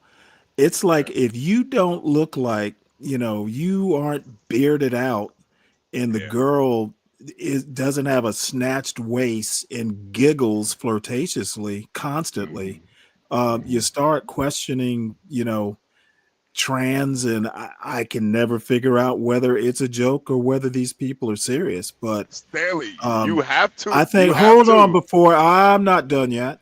You fell for it. I tend to not care. Sometimes the first question I want to ask is, why do these people care so much about other people's business? Stanley, you fell for it one time, and we were trying to tell you. So fucking what? So HB, Are you trying to make a point that I fell for it one time? I Yeah, fell for it you said a man. online. It's not like it was in person. Yeah, but you said a man was hot. Okay, We were trying to yeah. protect Who you gives a from fuck? that. We were trying to protect Okay, you from that. I know that you guys, you guys are this online shit is really important to you. I No, didn't fall for anything. I never met the person, didn't shake a hand, didn't ask for a date. What exactly did I fall for? you said the man was hot, Stanley, and I mean, there is no and after that. okay, well, I fell for somebody who was made up and I saw on a computer screen. Yeah. Okay, so what? That proves the point. The thing I'm trying to convey is I find people online and black conservatives in this space are entirely so dude, we literally just had the conversation. Okay, I know you want to fucking over talk to make your dumbass point. No, my point is it's the internet. Okay, what I fell for was on a computer screen, if you want to call it falling for. Okay, it's not like I was at a bar and took the guy home. I mean, you might have. Okay, and once again, to get away from my point, you want to move the goalpost. My point is that why do y'all give a fuck so much? What is it in you that makes you care whether this is a guy or a trans guy? Why do y'all care so much? Because I had two brothers. We used to tease okay, each other hold about on, that. Dave. Let HB answer. These people go out of their way to trick people into believing that they're a man or a woman. They go out of their way. Okay, well, I'm going to leave you to your paranoia. It's not paranoia. I'm just for it. It is paranoia, and it is far right paranoia. This is, folks. This is your brain on MAGA. You vote MAGA, and become hyper paranoid. Now this is political. Does he look like it's gonna be political. It's gonna be a lot of things before it's over. Man voted for? You don't know who he voted for. I'm not the one who started I'm not the one who started wondering who's trans and who's not. HB, y'all have this fascination. Y'all have this fascination with who's trans and who's not. And I'm beginning to wonder whether you're trans. Why do you care? Is it trans comparison? Stanley, I got a full beard. What about you? Okay, dude, you also have locks or braids or whatever. Yeah, you got long, beautiful hair too. Oh, yeah, you know what? But it's not in braids. Hey, you still got long hair. Okay, dude, you've never heard of men with long hair? I can ask you the same question. Okay, but your hair is braided, kind of like that Shirley Temple look. Yeah, it's a proud African. Go ahead and sing the Good Ship Lollipop for us. Proud African look. I know you. Okay, a proud African look is braids. This is a Wakandan hairstyle. Yeah, okay. Well, I hate to tell you this, but Wakanda does not exist. Black hating Negro? You hate Negroes. That's why. You hate Negro hair. I hate Negro hair. Yeah, and Negro hairstyles. Well, why would I hate my own hair? I'm a Negro and I have hair. I'm asking. I don't know why. You tell me. Yeah, here you go. Now Virgo's asking if you're a Decepticon. See, now people are questioning you. Does the guy HB to you look like he's a lesbian in the photos or on the previous show? that was Virgo. No, I'm asking HB. Yeah, he does kind of look like a lesbian. In the photos and on the show before? In this picture right here? No. I'm saying they've shown pictures in what we're watching, and he was on an entire episode. Does he look like a lesbian in those to you? No, I don't remember him. I don't remember this guy. No, okay. Okay, all I have to say is I will never for the life of me. When I was a kid, my parents used to tell me to mind your own business. Keep your nose out of other people's business. They will keep their nose out of yours.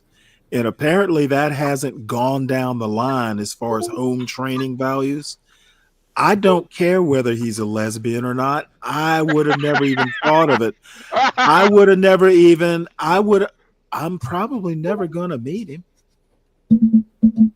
My dad taught me. Why would I care? He taught me, he said, look, if you're going to accuse a guy who says he's a guy of being a lesbian, you better never have gotten beat by a chick in hoops.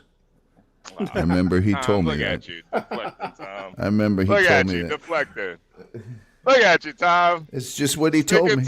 Sticking to the script. You got a script over there, Tom? It's just what he told me. Hey, man, you always play the hits. You got a script over there? You always play the hits. Come up with the script? There's a reason you always we're always of the play the same. hits. We're of the same generation.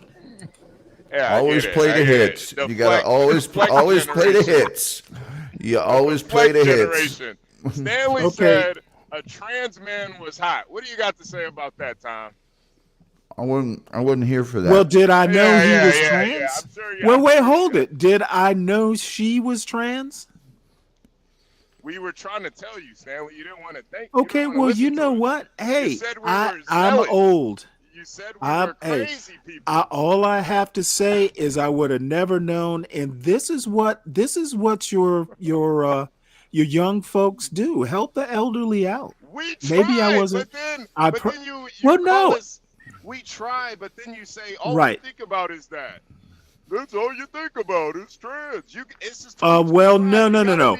Whoa. Do you think I'm basing that statement, this statement today, on what happened back then? No, those many months ago. Old. You're old, so you forgot. Okay. No, I'm basing it on every time somebody comes up who looks a little bit like this guy looks a little effeminate. This guy looks a little effeminate. She looks a little masculine. Y'all start trying to figure out. Y'all start planning surgeries and hormone treatments for them. And hey, Mo Love, I don't know what that means. I'm such a Pisces. Is there something special about Pisces? I don't know. I don't know what the hell. So, Dave, we cut you off. I'm sorry. Yeah, go ahead, Dave.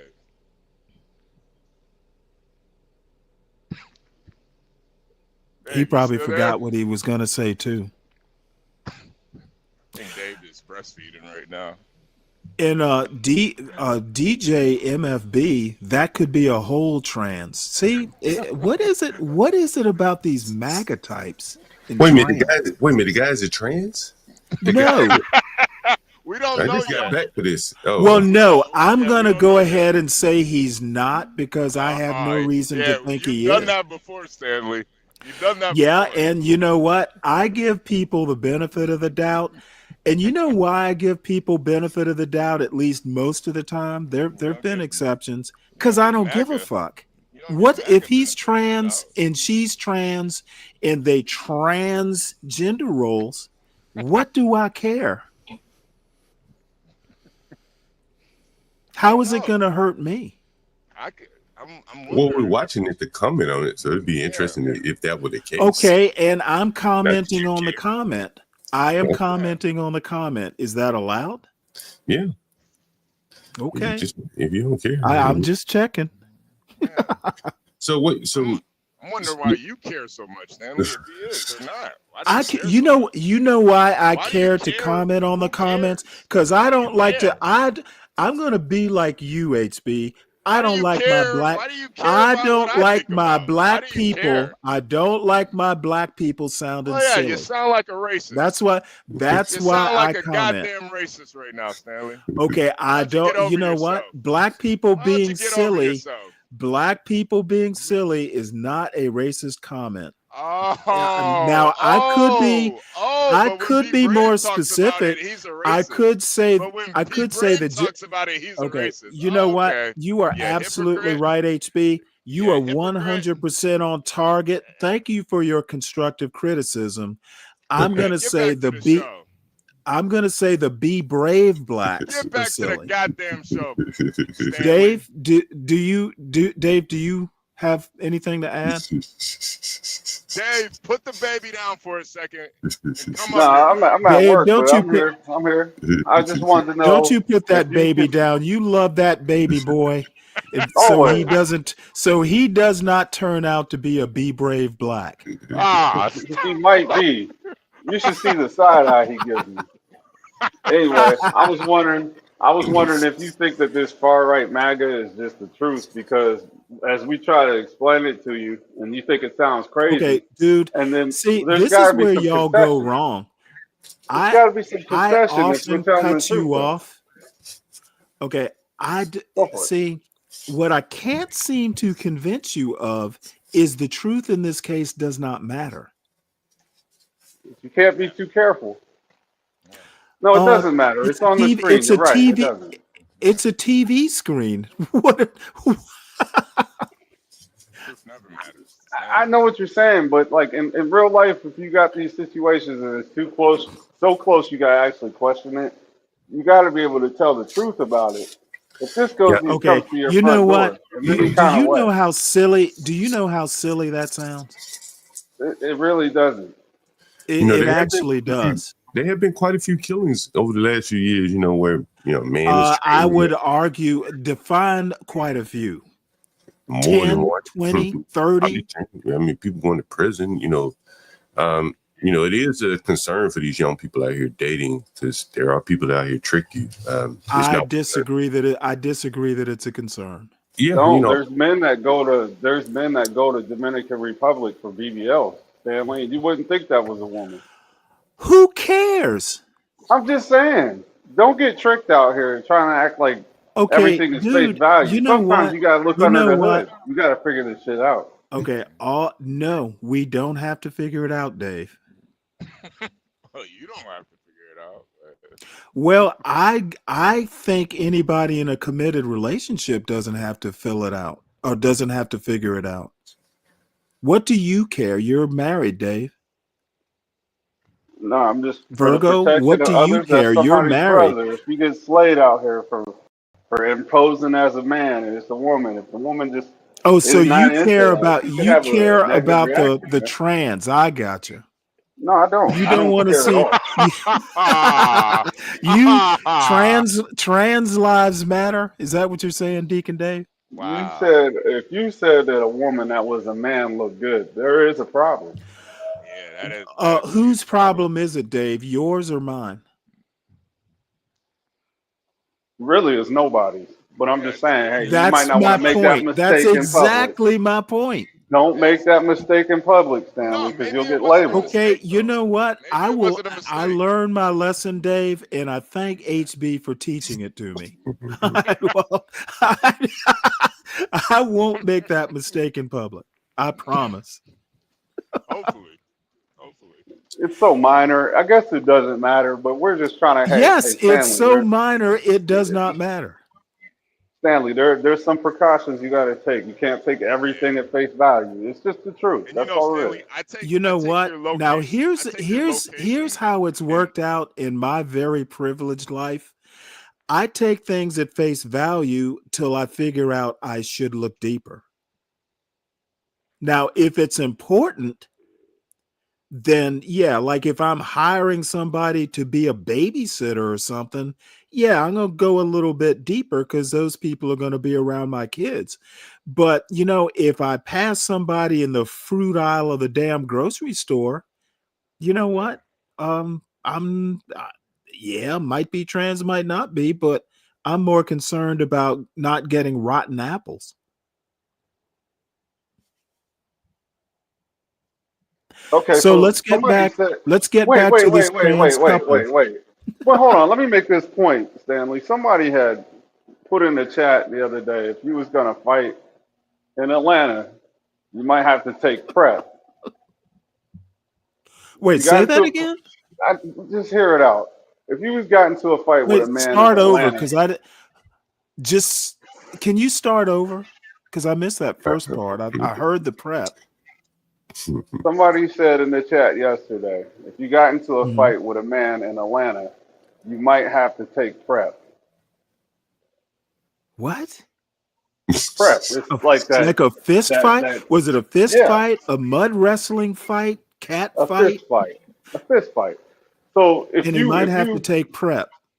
yeah, if they bleed on you or you get your skin broke, you could catch Bodily AIDS fluid. from that.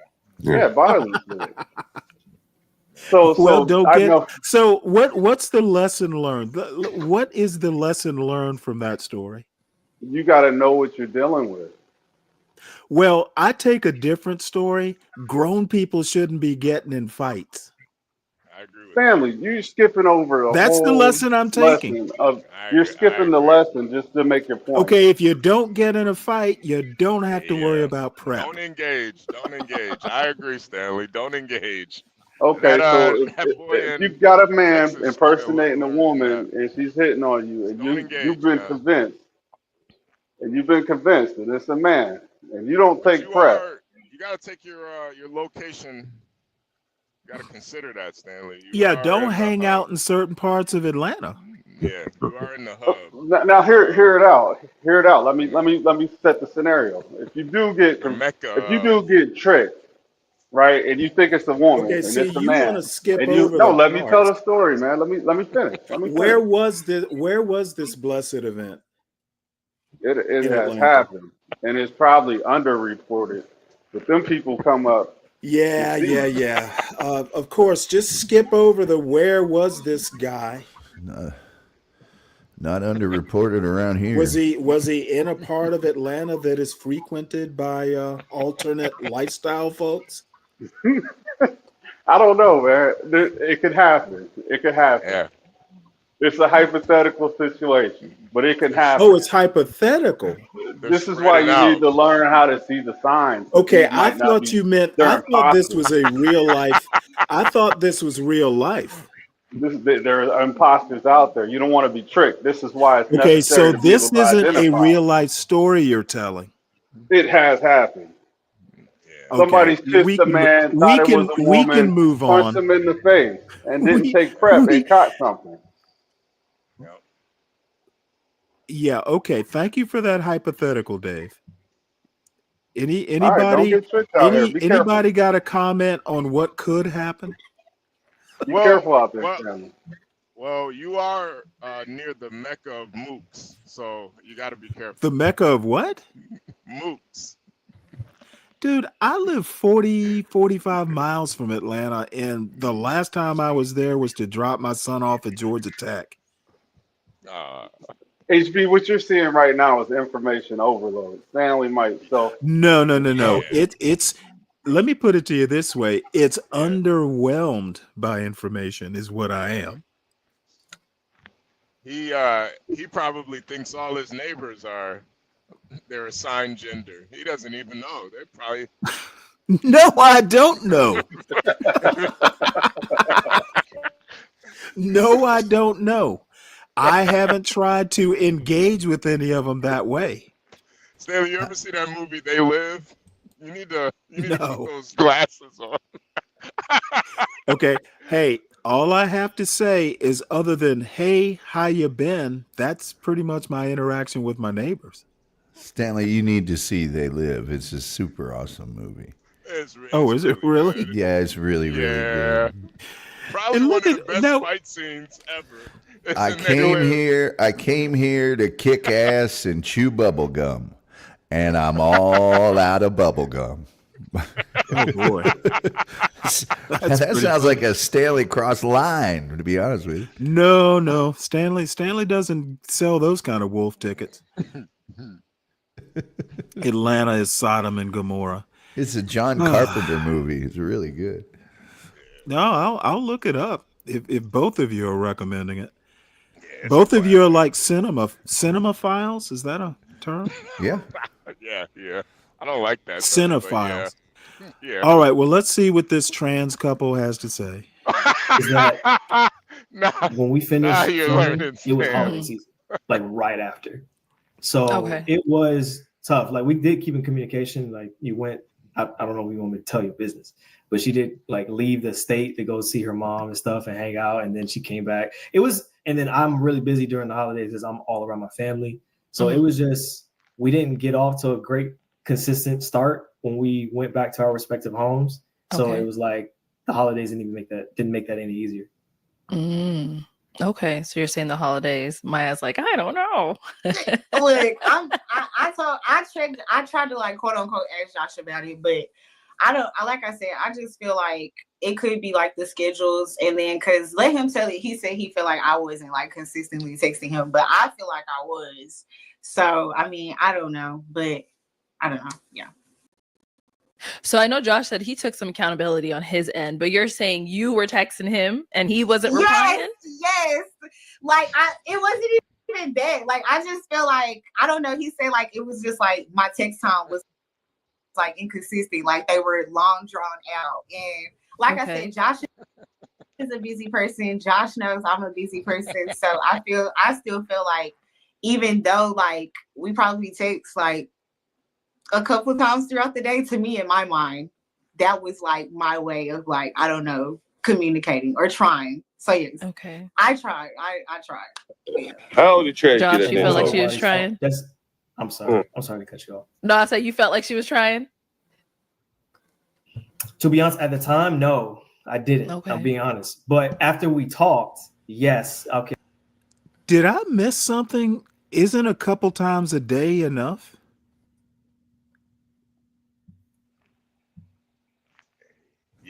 Yeah, he does seem kind of needy, right? Yeah. Is that a trans trait? Hey, the evidence is it's stacking up right now. The evidence is, I don't know. Yeah, let's just say the kinda leaning more quote towards evidence. trans. The quote evidence. Yeah. I like how he went. I got to run. Can you tell me that Trash? I like how he went full on, standard provided background for his. Well, I'm going to guess these people are in their 30s. And, that's the wonderful thing about being older. You just go, hey, what do you think? Is this something we want to pursue, or do we just halt it here so feelings don't get hurt? She did. I understand that, this is a game show sort of thing. So, the content is key, I guess. But, this is what's great about being older. You don't have time for the games. Go ahead, Tom. Well, I have to admit, I see these Pop the Balloon Phoenix, let's say, and they start talking about, well, I'm from Miami, I'm from Portland, and they just keep going, and it's like, is that common? Is that like something younger people do? Yes. I can't imagine. Well, in Pop the Balloon, because I remember these two talking about, he's in Florida and she's in Texas. I think it was Dallas. And they kind of said, well, yeah, that's fine. It's not that far. So as it turns out, it is that far. I just, if I'm in Dallas and the girl says, I live in Fort Worth, well, we're done. Right. I'm not driving to Fort Worth. Look at Black Manta here. Ah, man. Do you run into him on the way to these exams there, Black Manta? Virgo. I would trust say any man with his cleavage out. If they're exceptionally, then I would make the drive, but it better be exceptional. Yeah, well, all I have to say is that this couple probably their long distance relationships don't work, especially for this couple. Close distance might not have worked. It's just, and I didn't think they were that compatible to begin with. Lupin says Frank Cannon was cool with the downtown LA apartment. Frank Cannon had a car phone. That's right. I remember that car phone. Was he driving an LTD? You're darn right. It was he was. Or was it a town car? It was a big old boat. Frank Cannon had. I mean, come on. He couldn't have driven a VW. There's no way. That is true. But he would need a bench seat up front. That's when seeing a phone in a car. I mean, and it was a phone. Yeah. It was a phone, and that's right. Nobody had those. Nobody. And Lupin says William Conrad was a great voiceover actor as well. He did more voiceover stuff than anybody, and he was just incredible as Matt Dillon. Awesome. Yeah, actually, he was. And he did all the toy commercials and everything. He was the voiceover for those. You know. I don't remember the toy commercials. Oh God, yes, all the toy spy guns. You know, this is the Mattel spy gun. It has a number of features. Yeah, he did all of that. You know, you're in that weird space where you don't want to do too much. So I didn't want to do too much, and I'm busy. She's busy. She got things going on. So it's like, it was just a lack of good communication. Like, we just need to sit down and have a talk, and I will take accountability for that because I'm the one that has to initiate that. So it's not her fault. Okay. So now you said you guys had a talk. When did this talk happen? When did this talk happen, Josh? When did it happen? Recently. Okay. Like recently. Within the last 2 weeks, right? Oh, okay. So now you guys had a talk. You called her. She called you. What brought up this talk? What made you even want to have this talk? We've had a few talks in the last couple of weeks. Okay. That's good then. So we went from bad communication to now we talking. Is that what you guys would say? Okay, fine. I guess I gotta play teacher now. Let's hear from Maya. Let's hear from Maya. Go ahead, Maya. Okay, so one of the things that like sparked, because like I said, we weren't like consistently talking, but I do feel like.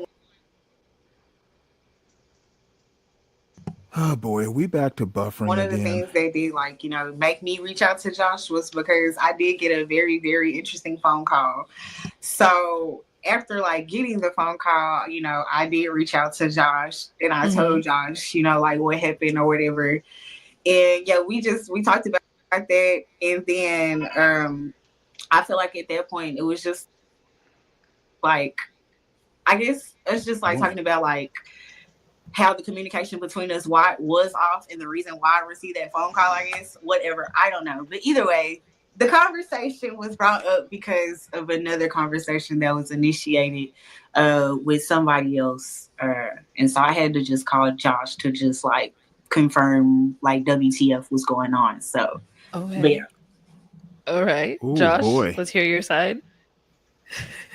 Well, she's saying this is the truth. Like I got a random call in the middle of the night, and then we both got random. Oh, you got one too? Yeah. Sorry, I guess we both. We talked about this. We both got a random call in the middle of the night, and then we went, speaking after that interesting phone call, and then from there we just been talking. We just been getting to know each other. Okay. It's been fun. Yeah, Stanley, the feel evidence like is, I know what this call is. I don't even know. Somebody TikTok, help me here. I keep getting tagged. And yeah, the evidence is piling on, Stanley. Okay. Do you have an idea of what kind of phone call it was? Was it you that called them? I bet you would like that, wouldn't you? No, I have no clue. Give you a in on pop the balloon, but no, it wasn't me, Stanley. This is just a theory of mine. This is just a theory. More theories. This is a MAGA theory, so take it with a grain of salt. What I'm assuming the call was about how he was back in high school. He was senior cheerleader on the cheerleading squad, and his name wasn't Josh, it was Jane. That's what I'm thinking. Well, that's a theory. Anybody else? It's possible. I think you have to be somewhat naive on the left to not. You know what? And I you was have waiting to on be that. Go ahead. somewhat horrible on the right. Yeah. If you're on the left, you kind of gotta So just close your eyes. you throw out a theory and then everybody climbs aboard that theory bandwagon. I got you. Yeah, let's do it. Hey, Stanley, there's medication that's No, supposed to let's just heal. pretend No, there's medication that's supposed to heal you, but it has a list of side effects. You're taking medication for one thing, but you're ignoring all the side effects by being on the left. yeah, okay. Whatever. I don't even like I said, uh if that means the left is not prone to these weird sexual conspiracy theories, then yeah, I'm that left. Hey, Diddy was out there with that "Get Your Booty to the Pole" campaign. Hey, Diddy was probably on the right. He was on the left for sure. Big time on the left. You don't remember Vote or Die? You don't Yeah. remember that? No, Yeah, I what's don't. all I don't doing really over there? watch a whole lot of things that would show Diddy commercials. No, he was literally behind the campaign of Obama's second term. So, okay. Anyway, let's. I believe Caitlyn Jenner is a Republican. What? Right? He was like in Tom, did you Google that? Did you Google that, Tom? Oh, I now, check hey, my I work. I had to look up Takara Jones. I have no idea that Takara Jones even existed. So thanks there, Lupin. Who is Lupin, Takara it's Jones? a trans actress or whatever. Oh, Jesus Christ, Lupin. What the hell? And I noticed she was born in 1981. This is like a millennial thing, right? Most trans are millennials, right? Yeah, I'm 30 years old, 40 years old. Caitlyn wasn't a millennial. So maybe I understand why y'all have to worry about it. It's a millennial thing, right? Thank you, Stanley. Gotcha. Yeah, Thank yeah. You know what? It makes sense now. It makes Stanley. sense. We're So not it's not Gen Z, it's not Gen X, it's all millennials. Yeah. So like Gen X raised Gen X and the younger boomers raised a whole bunch of trans kids. I got you. It's not our fault. We like our lines clear and not blurry. Video and all this stuff. That's right. So many millennial trans that I understand. Y'all pretty much swim in trans waters. So let's talk a little bit about this video that I saw, and Maya, it was on your TikTok. So tell us about this viral video for the people who hasn't seen it. What was going on? Okay, to be honest, I was not expecting it to do that. I just was on some oh my God, look at this. Mm-hmm. But basically, one of the ladies that he popped on earlier on in the show, mm-hmm. I guess she really liked Josh. She was really really feeling him so much to the point where I guess she was not for our match, and so she.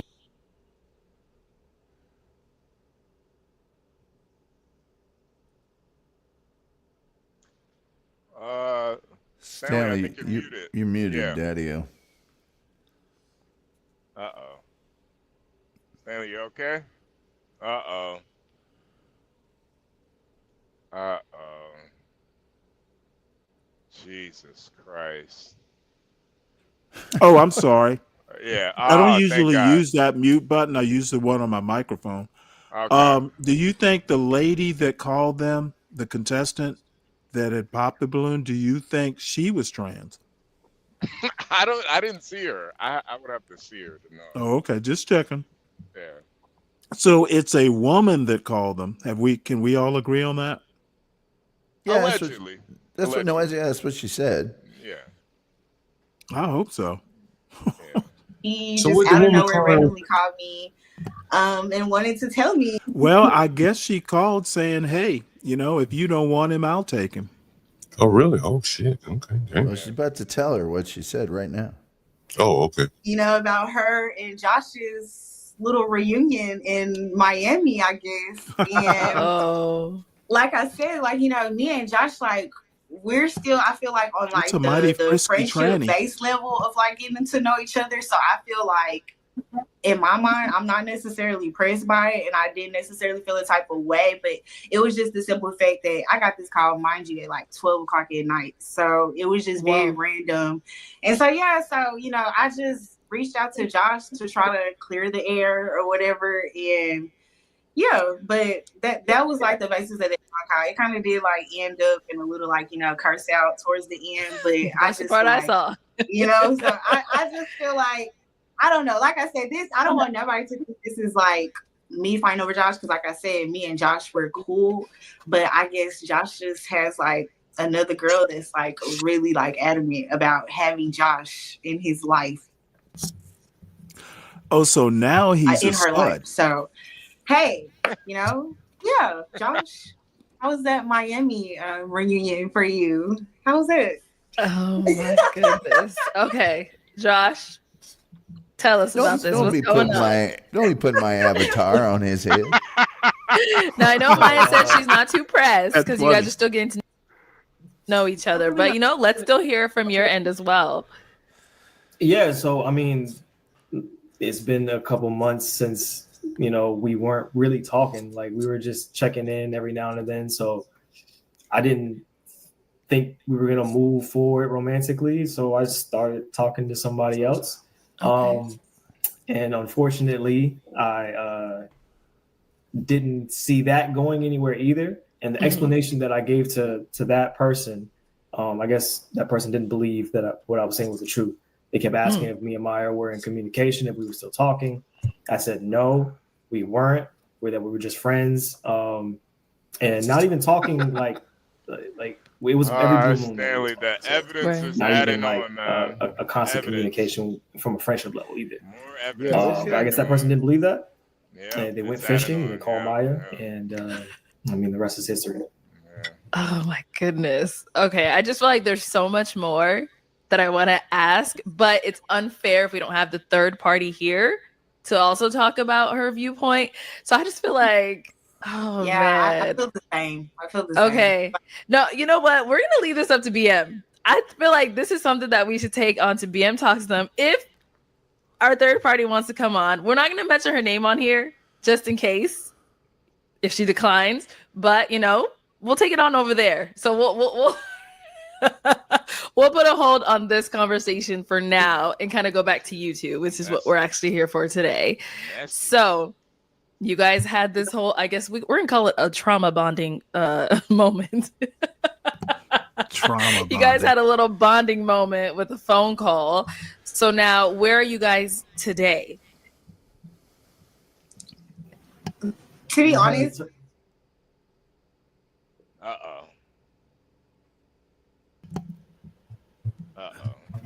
Yeah, Josh, let's hear from Josh. Yeah, Josh, where would you say that?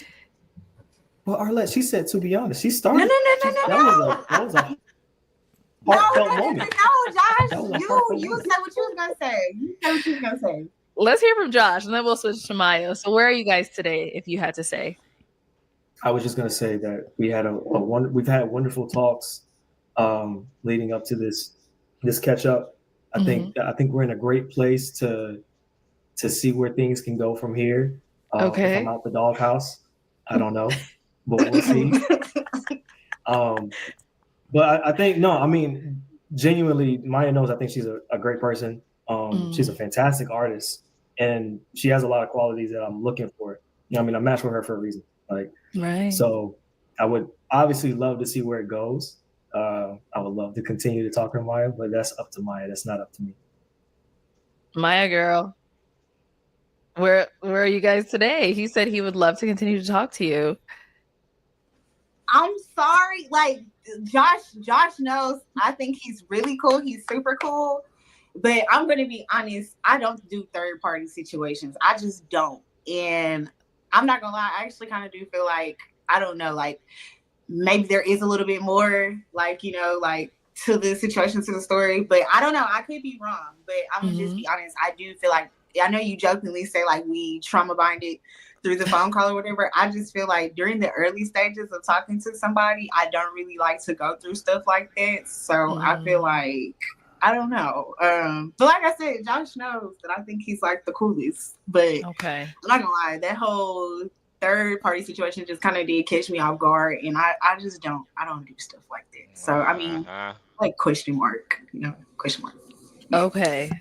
But you're still speaking with him on a daily basis, but in your mind, you're saying right now it's like on a friendship kind of thing, or do you see it ever changing romantically? I mean, I don't know. I can't tell the future. That means I don't no. know, but I do. Like I said, he's cool. We do. I don't know if Josh considers us friends. You consider us friends, Josh? Do you? Oh God. No. Yes, I consider us friends. Okay, so okay, then that's that. I feel like this has formed a very fun, good friendship. Yeah. No, but I feel like as far as friendship, I really can't think about that right now because it looks like he's having fun. Just trying to recollect myself from this past situation that I feel like I kind of got pulled into. So yeah. Okay. That's Oh understandable. man. Yeah. Oh man. Okay. So, and when was the show, your episode filmed? Like, I just want to get like a time frame of how long it's been so far. I really think it was December 8th to be exact. December. Okay. So it's been about 2 months, you would say. So it is pretty early on. So I understand what you're saying, Maya. But you know what, Josh, don't give up. Keep on trucking. That's right. Keep on trucking. We need the content. So just for us to kind of go ahead and wrap up, guys, any projects you guys are working on, anything we could be on the lookout for from either one of you guys? Let's start with Maya. Right. Well, I'm always working on music 24/7. I just dropped a music video titled Eclipse. So everybody should go check that out. Again, my artist handle is the same on all platforms. Apple Music, Spotify, YouTube, Maya on Mars with the Z. So yeah, that's about it. Okay, make sure you guys check her out. Josh, what about for yourself?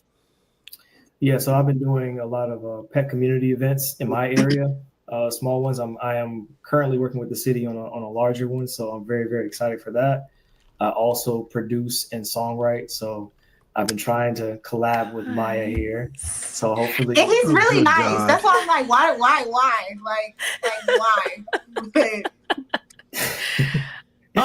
So we'll see where that goes as well. But yeah, so look out for the events in the area. If you're in the South Florida area, look out for my pet community events. Look at this shit. Yes, make sure you guys support our good friend Josh. Okay, he really does. All right, guys. Any final thoughts before we close out? Anything I could have missed that you cannot want to throw out there? Why the microscopes?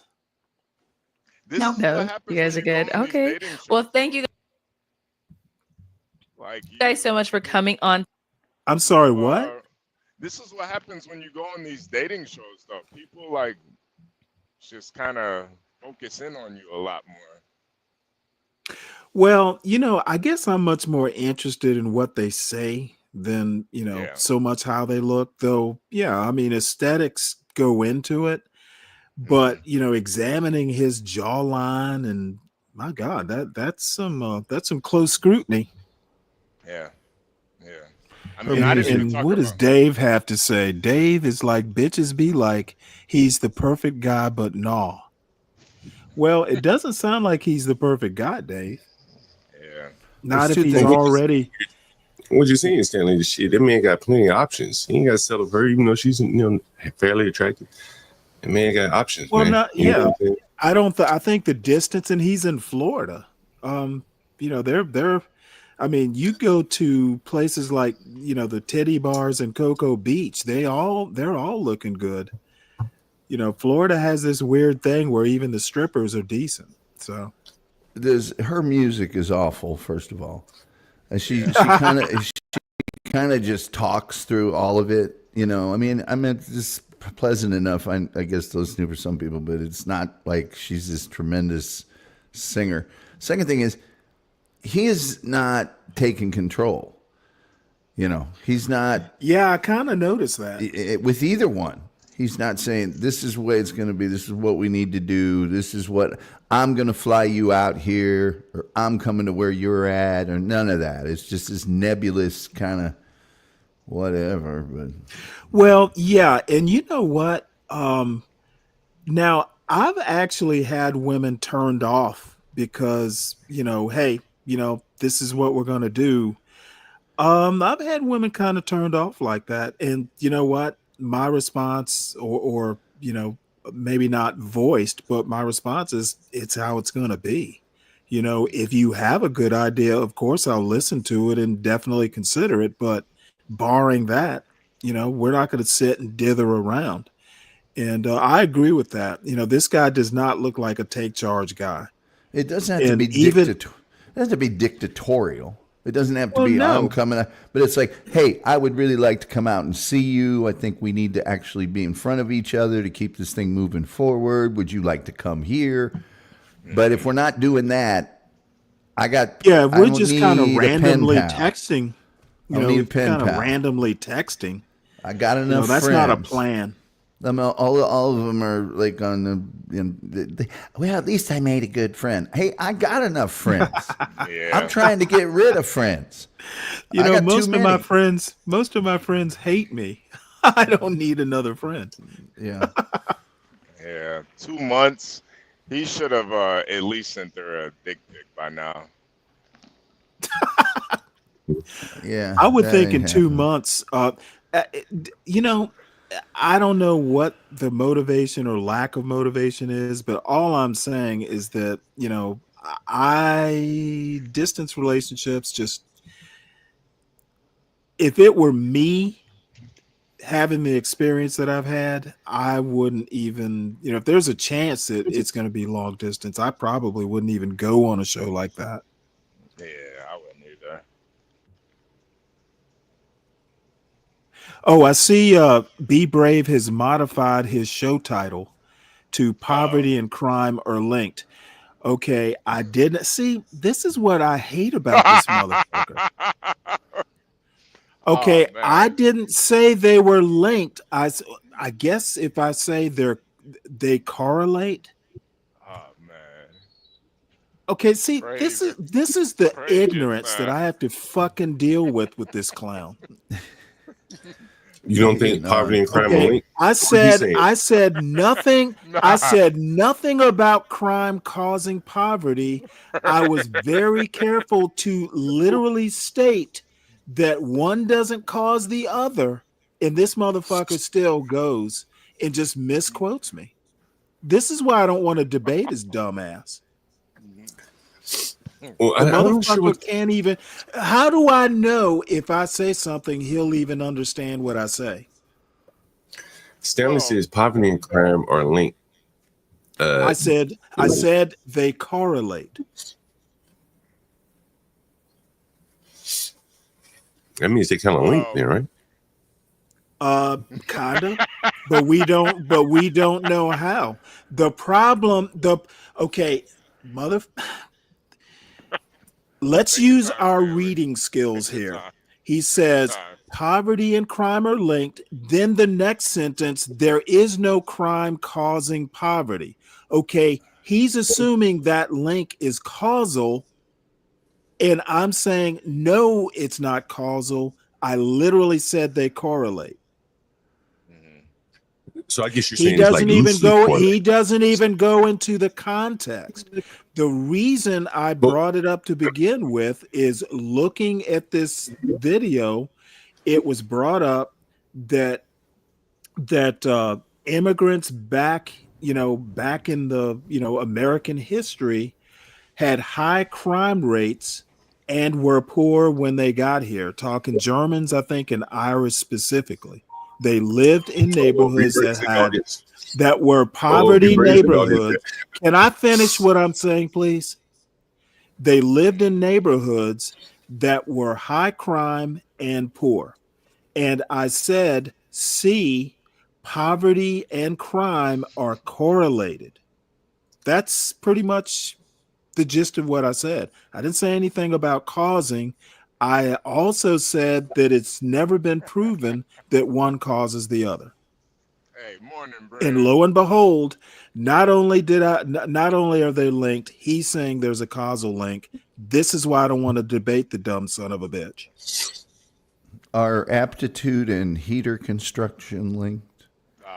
You know what? I don't care about any of that shit. What I want is for if I say something and he's gonna lurk in the goddamn chat to at least get what I'm saying right and in the right context.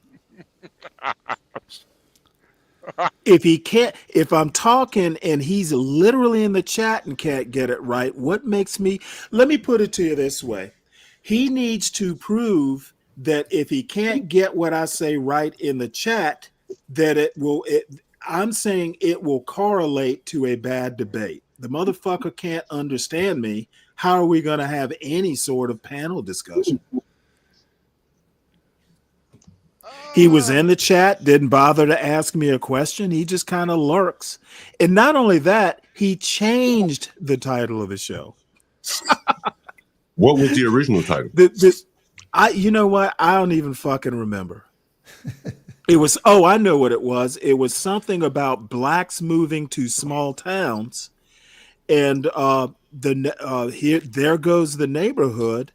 And I had to point out, which apparently he heard me lurking in the chat, that blacks in the South have lived in small towns for centuries. A minute. Yeah, for a minute. So they're not coming to the neighborhood. They never left. Stanley, why do you keep using the word lurking? What's up with that? Because I didn't know he was in the chat until just now. That's what it's called. Does he have to announce himself? Well, okay. First off, I showed the video he referenced in his first title around 5:30 or so. And then the poverty point came up after that first video. So somebody's been listening to what I'm saying. It's just they can't seem to get it right. I mean, when you say lurking, though, you're making them sound like some sort of people. Okay, be brave. If I said they're linked via they're correlated. Okay, I've made a point that the link is not causal. Get it fucking right. And by the way, that's the internet term, is actually lurking. When you're in a chat room or something and don't say anything, that's the actual term. It's lurking. And the only reason I know about your show is when I went looking for something else to write, it came up. Because I'm still foolish enough to even subscribe to your show. By the way, Be Brave, did you subscribe to my channel? I'm sure you did. I'm subscribed to your channel. Why are you not subscribed to my channel, Be Brave? I'm sure you subscribe to your channel. Stanley, maybe you got to work on explaining yourself a little bit better. No, I think he needs to learn how to listen a little bit better. It looks like Grace Thorpe up there at the top. Is that Grace? No. I don't think that's her. So anyway, no. You know what? I don't have too many people complaining about. Actually, this looks more like Grace. Yeah. That's a nice looking woman. Rodney Dangerfield. Nice looking dog. So anyway, that's that. Have at it. Everyone knows that crime. You've never been able to prove that crime or poverty causes crime. Or crime causes poverty, I guess, for that matter. So, all right. Well, that diatribe is over. They are linked to a certain extent, but I mean, Well, they're correlated. Yeah, but I think what somebody like Brave will say is that it's not like an excuse. Who said that? I said nothing about. As a matter of fact, someone in the chat said the comparison is ridiculous. I forget who said that. It might have been Deacon. That was me. It was you. Yeah, that was me. Okay, and I'm saying that I didn't make a comparison. What I said is poverty and crime are correlated. The poverty way back then is not similar to the poverty in 2025. That's obvious. Right. But poverty is poverty. Right, of course. I mean, the poor people of today would literally live like kings if they had the same income and benefits today. If they had today's income and benefits back then, they'd be robber barons. Right. And that's kind of what I was saying about like comparing the two. But obviously you get that.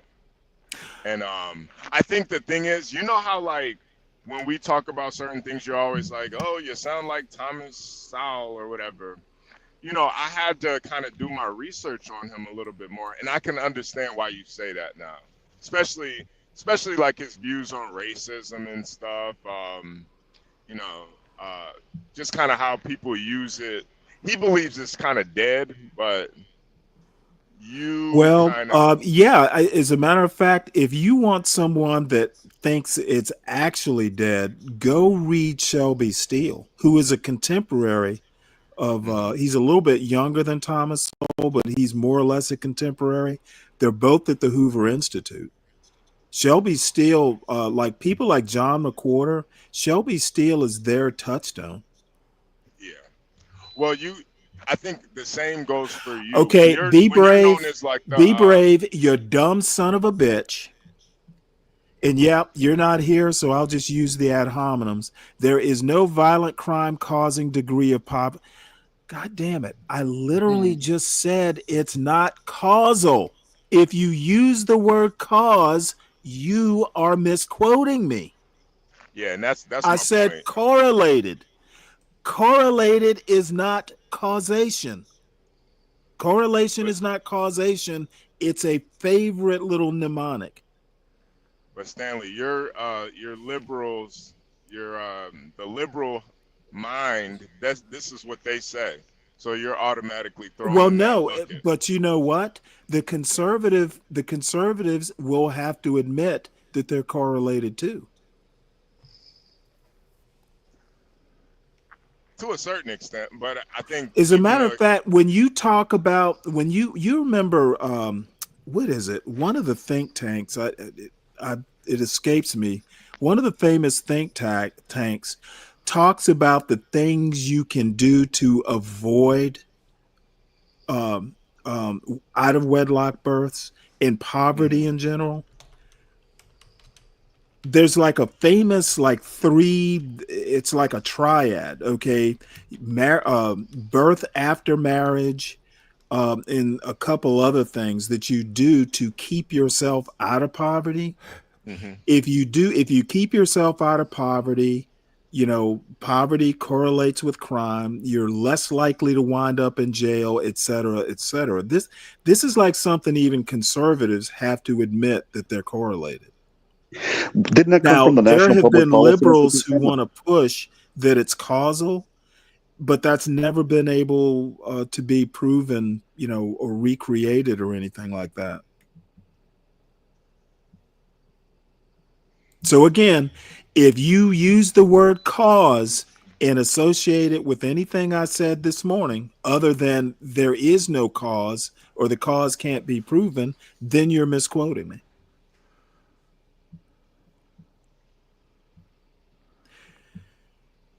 And you're just building a case why I should not even waste my time with you.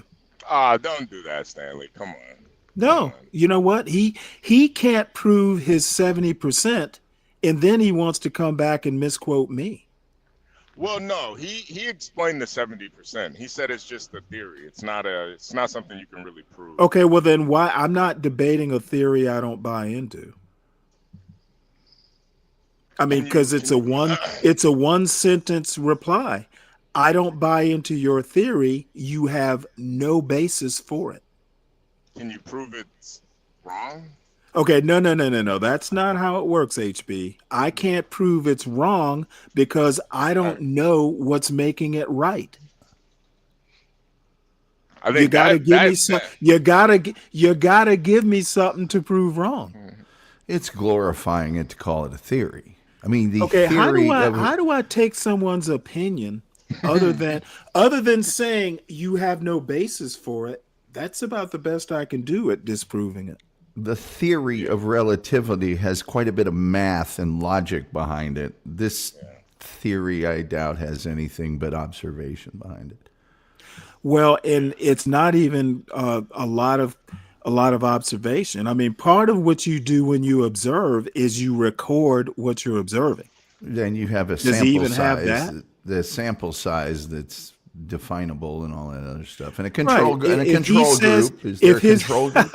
If his response is go Google it, then what can I say other than no? I don't know, Stanley. It's there have been a lot of like MK Ultra. There's a lot of experiments that have been done on people. And that means what exactly? That there could be some mass experiment being done on black people that maybe we don't know about. That's causing this psychosis. What are you saying came from NPR? The correlation stuff? I was asking if that stuff came from the National Public Policy Institute. I was asking you if that was the think tank.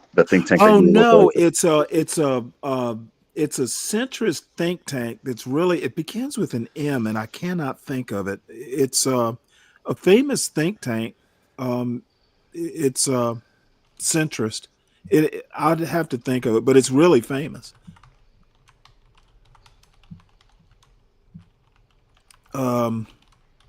Let me put this on and then I'll think of it.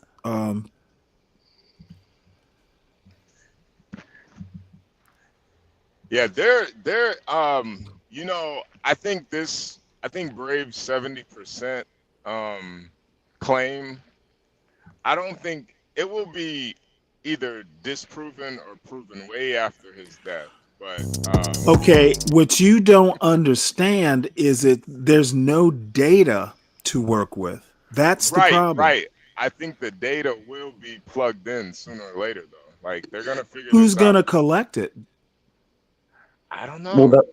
Well, that's the other problem. Because he's though. the only one I've ever heard. Look, it is a be brave-ism. Nobody else is thinking along this line except his little minions. Right, but I think it's eventually gonna spread into the lexicon of the Negroids. Yeah, well, all I have to say is that as long as I'm dead and in an urn, that's fine. I'm gonna come put he can come and piss on my grave when he proves it. Yeah, but there are too many other things that are to me that percentage, that 70% number, I guess. When you plug those numbers in, the data's gonna already be stale. I mean, you don't. All I have to say is basically it's 70% of people who make excuses for 3%. How do you measure that? Yeah. You can't. How do you? I mean, if I'm sitting here making an excuse, who's taking notes? Well, Is it something? Is it a census? Is it a census question? How are you going to collect the data? Right. And I think that's where this has to be studied, honestly, because I think there is something to it. Okay, so see, you got to be kidding. How do you study? I mean, put out a survey, maybe. Possibly, yeah. Do you make excuses? Do you make excuses for criminals in the hood? No. Everybody's going to say no. No, and see, that's you got to be a lot more like nuanced with it. You got to ask Oh, like, you got to be a lot more tricky. You got to be right. you got to be You got to ask crafty. questions like, does white supremacy cause violence in black neighborhoods? Okay, well, did you miss what I was saying earlier, HB? I had up that Pew Research poll where roughly, and this is from 2022, I couldn't find anything on the fly that was more recent, but 58% of Black people say they do not live in an urban environment. Yeah. So the 41% that live in that urban environment are, it's a pretty high number, but they don't break down the urban environment into like ghetto and non-ghetto. And the reason I think that's important, you can't just say urban is ghetto, because when I grew up, my little middle class enclave was within the city limits. So you could say that's an urban environment, even though we had trees and a library and all that stuff. I'm thinking of Norfolk. I used to live in Ghent, which is right near, it's right near Waterside, the Chrysler Center's there. It's a real like Georgetowny looking area. If you went 20 minutes, maybe up towards Virginia Beach, there was a little enclave of middle class houses, new construction, fairly small houses, but good starter houses that was within the city limits. It was not the hood. So that urban number, I have some problems with, because they don't break it up into, I don't know what you would call it, urban poor versus urban wannabe middle class. So anyway, my point is that most Black people don't describe where they live as urban. And I'm saying those people, how do you know that they're making excuses? How do you prove it? That would be, I think you would have to do like a myriad of questions that really kind of seep into the mentality. But the way that science and just education is right now, this would have to be obviously some Oh, you're taking it seriously, aren't you? yeah, because even that question I asked you stepped away from it, and I think that's like a psychosis of the 70%. Okay, well, there is no 70%. It is within, it's between the ears of be brave. So no if let me put it to you this way. If I were to get on a panel for some form of debate or discussion and Be Brave brought up 70%, or anybody brought up the 70%, I'm just going to shut down, because I'm not going to discuss something that has no basis in reality. Right. No. Obviously, That's like saying prove a stroller with Bluetooth is going to sell. No, Tom. I mean, you could take a survey of, would you buy a Bluetooth buggy? Well, yeah, you would hold focus groups in that particular Would you case. buy a Bluetooth baby buggy? This is and like by back the in way, the day when they say used that to say fast the 10 Earth was times. flat. This is back in the day when people used to say the Earth is flat. Yeah, if you look at it from your perspective, yeah, it looks flat. Okay, anybody who lived up in hill country would know the Earth isn't flat. Well, obviously, Stanley. Because if you're up high enough, you can see the curvature of the Earth. Well, even in a flat Earth. And if you know basic geometry, you can see higher at elevation than you can at ground level. That's proof that it's not flat right there. Stanley, you're missing the point. Okay, is there a point, HB? Yeah. What I'm saying is there a point to miss? This is a burgeoning theory right now. We have to a burgeoning theory from a racist. It's a claim. Do you know how many burgeoning theories racists have had in American history? I don't think that flat Earth was actually a good example of that. Those theories have been Because flat Earth burgeoning was for a disproven. century or more. Flat Earth was disproven, so this burgeoning theory would also be disproven. Is basically what. Yeah. Well. I think it needs to be disproven first, because I'm telling you, I do think there's. Whoa, no, that's not how science works. That's not how science works. If you're disproving something, you're assuming it exists. You can't disprove something unproven by definition. Right. That's why we have to prove it. I think once we get the real numbers, the raw data. That's like disproving unicorns. No. Bigfoot. I don't know how we're gonna do this. We might have to do like a GoFundMe or something to get the data. Somebody develop a line of questioning: what's your ethnicity, Latino or Hispanic? If you are, what's your race? If you're black, go down the line of questioning regarding racism. You mean the census? Yeah, like census type questions. But we need like a. I think I could figure it out in about 20 questions if somebody's a 70%er or not. Okay, well, you go right ahead and do it. Just make sure you don't give that survey to me. Yeah. Oh, look at this fool. It's not an exact percentage, but more like a 7 out of 10 ratio seen by many.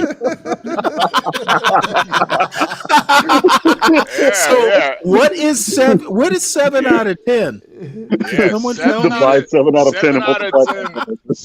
7 out of 10 blacks are completely delusional about. But it's not an exact ratio. It's not an exact percentage. 7 out of 10. 7 out of 10 Nile volatiles don't understand math.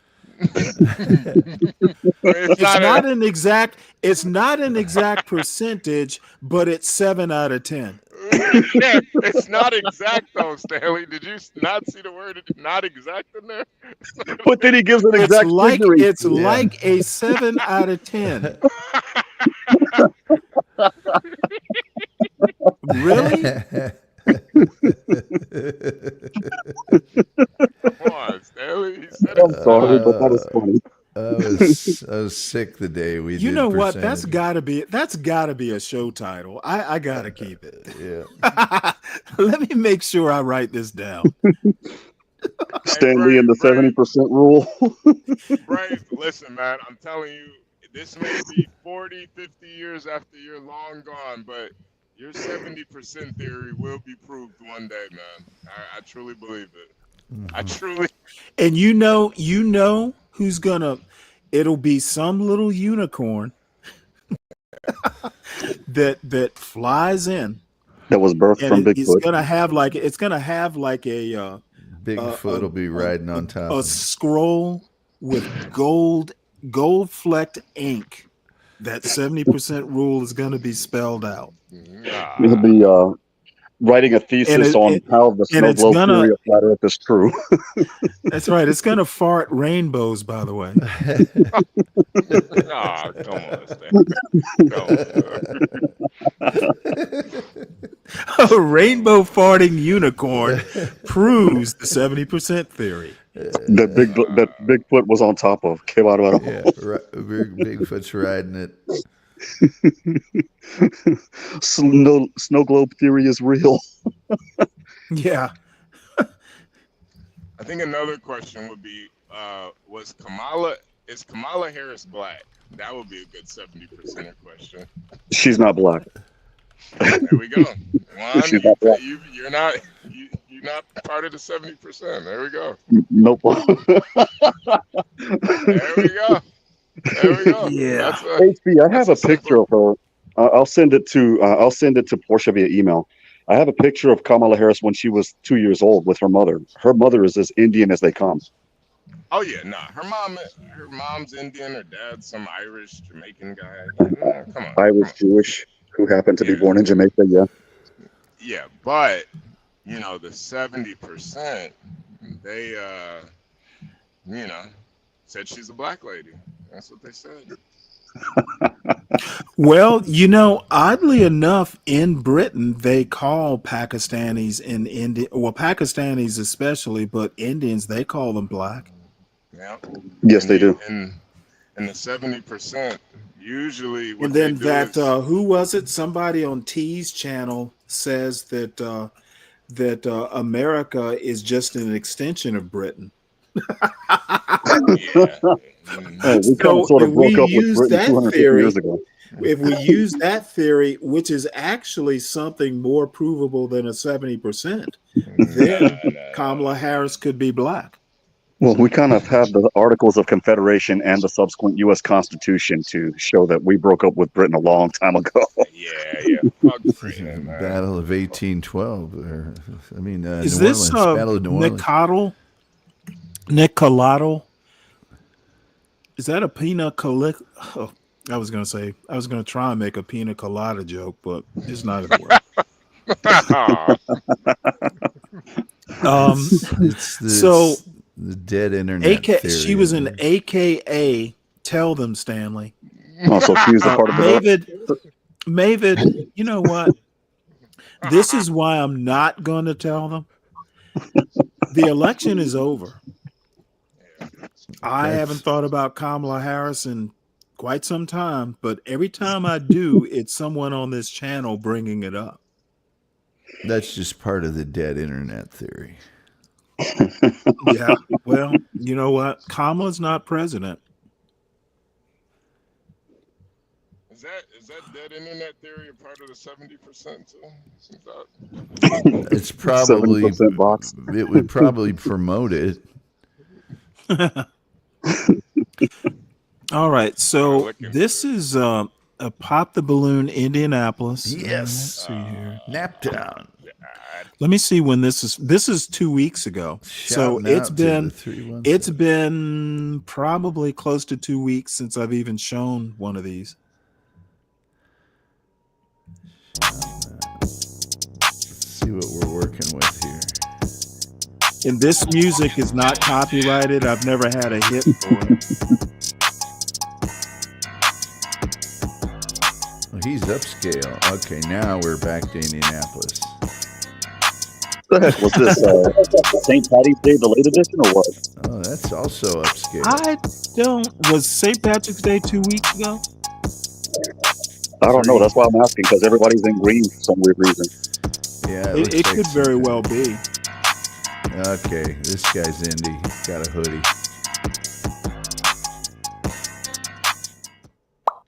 Bunch of zero. It's a pretty nice. Yo, what's poppin', man? Welcome to another episode of Pop the Balloon or Find Love. By the way, I found out something about this guy. He's got like a 12-year-old daughter. Yeah, he's mentioned that. Yeah. Somebody said he was trans or gay or something. Of course, it was somebody on this channel who said it. Episode 35, man. Make some noise for that, man. Episode 35. Yeah, man. You know I had to run it back, man. And Young Professionals did so well the first time, and I had to double back down on them, man. Young Professionals, 25 and under. I forgot about that. So let's Used see to how be they they were coming, man. black. Fellas, it's how the game go.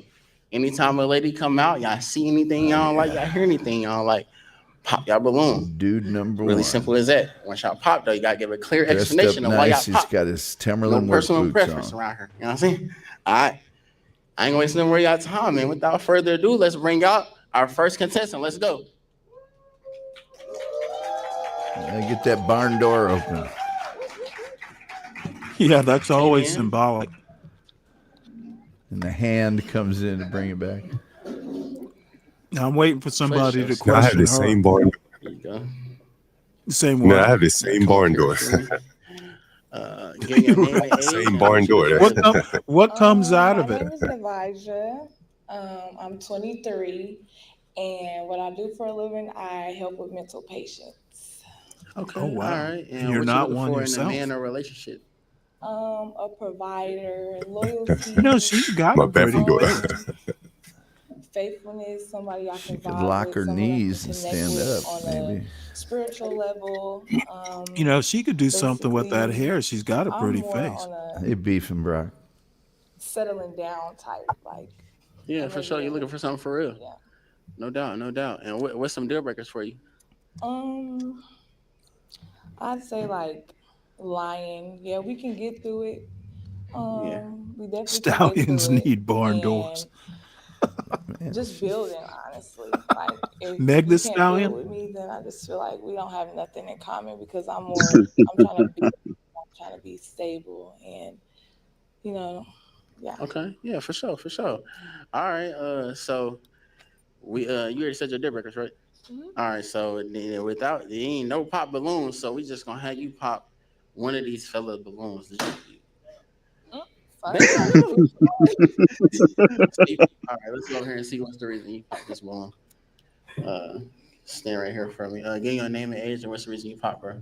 I'm Will. I'm 22. The reason why I popped is because like with my situations, like right now, like my career, school, and the different like lanes of income that I'm trying to build, I more tend to be on the road, kind of away. So settling down right now isn't like what I'm looking for right now. I'm just kind of trying to build my empire. So when it's time for me to settle down, I'll have what I need when I step through the door. Pop was a Rolling Stone, huh? Not wasting my. Is that beard real?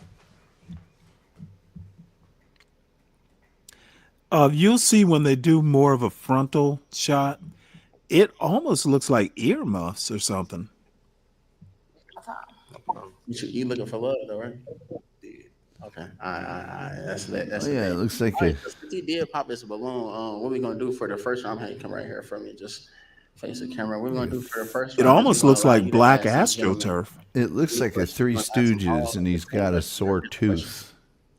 Yeah, looks like a balaclava that got half ripped off. Which one has him? Do you have kids?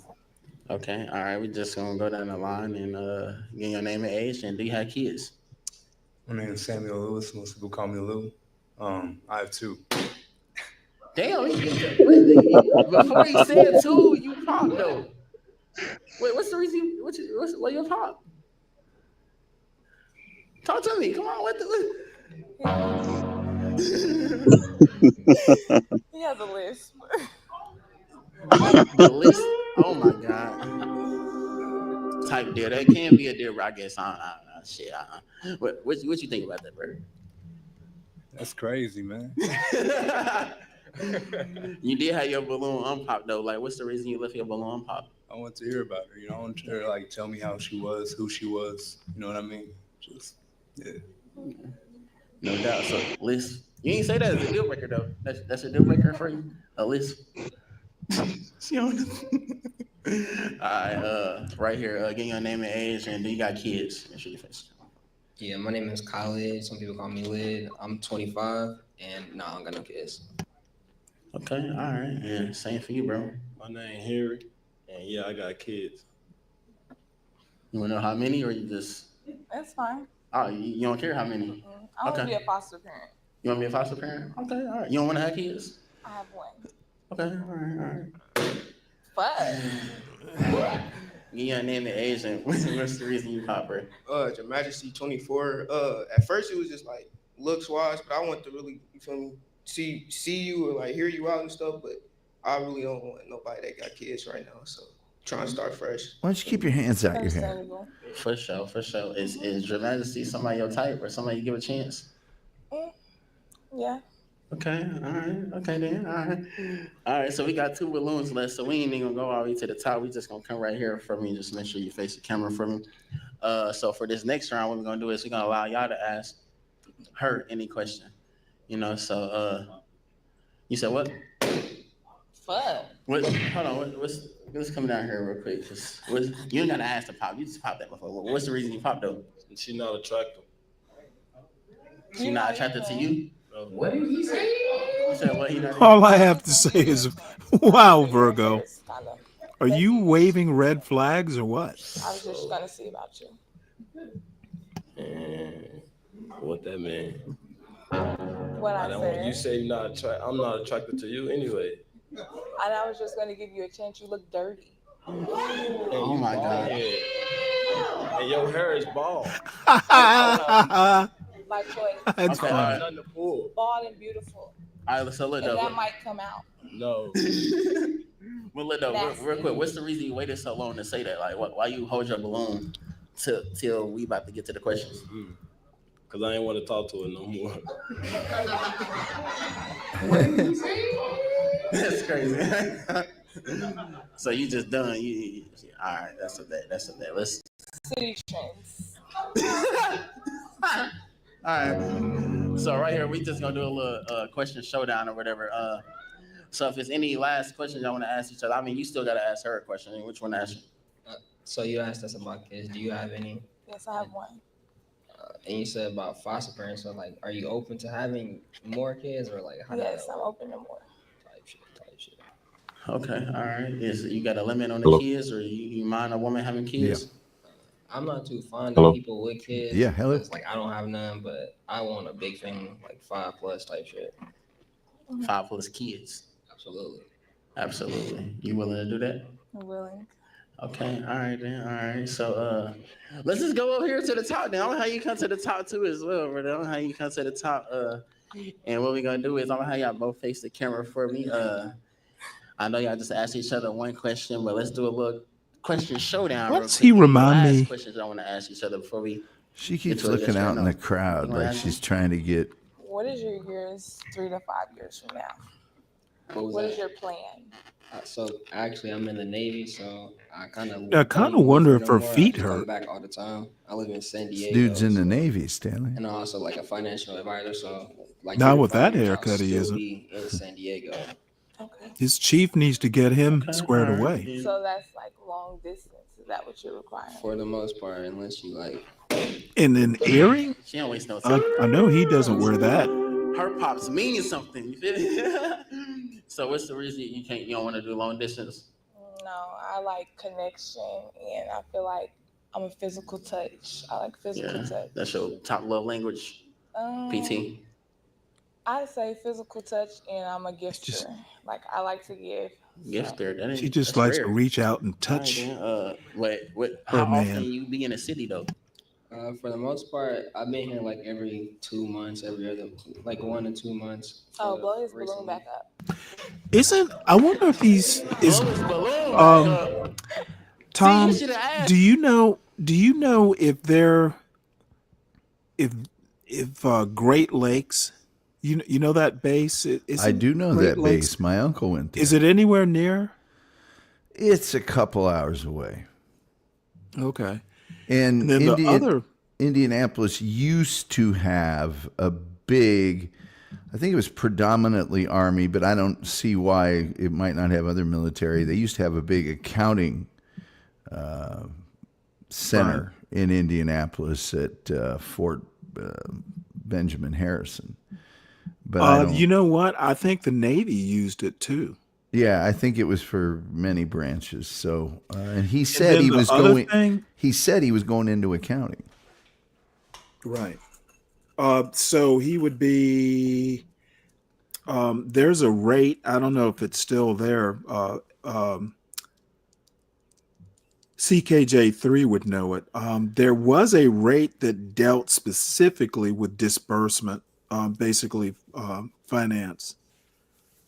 I can't remember what that rate was, but the other option is sometimes you'll have Navy Reserve centers, in the middle of the country. So, sometimes folks get stationed there.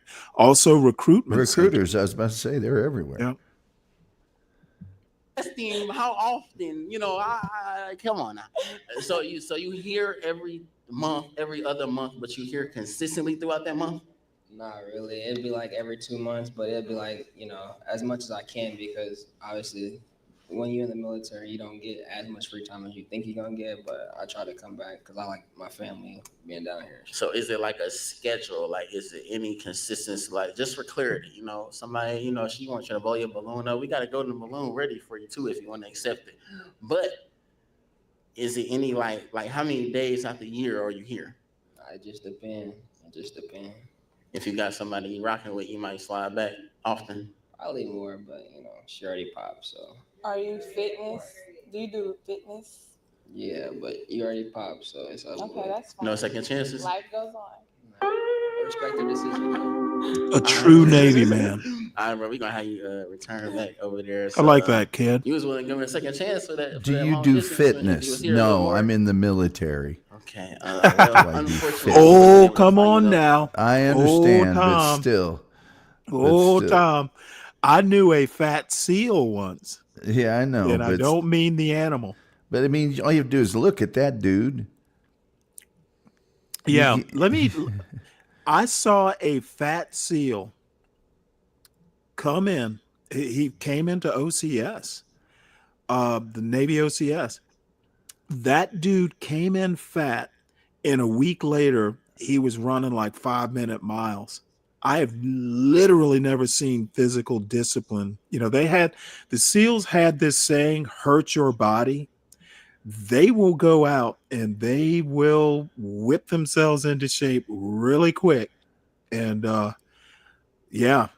I'd never seen anything like it. We were teasing him, as a matter of fact. We were going, you know, he's a fat seal. And a week later, he was beating us all at the track. Every year, man, I do the same thing after all the holidays, and then it gets warm here in Dallas. And I dropped 20 in 2 weeks. Yeah, that's gotta hurt. Yeah, it hurts bad. You know what? That's a good point, Nile Volatile. Bunions. She shouldn't be wearing those fancy sandals if it's gonna hurt her. I love for today on Kicking It Too Cold, but I do appreciate you sliding, and we wish you the best on your future endeavors. All right. Okay. Then you get your mic. You know what I'm saying? You keep the toothpick and go ahead that way. Y'all make some noise for yourself, man. Come on, man. Make some noise. First lady out, man. First lady, man. 25K, man. What we on? I heard we going to Chicago next weekend, so. Choose to keep that toothpick. You try to pop out with Pop the Balloon. We'll be in Chicago next weekend. Hey, look, man, I know we in Chicago this Friday, man, so I ain't gonna lie to y'all. Tickets dinner, we probably got like 10 tickets left, and I ain't gonna lie to y'all. It's almost sold out. So if you want to be a part of the audience, text the number right here on the screen. Text the number on the screen if you want to be a part of the audience, man. Chicago this Friday, man. Part 2. No, we got to run that back, man. 317. Without further ado, let's bring out our next lady. Watch his hand come back in here and take it. Oh, no, I fixed it. Hello. All right, here you go. Come in for me. Give your name and age and what you do for a living. My name is Mila. I'm 21. I'm a CNA, and I'm in school to get my RN license. Okay, then. All right, man. Medical field in the building. What you looking for in a man or relationship? I'm looking for somebody who wants something serious. Someone who is outgoing. I'm very outgoing. Someone who's down to earth. Someone who's goofy, who has a sense of humor, like I do. So okay, yeah. All right. What's some deal breakers for you? Anybody that smokes. Anybody that has kids. Smoke anything? Like can't smoke no weed, no. No, because I don't smoke. Line up full of stoners. Okay, all right. So kids and Mary Jane. Yeah. Okay. Anything? Oh shit. Anything else? No, that's it. Okay. All right. So majority of our balloons was pop. So let's just go down the line and see what's the real. I'm sure it's because they smoke that gas. Yeah. But let's just come in and give your name and age and what's the reason you pop, bro? My name's Sam. Most people call me Lou. I pop because you sing great and everything. I don't smoke anything or drink or anything like that, but I got 2 kids, so. Okay. The kids. You did say no smoking or drinking. That's hard. It's hard. Yeah. Besides that, though, is somebody your type or somebody you give a chance? No. Okay. All right. Let's go down to the next one. Come in for me. Give me your name and age and what's the reason you pop. I'm Will, 22. The reason why I pop, I smoke, but it's for medical. Like I have scar tissue swollen by my back, which is my spine out of place. So instead of me taking pills, isn't it all medical, son? Pills and all that. I smoke. Okay. Can he have a medical excuse? Medical excuse? It's girlfriend. They prescribe it. I just don't like the smell. I don't know. It's gonna be on your breath. But I can't. But it's like, you feel me? Yeah. Communication. You just gotta let me know. I'll Brush let your you know when teeth I before step you come out. back in. Put Brush shit your in my teeth. beard because it be in your hair and all that. Yeah. Feel me? Like, Oh my that's God. something On you your just Let's move on. Are you willing to adjust for that? You feel me? It is what it is. Yeah, he said, yeah. All right. So medical reasons though, medical. It's a no. I'm sorry. For sure. So aside that though, this somebody your type or somebody you give a chance besides the medical marijuana? You say you funny, but you over there I'm not bugging. Am I bugging? No, you're just not my type. Cool. No. Okay, all right then. All right, we gonna go right here. Give your name and age and what's the reason you pop your balloon, bro? My name Harry, and you call me Glock. I'm 25. The reason I pop my balloon because you say you don't smoke. Yep. And you don't like it. And I get high. Yeah, no. In the sky, huh? He high right now. Right. Okay. Besides that though, is this somebody? No. I'm sorry, y'all. No, hey, listen. Hey, give your name and age and what's the reason you pop, bro? Your Majesty 24. I get high. I ain't gonna lie. So. Dang, why y'all all gotta smoke? It's 2025. Is weed legal in Indiana? Nope. I think you can get prescription, perhaps. Yeah, like but I know recreational is not legal. I'm trying to quit though, so yeah. Maybe we can get somewhere with it. You caught that too, huh, Roz? I can't do it. Yeah, I can't do a smoker. It's cool. Cause you're gonna be high. I'm gonna Good morning, Roz. sober, and then it's not for me. Like I said, the smell. It is what it is. You don't like that funkadelic? No. What if he's trying to kiss me? It's on his breath. They do that a lot. I mean, type of nigga I am. I'm type brush my teeth, especially if I'm in a relationship. But right, it's cool. They willing to change it all up for you. They willing to switch the whole program. I'll brush my teeth. I'll put the blunt, babe. Fuck the blunt. You know? Okay. All right. Okay. There's besides that though, there's somebody else type. He's cute. I mean, yeah. We still do got one balloon left right here, so we're just gonna do a little question showdown. I know you ain't get a chance to ask them no questions. He ain't get a chance to ask you no questions, so we're just gonna go ahead. Ask question Yeah, first? go ahead. Yeah, go ahead. Okay. What are your hobbies? Make sure you get your name and age too. Okay, cool. My name is Khalid, 25. Some of my hobbies are I like collecting comic books. I know it sounds a little nerdy, but that's something I'm into. I play video games. I work out. Still active in sports and shit like that. Okay, we got on the same colors. It's cute. Hold on now, because with chemistry, you know what I'm saying already. You know what I'm saying? Hey, listen. Any questions you want to ask her? Yeah, I know you said the smoking, but I kind of figured that was like cigarettes or weed. But I do mess with the hookah and every once in a while. But I'm also a drinker. Is that a problem? Because I like to drink. No, I mean I drink, just not all the time. I mean, nobody wants alcoholics. Right? Yeah. Can he hit the hookah? Yeah. You know, you get sections at the clubs. But it don't do nothing. So what's the point? Hookah don't do nothing. It's tobacco. Not that I know of. You don't smoke hookah? No, I don't inhale anything. Oh yeah, hookah do something. Oh, okay. That's cool though. Yeah, for sure. But it's you don't do it often. How often do you smoke hookah? It's like a social thing. If people want to go, if like friends want to go to the hookah club, then I'm like, all right, we can do that. I feel you on that. I feel you. Okay. Right. Socially hookah smoker occasionally. You said you're 25? Yeah, I just turned 25 2 days ago. Oh, okay. Happy belated birthday. Yeah, for sure. Appreciate.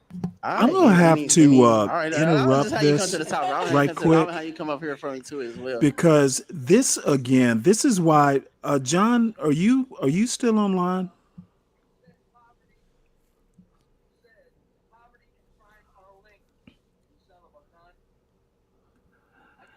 John or HB, this is why I don't want to debate this dumb son of a bitch.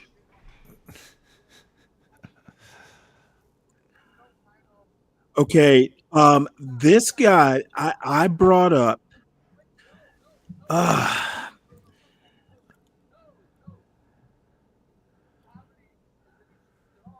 Okay, I just want to make a quick point here, and this for the folks in the chat is why I want nothing to do with debating this guy.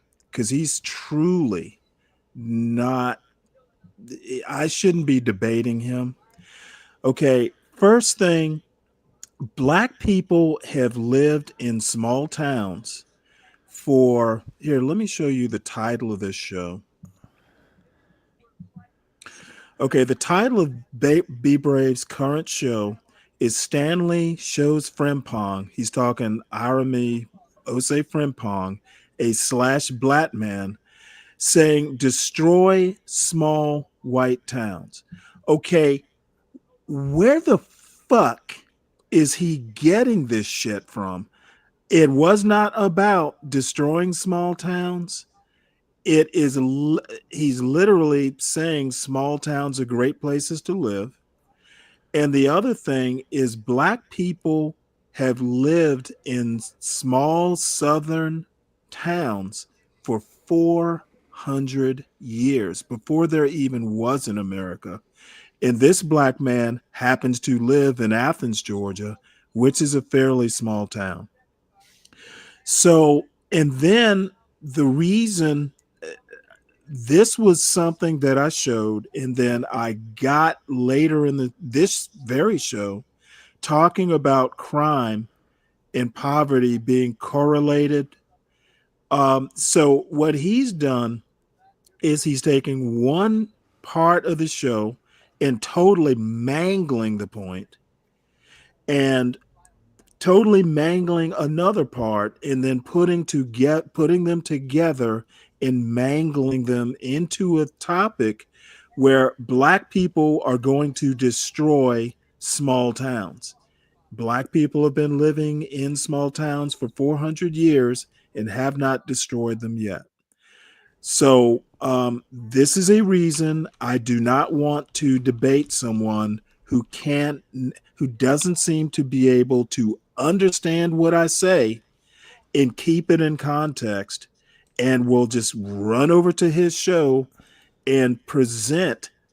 I'm going to have to call them lies. I'm listening to his show now in the background. There's nothing that he's saying that's even remotely close to what my points were. So I give up on this motherfucker. He can't seem to get it right. And the idea that I would debate such a moron is beyond my patience level. So we'll go back to the regularly scheduled programming. Well, you can cover him if you want to, whatever you want. No, I just wanted to bring it to a point, hoping John or HB were within ear range. Why they're expecting me to deal with this guy is beyond me. And you know what? I wish I hadn't gone over there. But I noticed he changed the title back. And, I went into his chat and typed that, he's getting my point wrong. And, he's just over there really just, there's no way we're going to be able to debate, because the guy can't get something that is a cogent point. He can't even quote it right.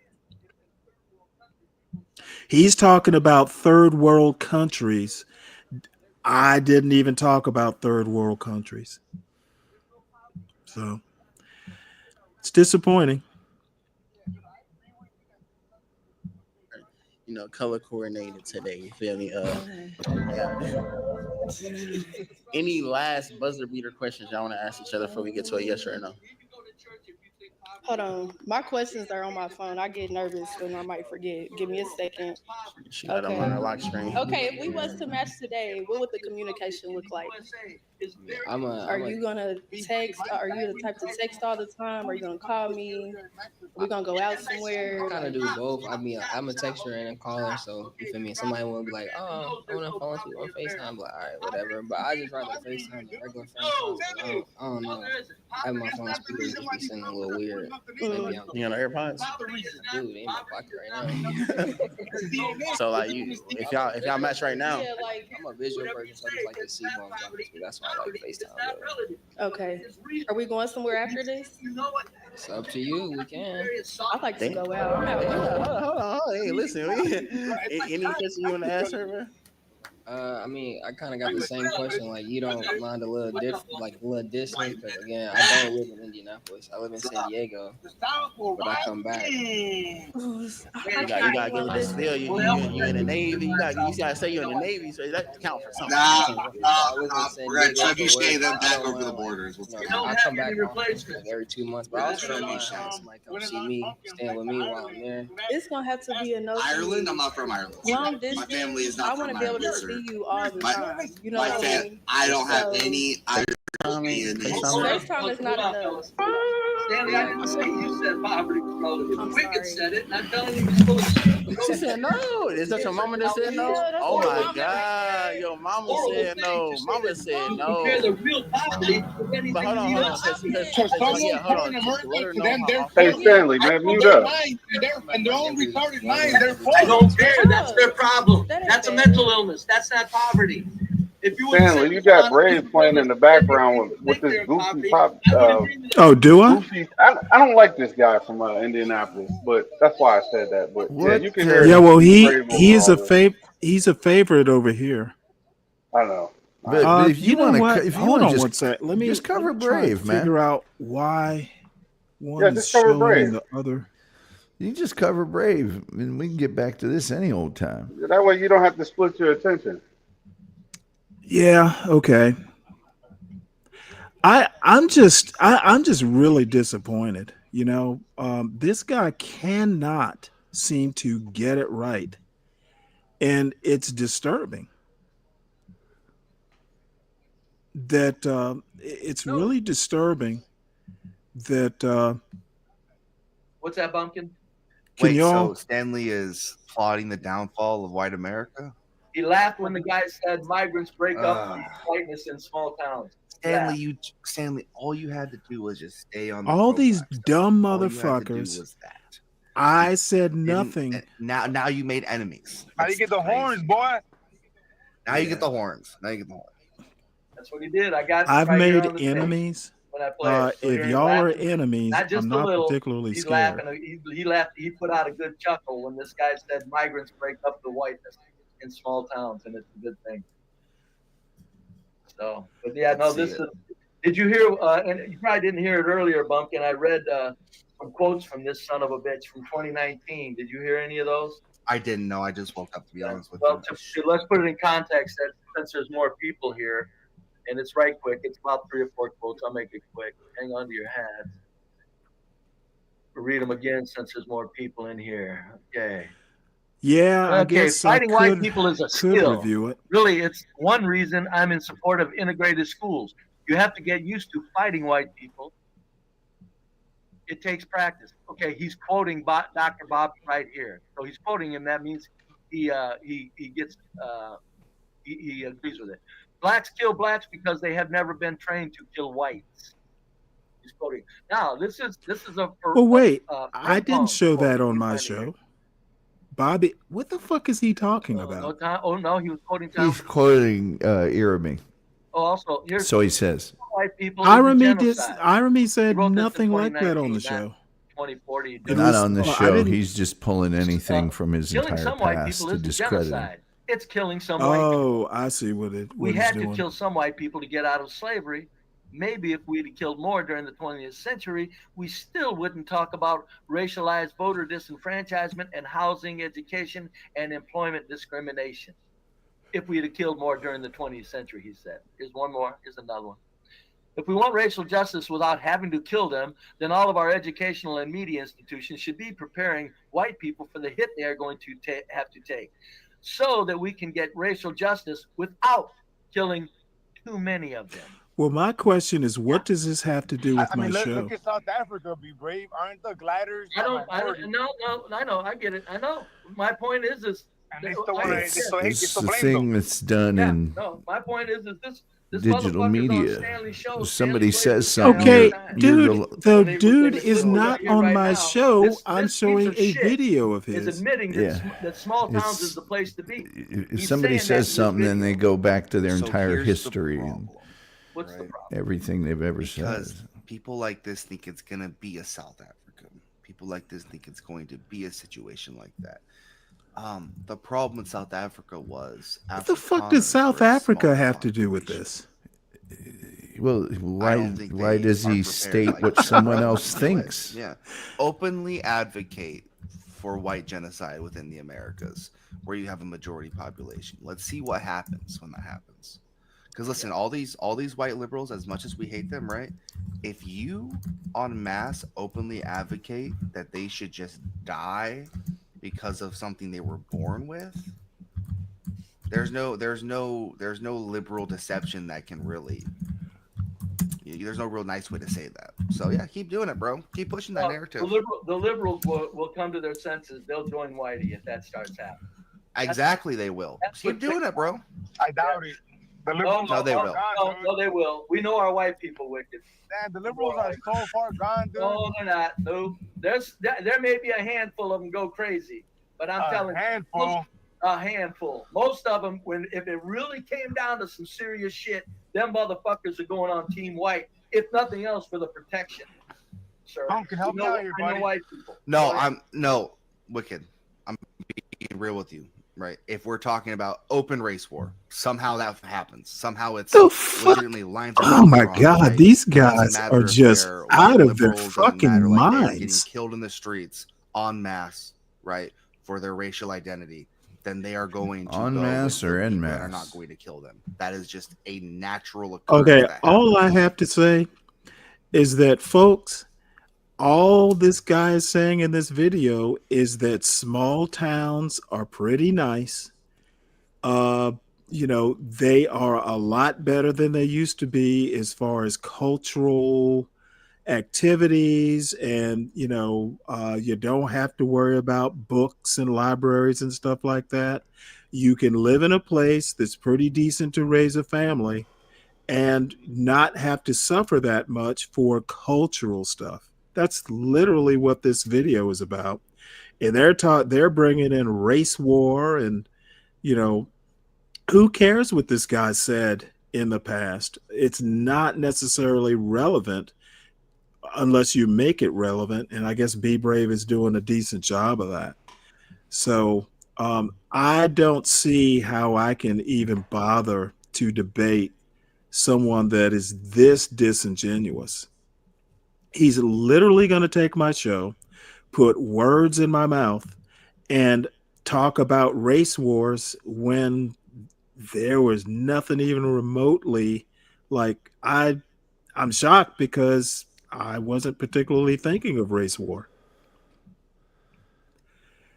So I guess all I have to say is this is your Trump's America.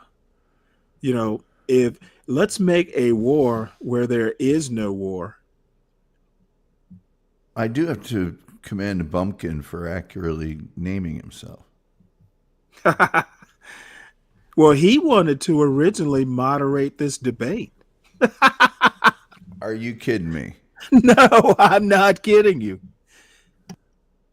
The guy that doesn't know the difference between en masse and en masse. Well, a guy who's basically saying that race war is inevitable. Is there a date set yet or no? Hold on one sec.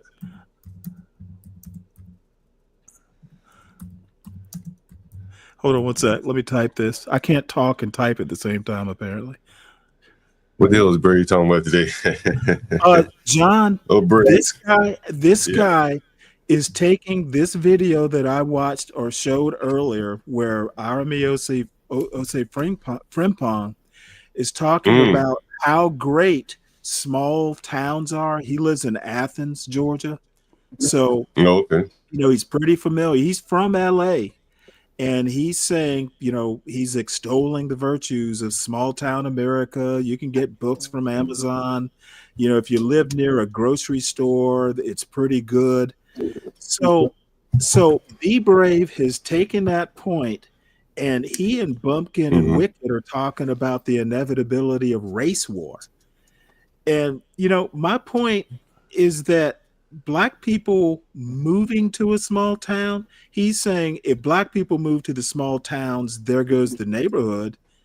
I'm like, well, black people have lived in small towns in the South for 400 years. So it's not that we're going there, it's that we're already there to begin with. Well, I guess he's talking about in numbers. I would assume, right? There probably is, Okay, I don't fucking equilibrium. assume anything this idiot says. Okay, I'm just pointing out the fact that black people aren't new to the small town South. And you know what? Most black people live in the South. And as it stands now, I think most black people tend to live in the more suburban or urban areas. But my father's from a small southern town, Cook County, Georgia. And there have been, I don't know what the percentage was when I was growing up, but I mean, there were plenty of black people there to begin with. And if black people wind up moving in, it's gonna mostly be people who can afford it. Because places like Adel, Georgia, there's no major industries there. You know, if I were to move there, I would do nothing but improve it. So my bottom line here is that Be Brave isn't ready to have any serious discussion with me. He's unserious. He's literally taking stuff that I said and tacking on shit to it and basically implying that was my intention for showing the video. He's loading this up with stuff that I didn't intend on presenting or even implying. And basically, he's presenting himself as a good faith actor. And I find that intolerable and unacceptable. And you know what? There's nothing I can do about it, but I can choose who I associate with. I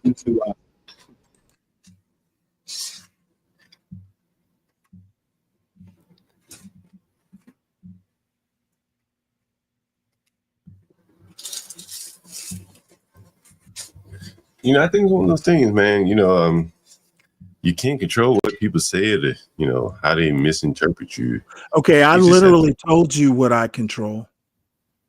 Yeah, I mean, did I not just say what I control? Yeah, I'm just kind of retorting what you're saying. Yeah, ain't really much you can do. Yeah.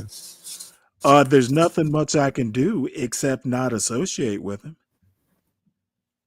Yeah. I mean, short of that, yeah. Well, short of that.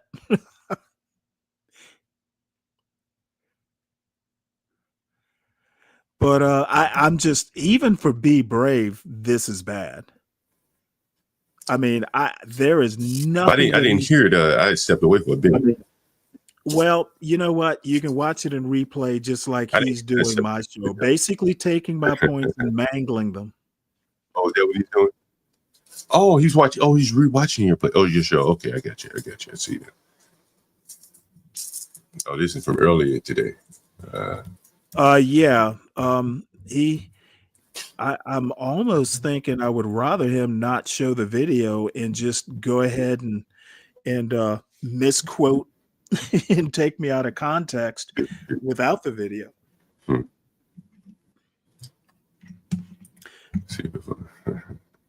So let's see what else this charlatan has to say. Because I'm going to dissect this filthy, vile ass fucking black man, Stanley. I'm going to do better than anybody ever could.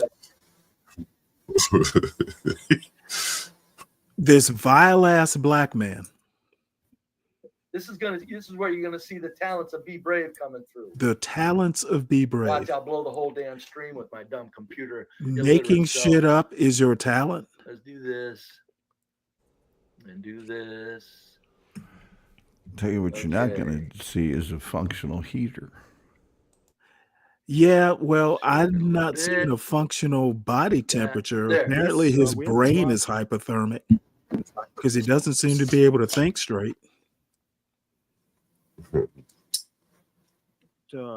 Aramio say Frimpong in a while.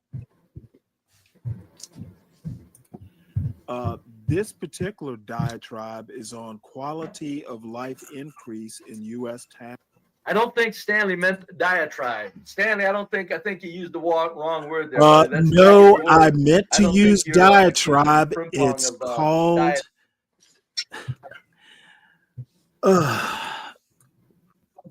Oh boy. Yes, I meant to use the word, dude. Tribes. It was You're a too joke. much in agreement with him, and you laugh. It was a motherfucking joke. He said migrants need to break up the whiteness in small towns. So I'm pretty sure your diatribe word He was probably, joking. He was you need joking to find about another that word. too. You Diatribe is fucking very idiot. negative. So you may want to look up that word there, fella. I When you may said it, want I to said, look no, up that's that not the right word. word, and I went and Yeah, looked it up. sure I do. Oh man. And of course, I was correct. He lives in Athens, Georgia, which is where the University of Georgia is. I haven't been there in 40 years, but I did spend, some time there, quite a bit of time, and used to be a great college town.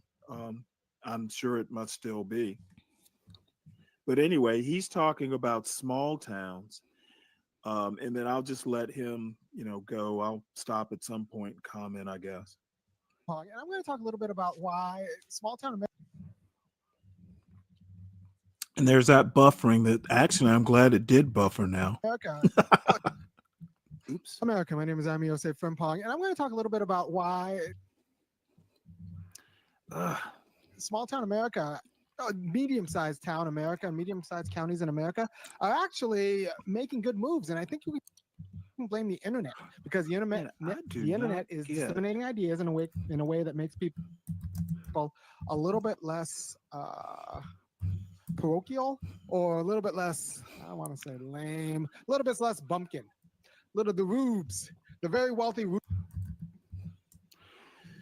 All right, let me try reloading this. That used to run over small town America. My name is Amiose Frimpong, and I'm going to talk a little bit about why small town America, medium-sized town America, medium-sized counties in America are actually making good moves. And I think you can blame the internet because the internet is disseminating ideas in a way that makes people a little bit less parochial or a little bit less bumpkin, lame, a little bit less bumpkin. The Says a little bit. Damn, I wish Bumpkin had been there for that. When this filthy son of a bitch is advising people that this is the place to live. That's how sick these motherfuckers are. Jesus. What's Doesn't wrong he with know living that the in University of Georgia like is there? That's an insult, folks. That's not a mild insult. I know he didn't call him a bastard or a filthy son of a bitch like I'm referring to 70%ers. But that's not a mild insult. He's laughing at small towns. He's saying it's less rude. He's literally complimenting small towns. What he's doing, and he's using and they're not becoming that. It's still old small towns all across America. They're not becoming sophisticated with culture centers. He's and literally museums saying they're becoming theaters, more sophisticated. theaters. He's using that as an excuse because outside of the culture, he knows goddamn this is well, why even if it wasn't for the fact that these people small like to towns stop are not these becoming videos to cultural, add he knows he shit wants to be instead there of playing the with his video filthy lying all the way ass. through. So he's gonna That make up way the excuse these that, lies we can move there can now take root. I because bet he their won't culture. even play any more of the This video. sick, twisted son of a bitch and black bastard. What's wrong with moving to They a know the small reason town? they want to live here is because of the safety and the calmness and the quietness. And he even gets into that. Lying son of a bitch. What has he lied about? The very wealthy rubes that used to run over small town America and town America and out of city America. Wealthy rubes. Oh, yeah, motherfucker. Don't let it play through for You know, the people context. that fucking made the goddamn He's towns. literally saying Literally made they were entire wrong. towns. He's saying they 15,000 used to. populations, The 8,000 motherfucker, see, the this wealthy is people that why started business, ran Be things, created Brave the whole doesn't need to community debate that's white. They because created he's that not small town culture. the Now they're wealthy dude rubes. doesn't want it to play all the way through so people can get the context. These people are out of their fucking minds. If you want to move around somebody, how can you be so insulting of them? Nothing connects with these fucking psychopaths. I'm not using that word He's lightly. not They are insulting the small non-violent town. psychopaths. He's This guy talking is about thinking the only about what's people going who on in used his to fucking insult noggin small and town. not about what he's actually saying. It's more important for him to look a particular sort of come off in a particular The guy sort of way literally than to actually lives speak with substance. in a small town, It's amazing. and it has America, for years. You don't have to deal with them as much because I think the internet's made people a little bit less rubbish. Like now, cultural institutions are the product of judgment, not necessarily the product of inertia, just because we've always done it that way. Here, let me stop right here and address Kim's comment. Yeah, in my point about Charlotte, North Carolina, yeah, that's his computer that's buffering. Oh, I see. See, of course, he's fast forwarding it. See, he wants to fast forward through my comment. Right? So I used to be This is kind of a snob. bullshit. Actually put some thought into it. Away. Now, like people actually have access.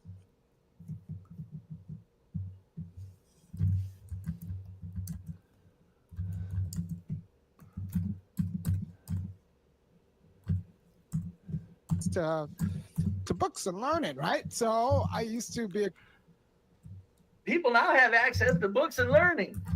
Never mind that these towns are extremely successful with really educated people throughout them, and the whole town functions smooth as silk with all of the fucking people running the town.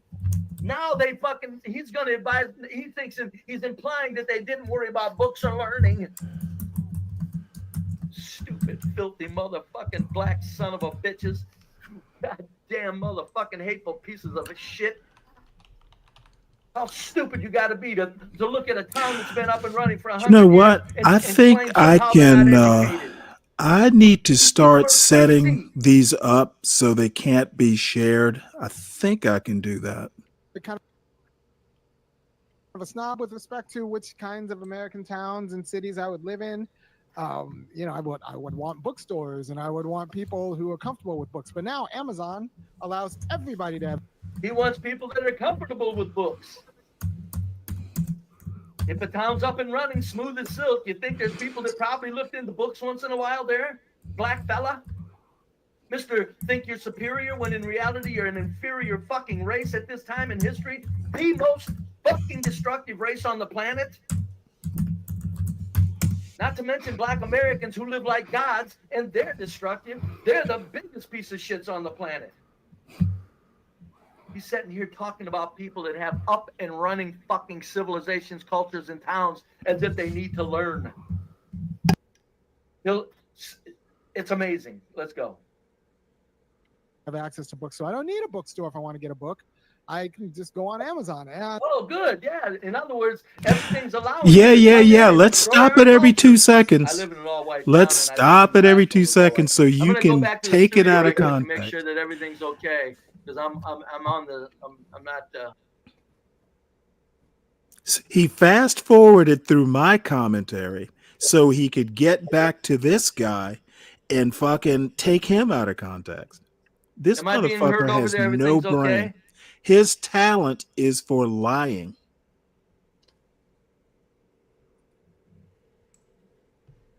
Is everything okay, folks? Am I over there doing okay? Somebody, yes or no? I'm going to assume it's yes, or somebody would have popped up and said All you no. gotta do is listen on your phone, dude. Or I lost all my viewers in the chat. Yes, sir. Thank you, J-Dub. Okay, let's continue.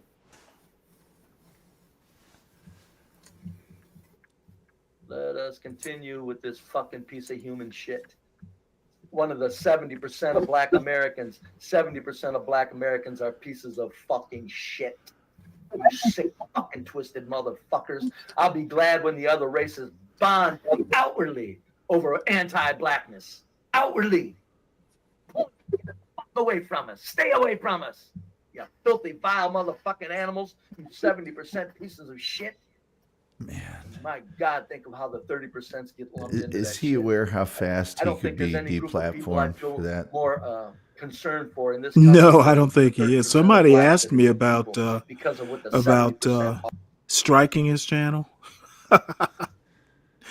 I guess this would be a good enough reason now, wouldn't it? Well, I mean, just for content, you know.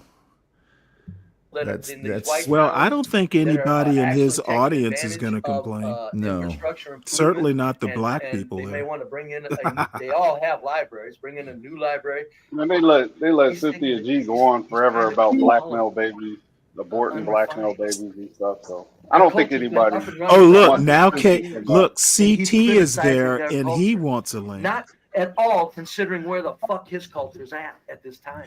So CT is going to go and help Be Brave dissect my show. Our values, these are our values, these are not our values. I've got to figure out how to monetize this shit. As opposed to just kind of ignorance. So the culture.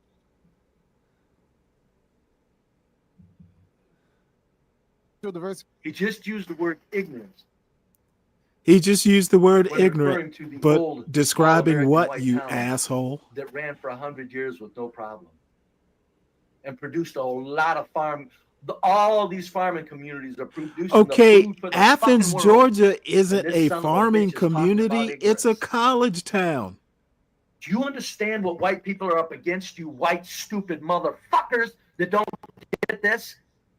You white stupid motherfucking conservatives that want to ingratiate yourself to the 70%ers, so you got to say whites do it too. Do you understand what we're up against as white people?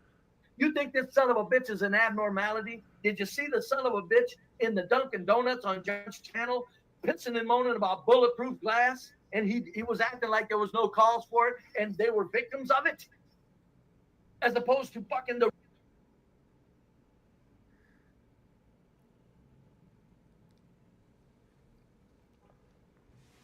reason for it.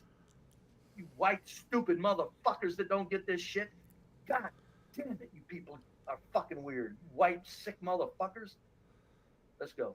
Diversity is a matter of judgment, not necessarily ignorance. And this isn't in all towns in America. This is just a way out. So when you see a town in America that actually has its stuff together, you won't be surprised, because they've always had money. There's always been independent. So there's some little towns in America that don't have it together, in his opinion. Families, no street crime. Phoenix Fish, you don't think Corner striking grocery his channel store. would help him? Maybe in a smaller town, 7,000. They don't have it together. Or He said it. complaining about his channel, that wouldn't help any?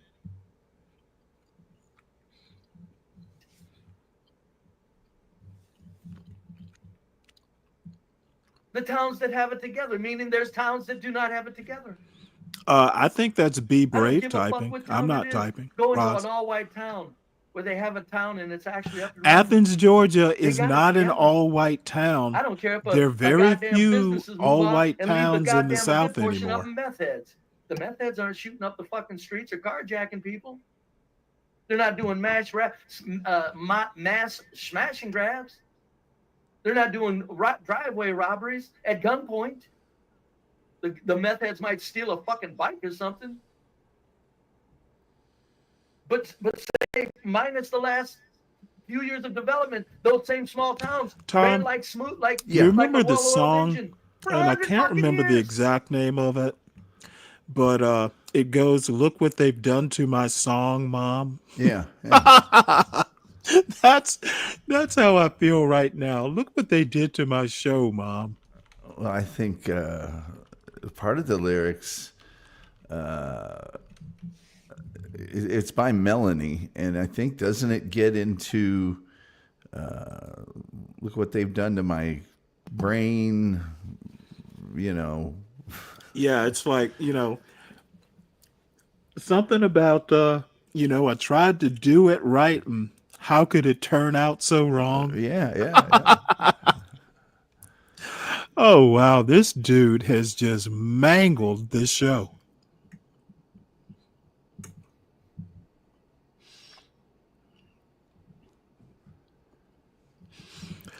Oh, I'm sorry. You know what? Everybody, please make sure you hit the like button, and please subscribe to the John Galt channel and maybe even my channel, though it's a racist.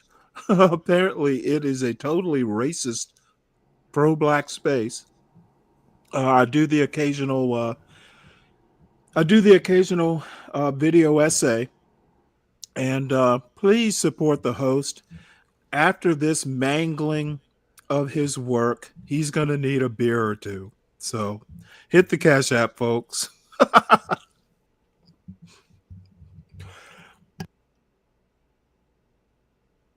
You still fucking with that Bud Light? I like Bud Light. You don't drink anything else? I mean, it doesn't really have any taste at all, and it's cheap. Man, And last the night, really last good night I had some imported, Foster's, man. That was good. Foster's is okay. The problem is the really good, like, Belgian, beers and stuff like that. I have to go all the way to the liquor store for, and that's a good 20 minutes away from here. I'm not doing all that. The gas station is closer. You know how many Bud Lights I got to drink to get a buzz? I'm not See, I drinking don't that, drink. man. I'm not a professional like you. I don't drink. I couldn't drink it, man. That's horrible. Well, not only that, Piss water, man. yeah, well, hey, I'm not a highfalutin, professional managerial class like you. If you want a nice, good beer that's crispy, go get a Presidente. I don't think I've ever had. That's Belgian, right? No, it's Dominican. Yeah. Now, I've never had it, but I do know Red Stripe. I cannot drink that stuff. Yeah, that's trash. You don't want that. You don't want that either. All right. Well, let's see. Hey, but you know why else people don't drink Bud Light? Why? Who doesn't? Yeah, you know why most conservatives don't drink that Bud Light? That was because of Dylan Mulroney. Is that his name? Yeah, that Mulvaney. Mulvaney. Yeah. No, Kid Rock shot up a 6-pack or something. I don't know about all that, but once it was related, once you could link transisms, again, back to that, I know, to your beer, we're not drinking it. I'm sorry. Yeah, well, you know what? It's the right price. And you know what? Hey, you know what? In my little conservative Republican town, it's always there. They don't ever run out of it. I think the mistake you make is you seem to think that we move off of frequency or something like that. Nah, we just separate ourselves from things we disagree with. That's all. Well, you know what? If you have found a way to disagree with a beer, then more power to you. I've never had that kind of argument with a can of beer. It tastes like shit, though. On top of that, so you know it's like what? kind of I think Natural Light. I think it's Natural Light that John drinks. I couldn't drink that. So everybody has his.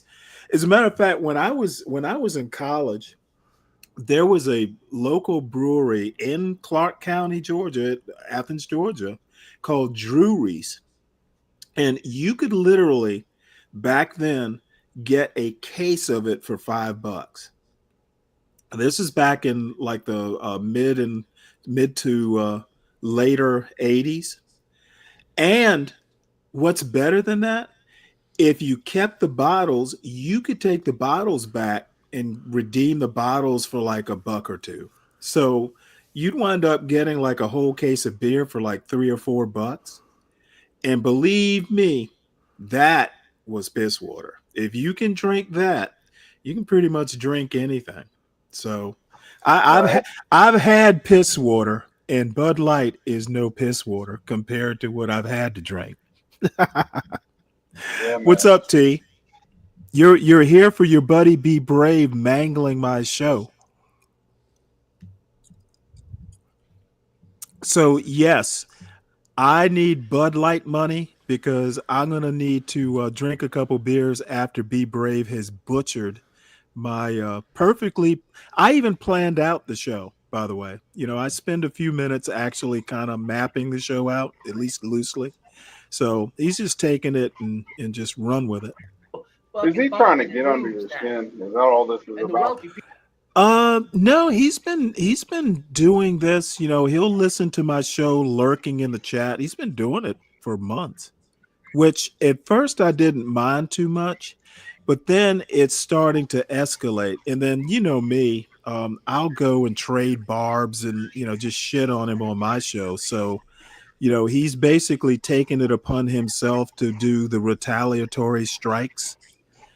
So, but this is, I think this is not intentional. He actually thinks this. And the problems that I have is he literally, I just watched him skip over my commentary about the video to go back and take the actual video out of context. He could have just gone online and downloaded the video and left me out of it. And do So you think that this is his lack of research? no, I think no. I think he does the research he thinks that's going to fit his narrative. The problem is the way he's connecting these dots. Like Irony is literally praising small towns, and he's not just saying black people move to small towns. He's just saying small towns in general, because his audience, he doesn't have a particularly black audience. He has enough over there, but well, no. He's probably got fewer black people watching his audience than Be Brave does. I would be willing to bet at a minimum. I thought you was talking about Be Brave. My bad. Go ahead. No. Irony is a philosophy professor. So, I mean, he's got a pretty mixed audience. Now, most of his audience is progressive, which kind of automatically makes them, skew white, I would think. The only black, I've seen him maybe interviewed by two black people. One was Sabby Sabs. I don't know if you know who she is, but they were both progressives. They weren't even like black radicals. They were actual like DSA type progressives. So anyway, my point is that he wasn't saying black people move to small towns. He's not even particularly black. As a matter of fact, his wife is white. I kind of got that. I kind of got right, that. But he's not pro blackety black or a black radical or anything like that. He's not what Be Brave is making him out to be. I think Brave needs a target to argue with, no matter what. Yeah, and I wish, especially a pro-black. I don't have a problem arguing. What I have a problem with is someone who's just so bad at it. How about argue the merits of the argument instead of making up a narrative that the maker of the argument never even intended? Like he's criticizing my use of the word diatribe when I was actually kidding. The guy isn't making a diatribe. It was just kind of like sarcastic, like, the guy's not diatribing here. All he's doing is saying, hey, small towns are great. They're less bumpkin than they used to be. They're okay to move to now. And for some reason, Be Brave thinks that we're going to go and we're going to, well, I don't know what he thinks we're going to do. You're going to send the hard R's to the small town? I mean, blacks have been living in small southern towns since Jamestown. This is the definition of a straw man argument. Right, yeah. Yeah. I'm just totally. I am for once in my life. I am honestly surprised at this. I don't know what to say. I don't know what for here for the tea, but I don't know. You know, it's so shocking that I don't even know what to say to this. See how when blacks tap into a little something, they're so fucking guilty about the filth of their culture that they have to like exaggerate in their fucking mind their values and what they're a part of. Now, the other thing Son of a that's bitch is trying to tell interesting white about people this about guy cultural sensibilities. is he is literally one of these parents that, you know, I think he goes too far with the parenting. He's got 3 kids and 2 of the 3 are like state record, like I can't remember it's a track event. He's got 2 kids that aren't even in middle school yet who are state record holders in track and field, you know, for their age group. His daughter literally plays like the violin and she plays it well. And the girl might be 12. I think his oldest is 12. So he's one of these people who is just like, you know, he has expectations of his kids. And believe me, if he moves to your neighborhood, the only thing that he's going to fuck it up with is that other people's kids are going to be pissed off at his kids because, you know, they're doing shit that, you know, their parents might go, well, why can't you do what Irami's kids do? So, Even though other white people can't say it, I am. They want to. CT and I went around. CT, I told him, white people don't want to live around you, man. I don't care how successful you are. Get out, snap out of it. Get some dignity about yourself, black men. I don't blame you for moving around, whitey. I don't. I would if I was black. Don't think they want you there. Live your life and love it. You're in a very safe, wonderful place to live. Don't sit there and lower yourself to thinking, oh, they like me. They really like me. No, they don't want you here. God. I should say, God damnable. That's not taking the Lord's name in vain. well, you know what? It's time damnable to start fucking trolling him in this chat. And prophylactic against the city's predations. But if you don't have money, you can move to a small, like some of these towns that are just now building up or have built themselves up in the last 15. These towns that have just now built themselves up in the last 15 years. It's amazing. Well, just so everybody knows, like my small town has been protected from Atlanta for years. They've built like 2 or 3 new apartment complexes. So these towns are building up because, you know, this town is going to become more of a bedroom community for There's a few more Atlanta. restaurants on the outskirts of these towns. And luckily, my the part of the Hardys. county isn't going to be affected. But Just that's now they're what catching he's on meaning to about his built approval. up. Oh, You know, Atlanta is we're so spreading glad its we could, bedroom meet your communities approval, farther Mr. out. It's fine, basically upstanding, urban highly sprawl. intelligent, So that's fucking what moron, he really psychopath. means. We'll just sit here and watch Be Brave, not know what the fuck he's talking about, and just 10, 15 get it years. wrong. They're doing so actually rather brightly. Now, this is different than a suburb. The problem with trying to get away from the city's predations by moving to a suburb is. See, this is what I'm telling you, folks. See, this is what I'm telling you. He said to hell with suburbs. That's too close to blacks. You filthy fucking freak.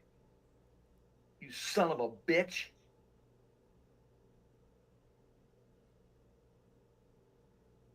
He's right. Suburbs are too close to blacks. No, he's advising differently. Kind of what I said where I moved to, and I I say, please don't do what I did. I don't put any bug in anybody's ears. Stay away, black people, please, for God's sakes. Everywhere you go is decay and mayhem. First the sensible people move in, and then their goddamn sisters and their brothers move in. It's over with their kids. fucking bass music you can hear 3 blocks down the fucking street all day long. Tell them to turn it down, they'll kill you. Brady going crazy today. You're going to tell us how to have a fucking culture? You're going to tell us, oh, Jesus. But he's admitting, no, suburbs aren't good enough. That's too close. So he's admitting, you really got to... The guy is a fucking university. I think he's not. He's still working on his PhD. Why would the guy live in a suburb when University of Georgia is in Athens? He's like a college instructor. Why would he want to live in the suburbs? It's completely vacuous. It's still the suburbs have Walmarts around them. The suburbs are right on the outskirts of fucking restaurants. So do the small towns. Right around the corner from theaters. Yeah, B. Bray's a Suburbs are fucking right around the idiot. corner from playhouses And or parks. So you're full of it's shit. just They're not sad to wastelands. see a total waste of What white you're saying, skin you like filthy this. goddamn filthy motherfucking liar. Fucking use that word cat bullshit, that modern word, you fucking punk ass motherfuckers using that What word. on Call earth? a motherfucker a cat.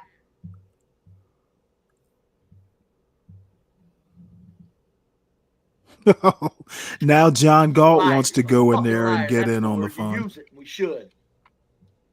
Fucking liar. it's a predatory relationship on the city's culture, but it's just farther away. So you just It's a predatory relationship on the city's culture. So yeah, he's not far enough. Yeah. He what you doesn't got? even What's know so what wrong that with means.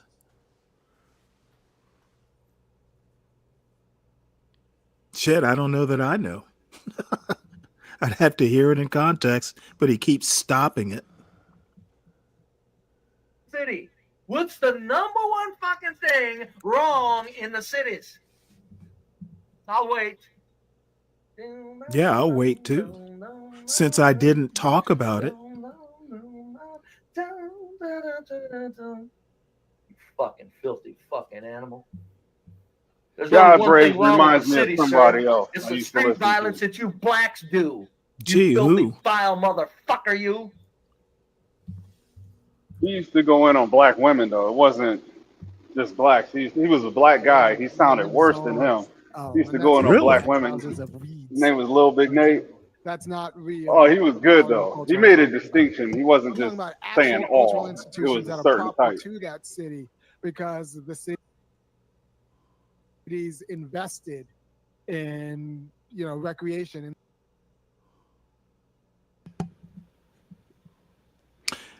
Now, recreation is important to him leisure activities. because his kids, he's like and not just a really good pushing his library, kids but also into sports, running like I specifically. said, He's a runner, recreational or he leagues used to be. and youth orchestras and community theaters. His kids are in like a youth Youth orchestra. orchestras. As That's a just matter of something fact, new. he used to Theaters, be city like a theaters, concert that's something new. clarinetist, believe that or not. It never fucking ends. This isn't much longer, folks. And all of this in a place that's not too far away from each other, like a downtown center. Fred, we're just watching even if Be it's not Brave officially a downtown mangle center, the a earlier center where parts of this there's, like, show. A lot of the public Like goods, basically you need to totally, live by that.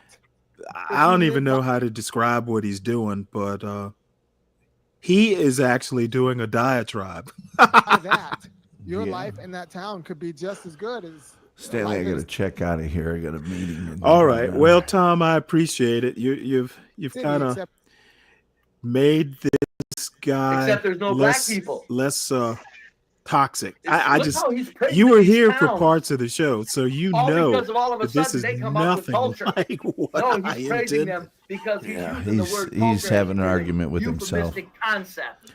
Yeah, well, culture- he's entertaining his audience, that's for sure. Hey Tom, good to see you, man. I Hey, appreciate The it when fact you're that on. he can't say these Good to fucking see white you, towns, Dave. He can't say the harshness that these fucking white towns are phenomenal places to live. To the blacks, that's harshness. So he's going to be euphemistic and say, "Oh, now they're cultural. It's okay He's now." being No, they've euphemistic always when been you okay, didn't you know son what of he a meant in bitch. the first They've place. always been Sure. white, proud, and okay. I don't know, T. He is actually getting to me. The problem is it is you so don't have to pay city far prices to deal away. with kind of city issues. I guess if I want a critique, it should be a critique on the points that I made.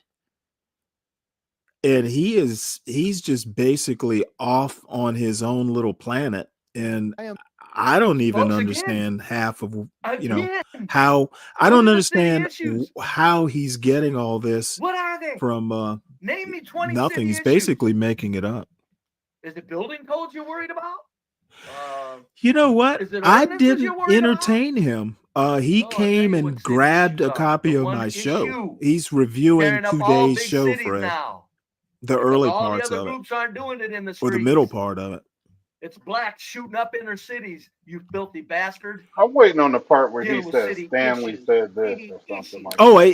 he skipped over the part where I was commenting. 70% of you motherfuckers are sickening. He is going in though. Fucking happy ass somewhere and do something with this. Well, Shut you know, up. Dave, the scary sound part fucking is stupid. the black You ain't people that in the smart, a lot of audience you. are kind You of can't eating be to it say up. this stupid And I shit. guess Or if you're maybe, intelligent, again, I don't know, maybe it's some sort of rage porn thing. You know, they just like I'm gonna hearing say him this talk. is why I call them mild psych. But I not saw violent CT psychopaths. over there Psychopathy asking is for the still link. horrible, even if it's not And violent. John's gone over Because there. it makes a So, liar filthy, no you good know, for who nothing, knows how they're self-centered going to piece of mangle it. shit, not But I know unaware John is that he's getting a a kick out of lying this. piece of shit. Oh, I find him very entertaining. And they go around He's with good. blacks He's good now. at what Be he's doing. brave? Professor, PhD. Yeah. Oh yeah. So Brave a is lot good of at blacks this. have to listen Good to at him. what?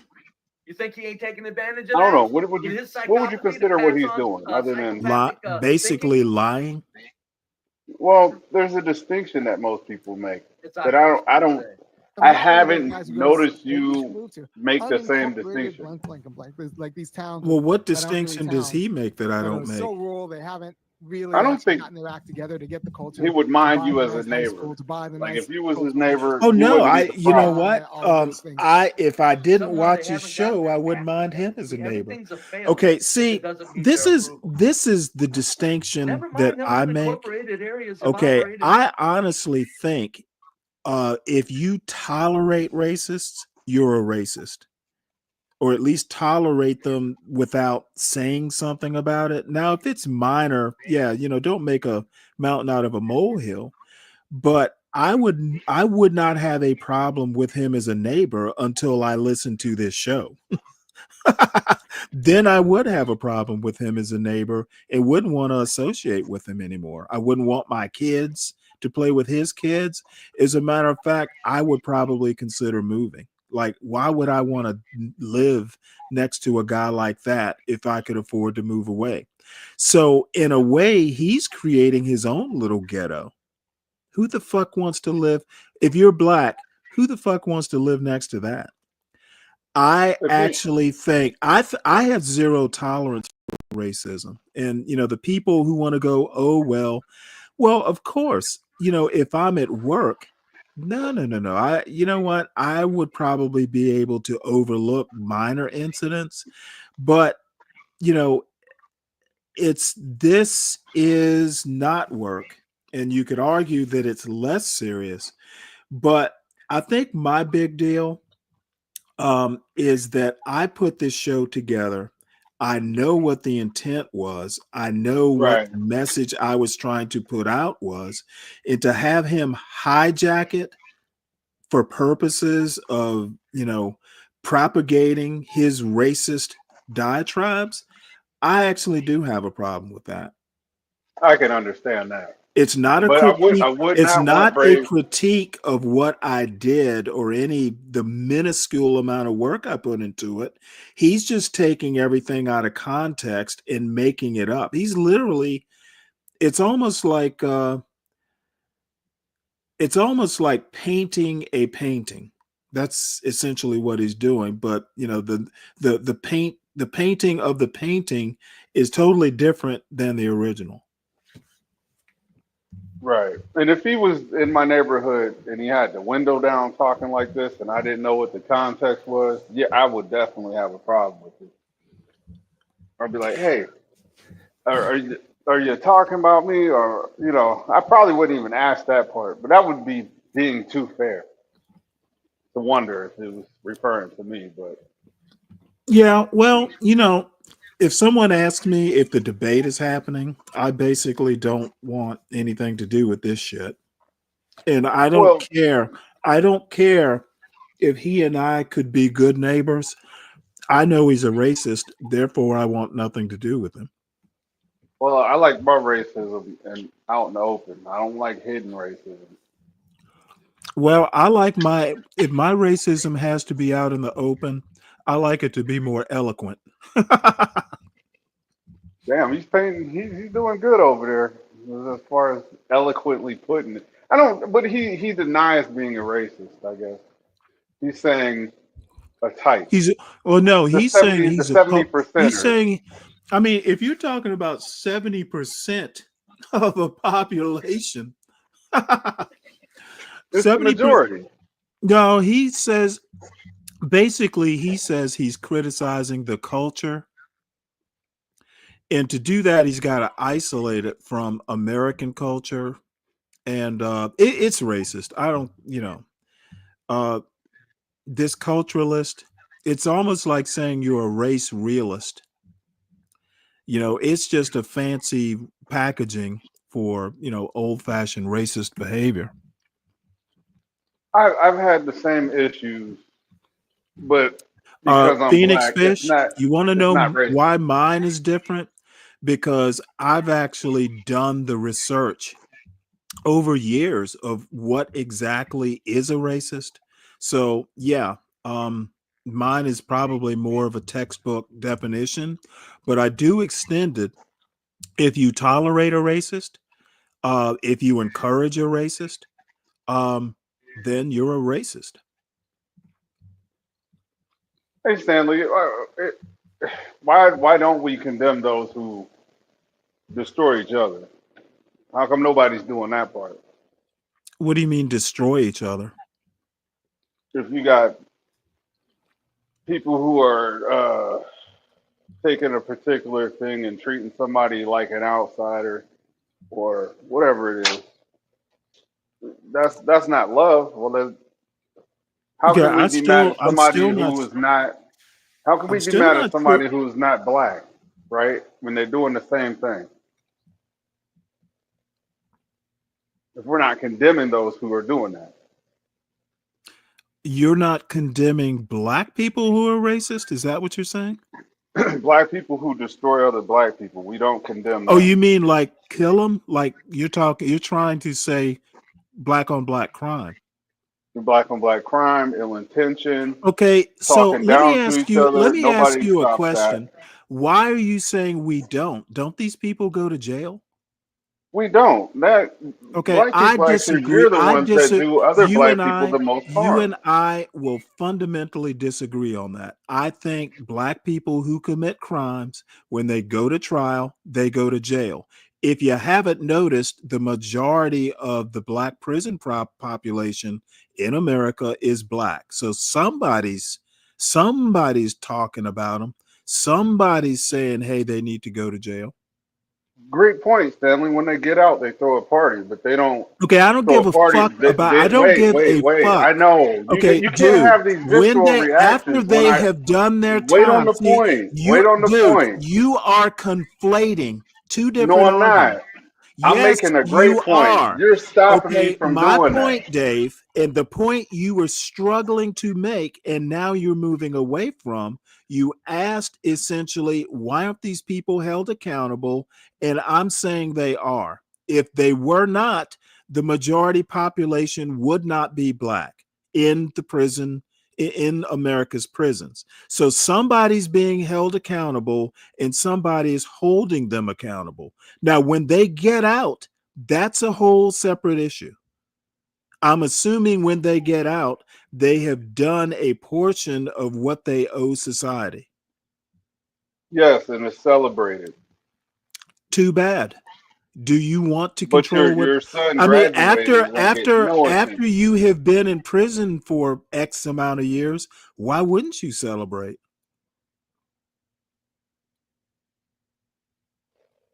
It's still a piece of shit. If you sell nobody's debating whether they're a piece of shit or not. I'm not celebrating a piece of shit. Okay, now you're moving the goalpost again. I might be, but that's okay. Because you wouldn't let me make the initial point. You stopped. Okay, you had your initial point was not much of a point. People go to jail for crime. Now, maybe not everyone should. maybe a lot of people are not being held accountable because they have a lot of people who don't want to, the snitches get stitches sort of thing.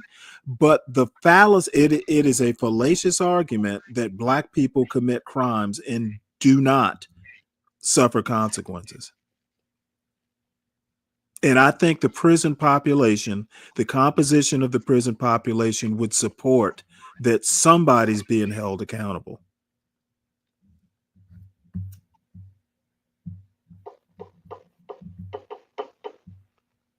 No argument about that. You sick, twisted son of a bitch. Starting to invest in these kinds of things because the people who live there aren't rubes anymore. Their grandparents may have been rubes, but they aren't rubes anymore. Oh, I see. He's gone all the way back to the beginning of the video. Yeah. So there is a way. See how they're delusional? This is what CT and I went around about. They're not rubes anymore. Sir, they're what they used to be. If you called them rubes 20 years ago, they're still That's rubes. such a dumb They argument. don't want your black like ass in white town. people don't grow. People worry when People your black don't little grow. professor They ass comes remain into the town way. because So they know what you so think, he's and you're saying these proving what people you in the think. small You bring that towns have fucking been in poison wherever you in go. stasis for 20 years. Trying to act like blacks have their finger on some sort of reasonable thinking. No, as a culture, your fucking culture is trash. Brave, you are You can't live literally around your an fucking example people. of a Son of trash bitch is culture. gonna move in small towns where all kinds of white trash live. Like all He that's sound in like small he's towns juiced are up, white man. trash, huh? He sounds like he's been he took Gonna some move in energy white pills to towns get up on where this all one. kinds of white Hey, trash live. you know, can't one move around point your I want black to trash, make sir. is my grandparents grew up in a small town, of course. My father grew up in that small town. And it is so funny. If you've ever seen one of these like Southern movies, there was a planter class even in the small town my father grew up in. Now this is like 40 or 50 years later. It's not quite as where the really nice houses are has moved as it would over half a century. But when I was a kid, like the descendants of the planter class lived on, I guess it's more or less the east side of this small town. And you'd go traipsing through there, and these houses for, say, the 1970s were the McMansions of the 70s. They were beautiful houses. These were the rich people, rich white people in the town. Their section of town had a nice tennis court and, a pool and all this sort of stuff. So you go a little bit, down Main Street, I guess it was, and there would be the poorer whites. There was a class system. So the poor white trash were not, they kind of lived in their section of town. There were the rich white people who didn't associate with the poor white trash. So him saying that small towns are nothing but white trash is just as bad as what, he's saying, Irony is saying. So, his argument, his counter argument is just as bad as what he's criticizing. Good schools local to get to all the leagues that you want your kids to be in. And He just described white culture. No, he didn't just describe white culture. Until just a decade or two ago. Jesus, God. Damn, these fucking people are weird. You black 70% of you motherfuckers, go fucking walk off the edge of the fucking earth somewhere, man. God damn, you're nothing but poison. Everywhere you go is nonsense. Everything you say is nonsense. You pollute the global corporate machine uses you as a fucking weapon. You dumb 70%ers, and you're not even catching on to it.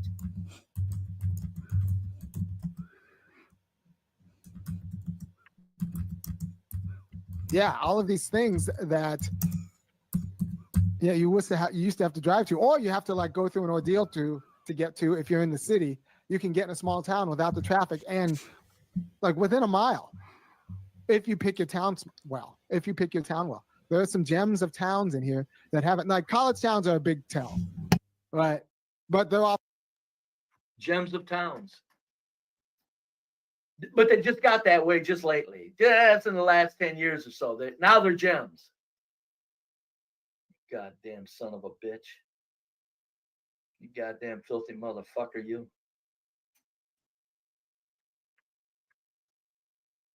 That's why I say on my stream, folks, no more.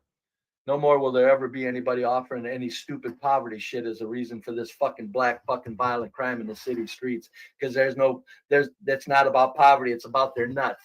They're not going to talk about Jim Crow anymore. We're not going to talk about slavery. Your black population has a fucking large percentage of it that are killers. That's your culture that created them. Ain't got nothing to do with no damn poverty, no damn Jim Crow, no lasting legacy of no goddamn slavery. Is that you You're doing all that typing in the chat? That's What you what's talking going about, on. Stanley? It's Now not me now doing the small typing. towns are I'm on gems. mute, at least on No, my they've always microphone. been I gems, guess sir, it's 'cause him there doing the weren't- there typing. weren't No, black I folks see in you them. typing something in the chat. Yeah, it Soon ain't as too you good. start Oh Nah. yeah, I just. down Oh they yeah, I go. just did.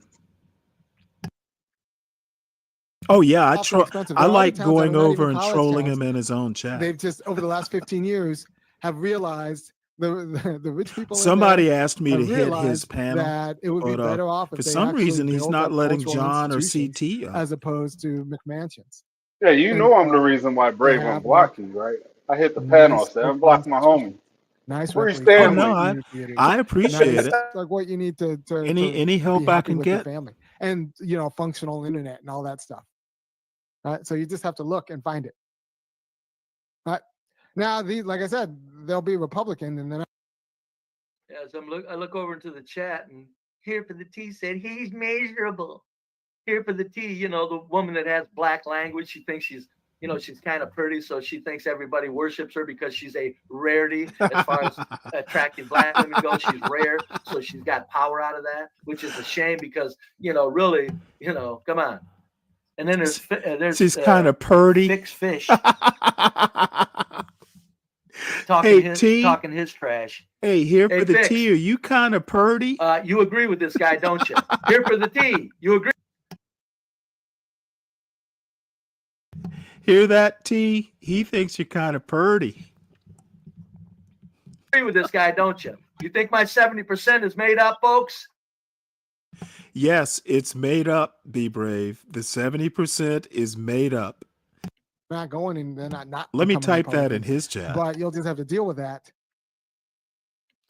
Yeah, the Republicans aren't going kind of to have to deal with it, and don't mind because they don't dare say anything to you as a black person. He should throw that in there. You have these global corporate machine has put eggshells all around you, and there's any whitey to step on those eggshells. So, black man, you're very protected. You can move right in among a bunch of goddamn redneck Republicans, and you're going to be okay because the global corporate machine has whitey trained Why does he not to say think anything to you at all Republicans are dire rednecks? consequences.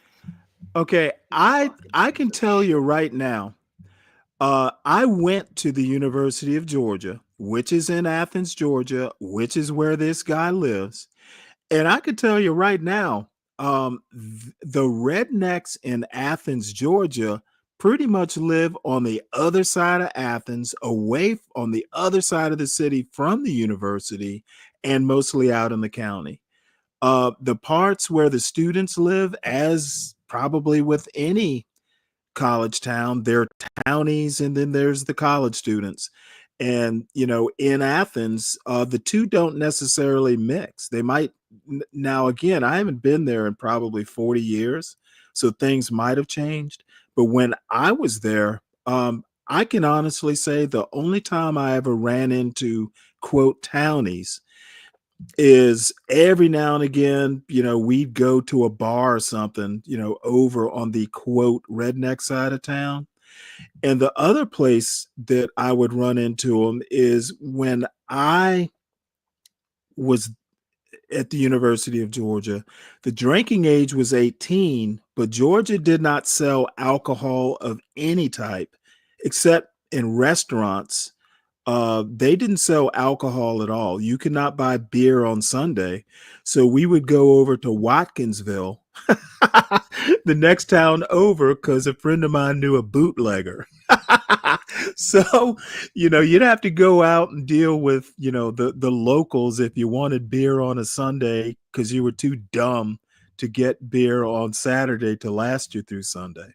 So, the rednecks that Be Brave is describing, Republicans and rednecks don't necessarily have to be the same thing in a small Georgia town, at least. Now, I hear where Be Brave lives, it's like one of the birthplaces of the Klan.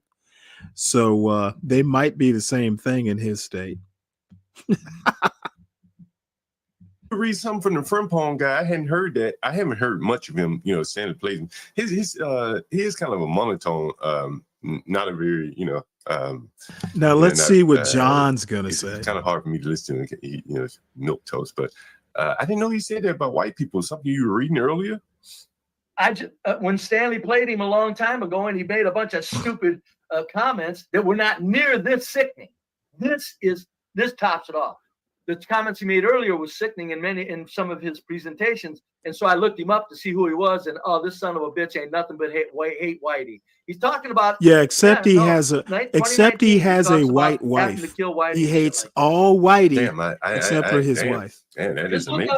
Look up Frimpong, and it'll come up with all the stuff that he's done and what he said. And it wouldn't surprise me if he isn't an corporate global machine agent, because he's an agent. When you Google him, he comes up, and there's a lot about him for no more known than he's he is. Agent and Frimpong. It's just a lot of statements on him that the global corporate machine would like to get out there, as because they like to put radicals in our face for a strategy of tension. But look him up. Just Frimpong. Arami Frimpong, and look at what that son of a bitch has said, John. It'll blow your fucking mind that Stanley plays him and agrees with him. Yeah, man. It is interesting that from what the little bit you playing about him telling the black people to move, not to the suburbs, but he's not telling black people to move it. He doesn't even say black people that I recall. I tried to tell people, nobody's listening to me, John. I've been saying for 2 years on CT's channel. Yeah. These small towns ain't gonna this last. motherfucker is sick. No, I don't think the blacks want to move. Oops.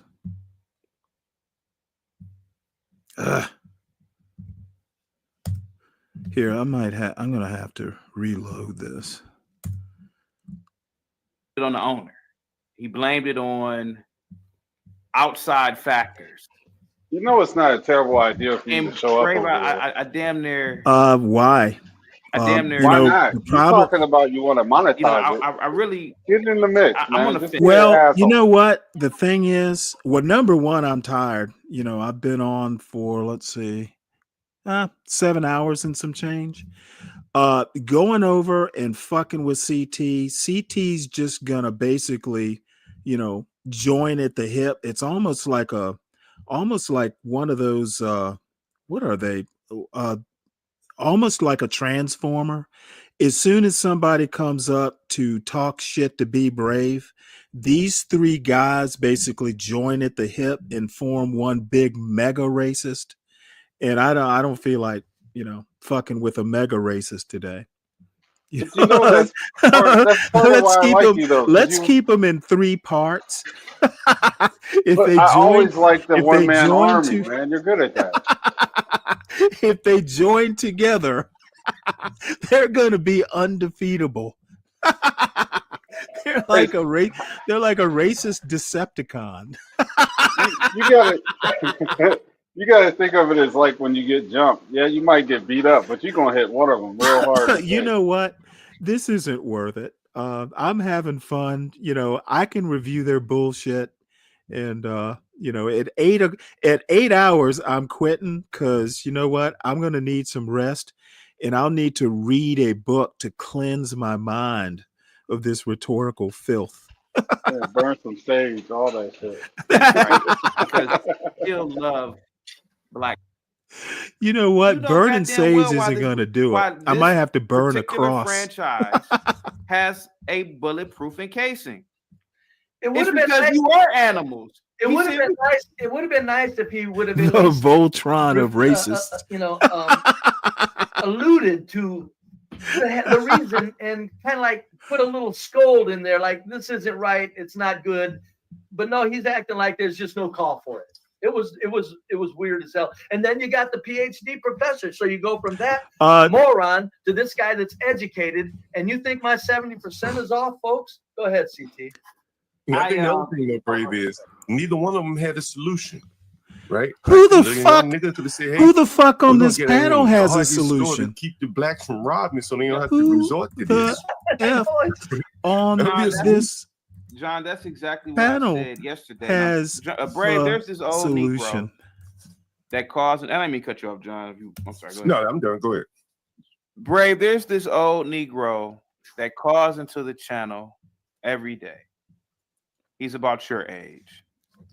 This Negro threatens to assault me, other black panelists, even white. Oh yeah, there's CT with more He says relevant that arguments. my commentary about black culture is all wrong, et cetera, et cetera. He uses the white By the way, supremacist trope, too. EAE, And I I said, didn't Ben, go and you've talked to anti-ninja. Ben I before, went Brave. anti-baby Yeah, daddy. he said I'm one person that he would fuck up for being a racist. He said he would fuck me up for being. He said you're the one racist I'd fuck up. Yeah, I must be doing it right. You must be. And I said, Ben, instead of spending hours on hours on hours on this platform, I mean, a man What's who's up, retired, Untrackable? such as yourself, you have all the time in the world to start a little Deacons for Defense, like little security firm, and police an environment. Just something simple as walking around the block a few times, you and a few old buddies. Maybe you take rotations, just walking around, just being in the environment. He could with a be shirt like on, a, the neighborhood watch, and you talk he to could the be local a business George owners. You make a Zimmerman. presence for yourself. Brave, the Negroes won't do it, man. The Negroes are afraid. They are cowards. And sometimes I get mad listening to you and John. Sometimes not really mad at you per se, We got you. but I get mad at. I gotta come to terms that you two might be telling the truth, man. And why am I still continuing to try to fight a good fight? And people tell me Well, all I the have to time, say, there's a young CT man might named be Eric. so He's a stupid that he half-breed, thinks they're telling the truth. Yeah. He said, CT, what are you doing, bro? You are wasting your time. And I say, bro, I still have hope, man, for my people, man. And all we have to do is look in that we're not mirror your and fucking people. just admit the truth. Something's wrong with our minds, Brave. It's something wrong with our minds, man. Oh, and it's not just Brave. John a showed lot wrong. Brave. John showed a video of a young, dumb, future baby mama, future what's the word, John? I'm looking for future conspirator to have another black man killed. This little ghetto ratchet chick came to John's door. She's walking stupid like a toddler. She doesn't speak any coherent English. John is simply asking her a question about school. I don't go to school. And I said, this can't be real, John. I said, John, I was hoping that John would say, nah.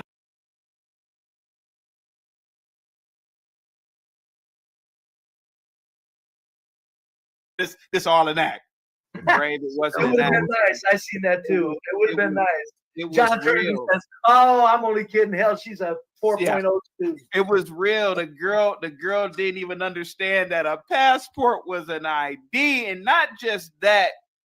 It's not. I can understand, and also we will eventually have to use passports more in the future with globalization. But Brave, even when John told her that the passport was the ID, the young girl was offended that John tried to school her on the fact that the passport was an ID. I said, God damn, these some ignorant niggas. This is Did Washington, you D.C., man. hear This is like, the aggression in her voice? The aggression in her voice told the tale. Go ahead, John. This is DC, man. It's not like backwoods. You know what I'm saying? Like she would have encountered a passport, I would imagine. She should know what a passport is in DC. But But see, and that's what I'm saying, John. Even after you told her, it wasn't like, oh, thank you so much, sir. I had no idea. I'm gonna keep that as a reference point. John, every time I've ordered alcohol, if it's a white or Hispanic person who doesn't know, sometimes they don't even know what a passport is. To be honest, I'm brave, believe it or not. Even where I live at, you would catch that.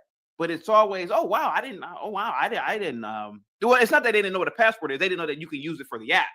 And it's, oh wow, thank you so much. This is my first time using that, and I'm gonna make a reference to that. And they thank you for the information. And they thank you for that, right? They know what I'm sorry. I made a mistake. They know what a passport is. It's just that they didn't know how to use it for the app.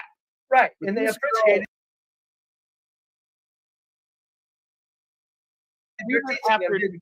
it. Even after John told her, it was like, why are you talking to me? Yeah. And it's like, God damn, you two are correct. There's something wrong with our minds, Brave. There's something wrong with our minds, man. Over, CT. It's over. So no, see, that's what I'm saying. No, it is. No. I want you and John to be wrong, man. I really do.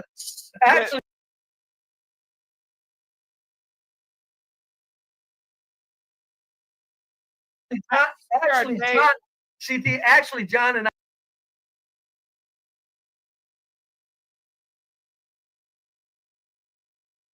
I would like to be wrong. I would like I don't know if that's brave. I think this thing goes with John. But sometimes in order to look at things, that might actually be me. You just got to point at what the hell's going on. But I don't know. Go ahead, CT.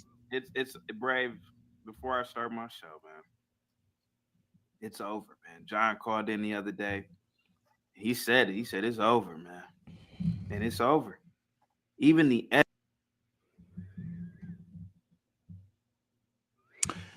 Oh, why am I? You know what? It must be the racist content that's overloading my computer.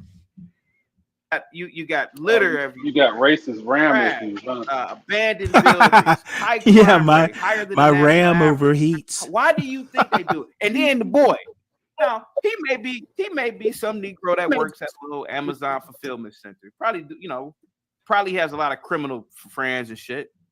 But even him, man, wearing a hood. Yeah, Roz, you are absolutely right about that. I've heard Be And so the thing Brave is that you're not even going on into many the people in occasions the going, hey, you know what? John Galt says it. Therefore, basically you're right. CT and John Galt are his validation. And I don't know whether they do it just to egg him on. Again, it's hard to read the racist mind. You never know when they're being serious. So, yeah, I have a racist algorithm. Yeah, Be Brave does show up because I subscribe to his channel, and I may have to unsubscribe because, my algorithm is, slowing down there. So let's see. I'm at 7:26. I'm gonna go for another half hour or so. Then I'm gonna call it quits. So that's gonna be around 10:15 or so. Because I am getting. Is John still on that panel?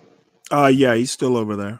Oh, this is what you should do, Stanley. You should push for him to debate King Shinard, and then you take the debate. And what you do after that? At this point in time, I see no reason to debate Be Brave. We have nothing to debate. He is a racist, and that's not something I care to debate. And that 70% bullshit, I'm not going to even, like I told him, I'm not discussing that. All of this started over recycled bottles of water that was left in the hallway that should have been in a room. And like something as simple as that caused all of those people to have to leave. And that's so now they're back over to these blacks and whites, man. If I had done that with whites, if I had that one black woman in there with white, she'd have ran all them white people. Hell, she ran the niggas out. Oh shit. Be Brave's up to like 35 35 folks. What's that down? About that shit.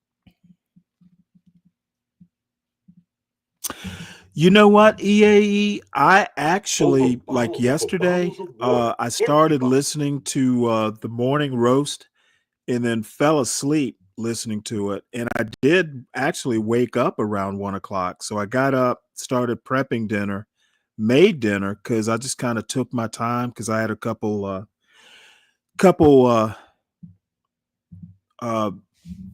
don't know if you're familiar with Wolf Hall. It's basically a masterpiece theater period piece that I've been keeping up with. So yeah, I woke up around 1, fell asleep around 10, I think, woke up around 1, and then had some things to do, got dinner prepped, ate dinner, and then fell asleep around 8 or so. And well, no, actually I didn't even do that because I started listening to T's show. Then I fell asleep about 8 listening to T's show, then woke up. I don't even remember when it was, 11, maybe 12.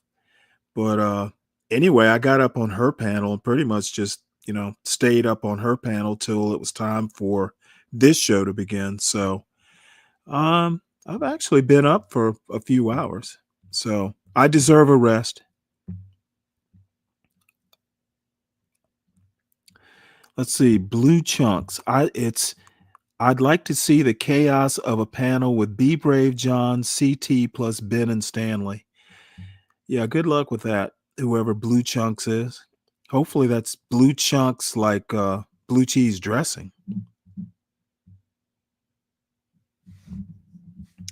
So let's get back to their blubber.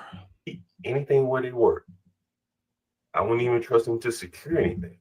They got so much fucking shit going. I mean, they're fighting all night. How the hell can they go to work the next day with any kind of, peace of mind? And I think that's why they perform so poorly in the workforce. The ones that are willing to try to work, it's just too much shit going on. I will not. I will not buy food, and I don't buy it very often anyway, hardly at all. I won't buy food from a fast food restaurant with blacks working in it because of the way these people, this fucking idiot on the screen, Frompong, has blacks hating whitey. I'm saying no, thank you. I'm not buying food from you. Irony Yosef Frimpong has blacks hating whitey. Which is a throwback to this white hold on a man minute. This is fucking Nick, get the fuck out of my fucking a chat. degenerate. Piece of His shit. racism has Go just ahead. turned him into like the Jesus, emperor. I can't believe people come over. You know how the dark side of the force kind of warps your spine and ruins your skin. I want to rule the world. Okay. I want the black man to be in rulership. You're stupid. Be brave is like Emperor disgraceful. Palpatine. That everything around us, all the inventions, the innovations, whites and Asians, it's disgraceful as a black man. I don't know if anybody thinks like that. I know I do. What else can you think? Sometimes I feel like, jumping off a building sometimes. Not really, but it's disgraceful. Oh, he was giving me hope. Hold on a minute. He was giving me hope. Shenard, you unhide Ignat, What's and I'm up, gonna throw Diwali? you off. You'll be banned forever. You understand me? Unhide him. I gave you a wrench. You unhide him, and you're done, pal. I ain't playing, Ken Shenard. I don't dislike what the fuck Lolo. you think you're trying to do with that shit? EAE. Go ahead.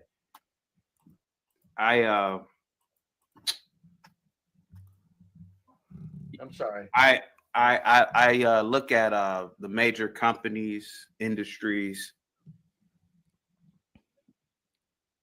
and I see To do what? Asian. I say, God damn, how come the black man can't build a goddamn Hold on suburb? one sec. Let me mute this right quick. No. Bitter old Uncle Stanley, who is cantankerous and disrupts everything. I'm not going to go and pollute Lolo's community. They're perfectly fine without me. Every now and again, I hop into the chat to hear what he's talking about. No. I know myself. I know I'm disruptive, and she, it's kind of like the Prime Directive. She is a new channel. I will not go over there and interfere with her success. She's had what's his name, Imperious over there. I don't want to be, the Black Imperious. So I will hop in and listen to her every now and again. I think she's a perfectly wonderful young lady. She needs to do her thing, and she doesn't need me to go over there because I am cantankerous, and we don't want to mess with her success. I'm a politics guy, and she does other things. I think she's really more into like entertainment and just kind of chilling out and all that. And I'm not really a chill out guy. So there's a little bit of a difference. And for those who want to go over there and chill, it needs to remain a chill space. Chill is something no one ever calls me.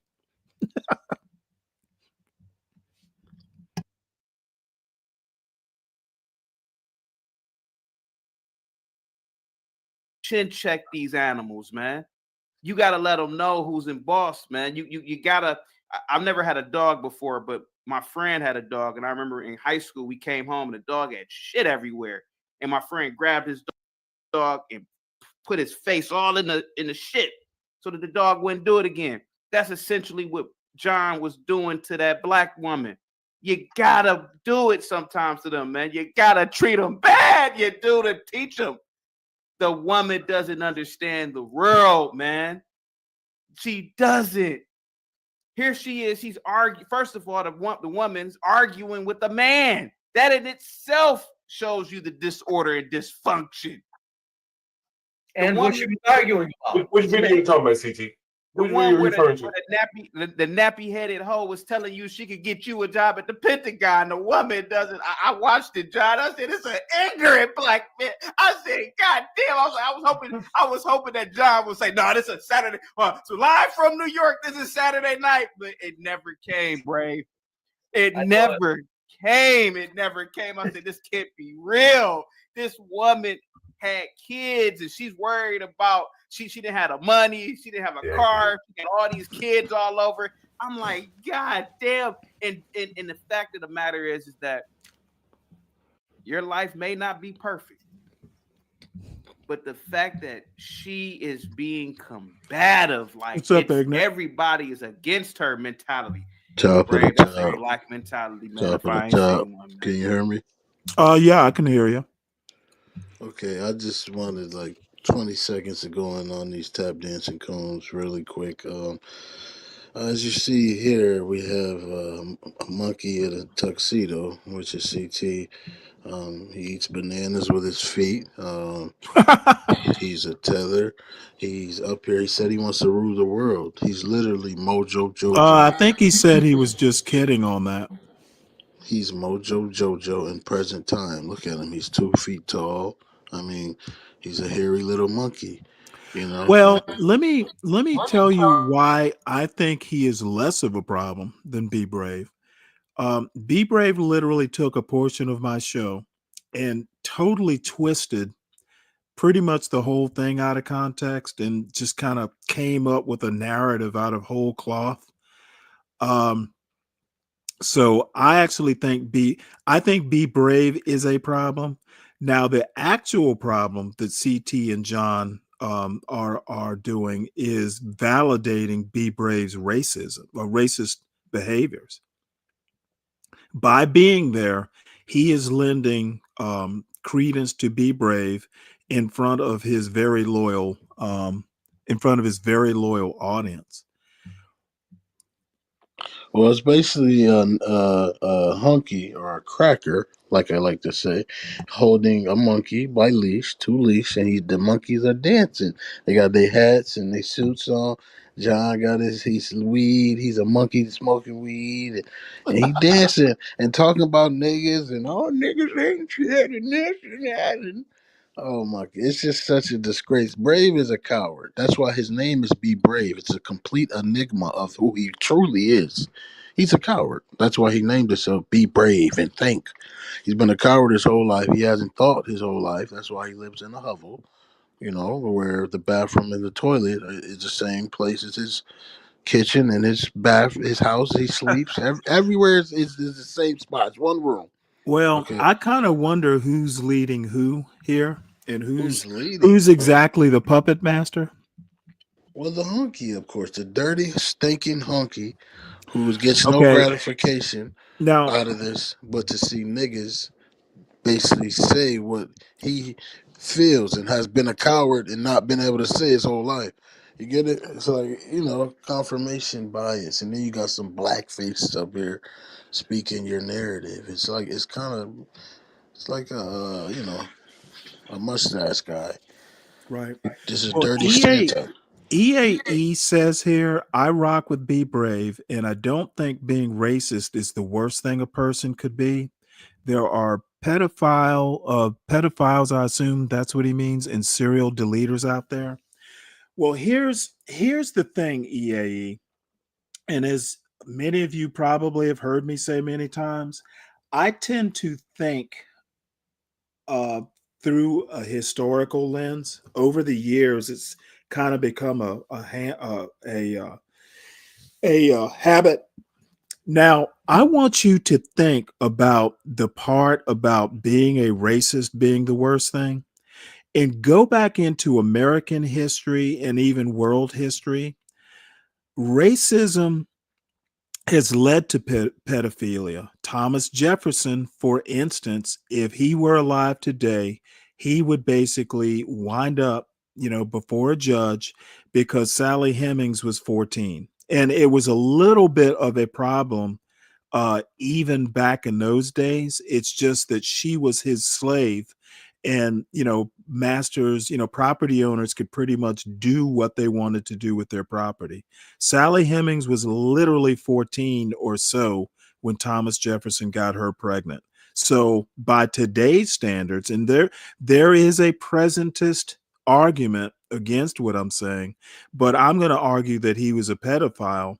And there are plenty of examples. If you go back, there are plenty of examples of race being like supporting a racist using race to support their pedophilia because that particular 10-year-old might be their property and property owners can do what they want with their property. Now let's talk about serial deleters out there. Hitler, that's all I have to say. If he was not a racist and a serial deleter out there, I don't know who would be. If you want to say, well, Stanley, that's being presentist in 2025, being a racist isn't the worst thing you could be. I'm sure if I looked hard enough, I could find where, race plays a part in even school shootings. So, this loose with logic, this non-critical thinking sort of statement that people seem to want to just throw out there because they're thinking that if they say some shit like that to me, I'm not able to think through it. Um, Simply, I disagree that a racist is not the worst thing because I know through the lens of history where this sort of attitude can lead. Yes, yes. This is, of course, Stanley. You said I agree with you 100%. So this bullshit about a racist not being the worst thing, right now it's It's not. just whataboutism. That's all it is. It's whataboutism. That's all. It's It's what close to it. cowards do. That's what they do. They I throw mean, in. why do you think all these south of the border people are just being yanked off the street and shipped back? Okay, you can argue that it's xenophobia. You could argue that it's just naked racist intent. Listen, When you man. hear white nationalists talk about they worry that these foreigners are going to ruin American culture, or some will just say, hey, it's going to ruin white culture. Be Stanley, he Brave wants to would be get one you of off those people. topic. Yeah, he wants to get you off topic with the whataboutism. That's all they do. They No, want to I change the think narrative. EAE I consider to be a good faith person. A coward. So I'm going to be gentle with this. I'm going to say that I don't agree that racist is kind of innocuous. It can lead to bigger problems, and throughout history has.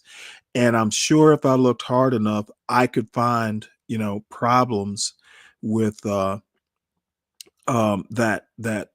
that stuff. I mean, you're not going to convince me that things like sex trafficking don't, in some cases have, some intersections with race.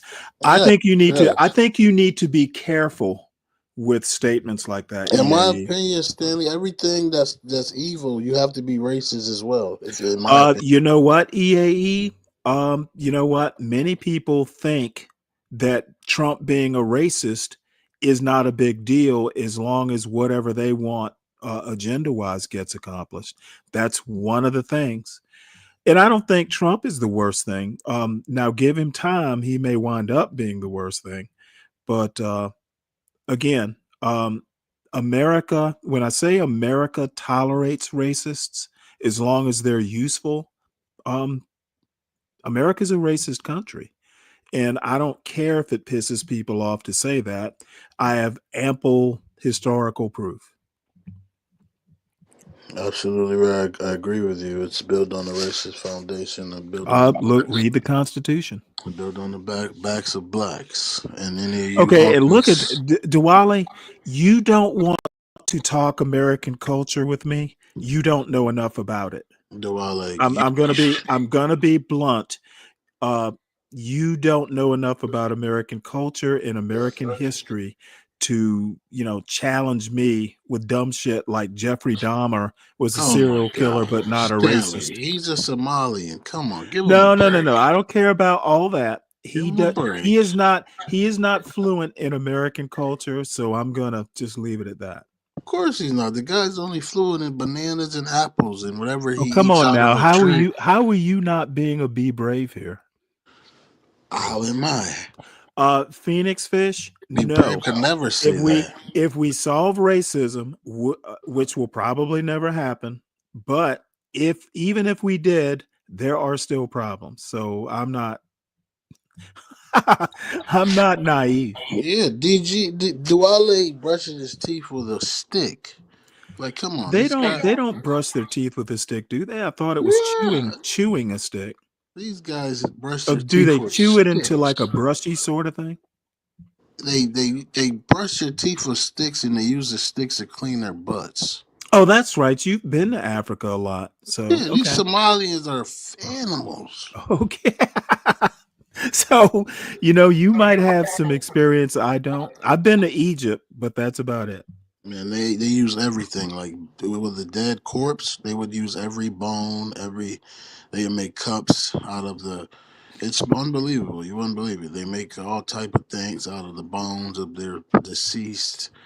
It's just crazy. I seen a Okay. hat. Well, you know what? They've been doing it for thousands of years. Who am I to criticize? So they eat with their hands. They eat with their feet. They put their Yeah, well, feet right. no, hold on now. Don't they use injera or some sort of bread as a scoop? Or is that yeah, That's more so the that's Muslim. Ethiopians. That's I'm sorry, it's Muslim. Ethiopians. I don't know. I would imagine Somalis, have something similar. They don't use their hands, they use the injera, right? Well, Somalia is really far from Ethiopia, though, Stanley. You know that, I right? thought they bordered. No. It's pretty far. Yeah. Damn near like it's like, let's say we in Texas, right? Somalia would be like fucking what we got up there. I think Fluent in piracy, really? Canada. It'd be like Canada. Come on now, speak. Fluent in piracy. I don't know what that is. It's something he and Dwally are going back and forth with. All right, let's see what these fools, if there's anything else. I'm I actually can tell about you to. what they're I saying. think, Black, and black, it is black, true, but I don't think anybody's got the same nigga, rules as black, white black. people play. White people more or less govern themselves. Yeah. I think blacks are desirous of kings and shit like that because number one, Told they're you. a big man. What? Like I said. And they need somebody gonna go around, slap people around, or maybe they even have to just make, keep things kind of in order. And even if it's just a small neighborhood, small Remember, little area. John, remember I told you the blacks need a hard master. Told you. And I think that's why historically we've pretty much have had either dictators, chiefs, or we've had some sort of dictator or dictatorial. We never really had true democracies, right? CT, unless we're you've living had around white dicks, or with not white. us. Only you, Because a lot of CT. these blacks still have this. Brave, They you go may not black believe again. this, man, but DNA, man, is Brave. Do you realize, Brave, that for historically we have more hunter gatherer history than being civilized as human beings. We were hunter gatherers for thousands of years, probably. So hunter gatherers very can't far be away from hunting civilized? and gathering now in Africa. And so the thing is that a lot of these blacks, man, maybe even myself, Brave. Everybody had to One be a step, hunter and we are gatherer to one survive. collapse away So from he's an living idiot. in the Stone Age, man.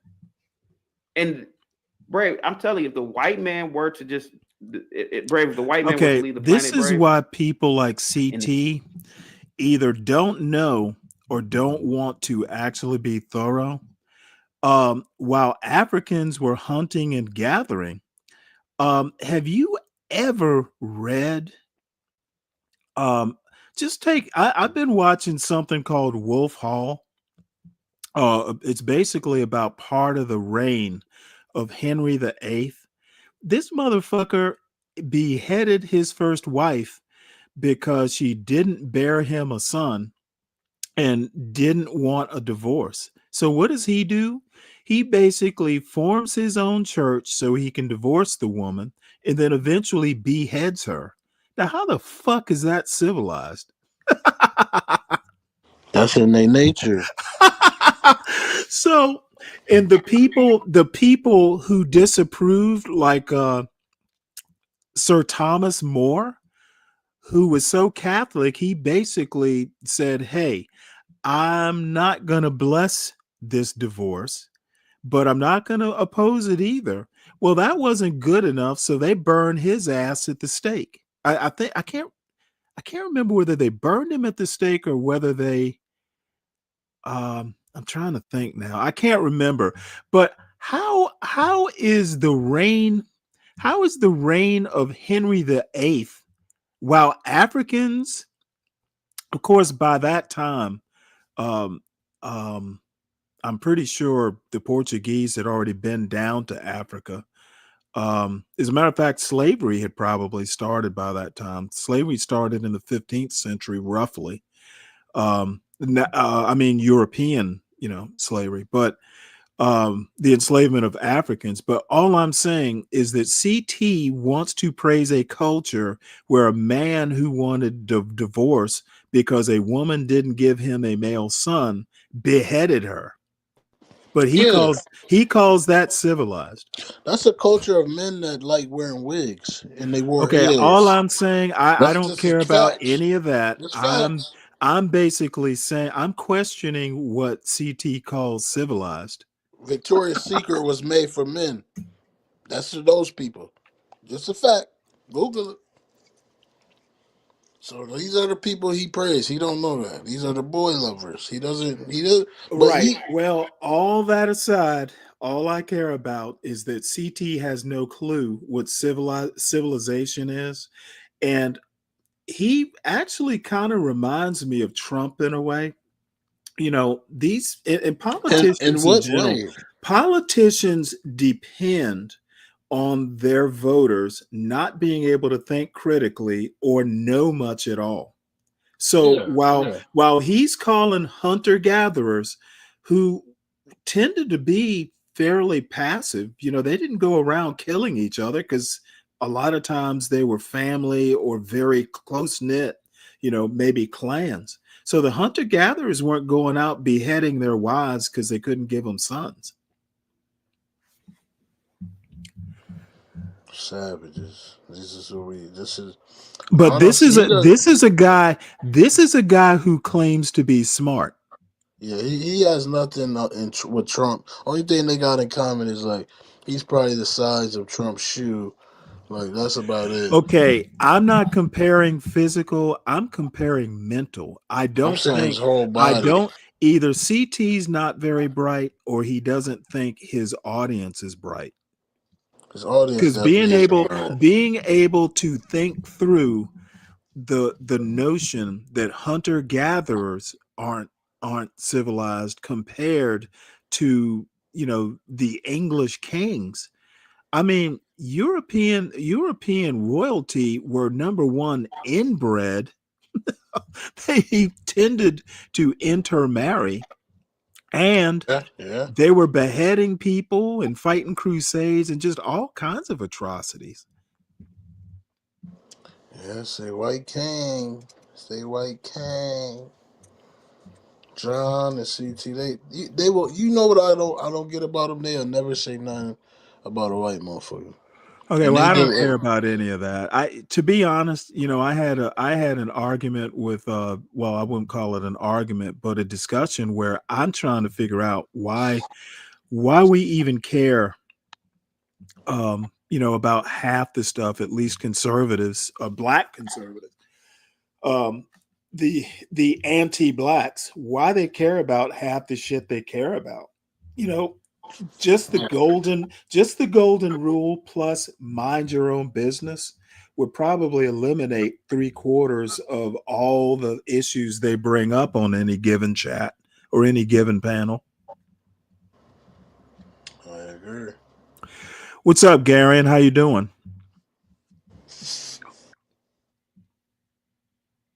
I don't know. This is nigga. I told you I was gonna say black 40,000 times.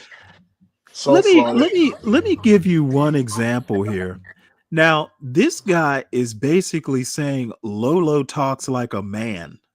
I'm like, what the fuck? no, she talks like a stoner, like a guy, like a surfboard guy. Like, yeah, bro. I was like, yeah, totally, yeah. It's whatever, man. Like we can do whatever. Yeah, like she's Well, one of them I've type. never thought she taught. Listening Cause you to her haven't talk, experienced women, Stanley. Let's just be honest. A lot of she's women. what? I said you haven't experienced a lot of women. That's The why. fuck are you talking about? I'm 60 years old. I probably had more women than you have. I doubt it, buddy. Dude, Respect. you know what? I don't In know. context, he's making the same point I made to you earlier. You think I was a 40-year-old virgin. No. I ain't saying none of that.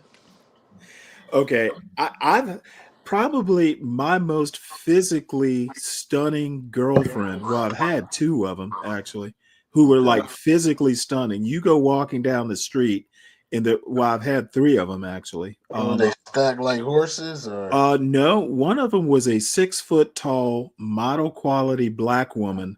that's That a horse. white guys. Well, I'm 6 feet, so we were about the same height. White guys, especially, and she was in the Navy, by the way.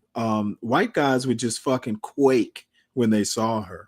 But my point is, my 6 foot, woman there, Lolo does not remind me of a man in any way. I don't know what the fuck y'all expect. I'm just telling you how she talks. The way she talks is like a stoner. Okay, well, you know what?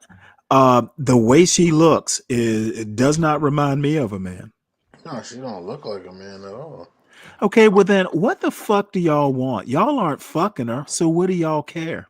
I could fuck her if I wanted to. You know what? I bet you could. Now, why don't you know care? I could. Why do you care? I didn't say what you could do. I said I'm telling you what I could. This is why I have to talk over people, because of the dumb shit that gets said. I didn't ask you what you could do. I'm talking to everybody in the chat who wants to talk shit about Lolo. None of y'all are fucking her, so why do you care? Somebody riddle me that.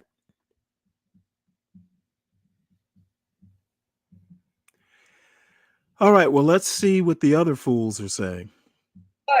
It's almost magical. And Brave, you don't know how magical it is from a perspective of like blacks seeing it. Oh, Yeah, look at I can look at imagine, though. You're right. look I at don't have CT quite the being same, all but it's not- I minstrel-like. get it. You're right, CT.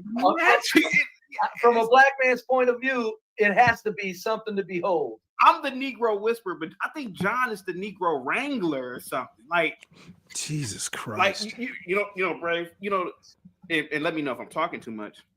Oh, go Yeah, ahead. you're fucking talking too much, Here goes Sammy a nigga Davis chick. midget. I don't even know why she was renting the room, John, but here she go, renting a room. Homeless. Oh, she was homeless. No car. Yeah, most of these blacks are homeless now. No car. She got kids she ain't taking care of. So now she's brought kids into her disaster of a life. Hey man, if you by yourself, hey man, be a fuck up. But now she got these kids that are probably have poor genetics, poor health. She had cancer, by the way. Oh, she had cancer. Oh, okay, damn. Now that's a little Breast cancer. CT the same height as Peter Dinklage. You don't have to be a dumbass because you're Do you dying. think he's as tough? That is true. Well, add that very to the health disparities, right? Add that to the health disparities. You raise this kind of hill while you're trying to overcome cancer, bro. You're not gonna make it. Yeah, you understand? Like, how much of that is behind? So now they got a glass ball where they can see They in a down bad. motherfucking They downtrodden. cells. Shit, they doing it to themselves. Yeah, you know. They're gonna sit around. Now, see, this is the And other so I see thing a that guy, amazes me. John, They'll be talking about this poor woman for going like into these weeks. environments with these unpredictable But you don't animals. even. The funny part is she's probably lied to him, and he gonna go off And with a you are narrative. recording it, John. He don't really know the truth. John, I'm telling you, man. But they'll make it up. You don't know. It's the John. I used to be a big sports person, so I use a lot of sports. I don't know. I think the internet just gave like you a do, ear to John, like is cowards, like people that wouldn't address people like this in real life. the catch. Like they would never come at I'm somebody gonna like. have to say I've seen those little live, Sanders short things that John does. I don't know how As a you matter of do fact, it, man. I don't know how you do it I heard without him even blowing. like the last little live he did. I think John, was I don't know how early you do it, man. Monday morning, maybe.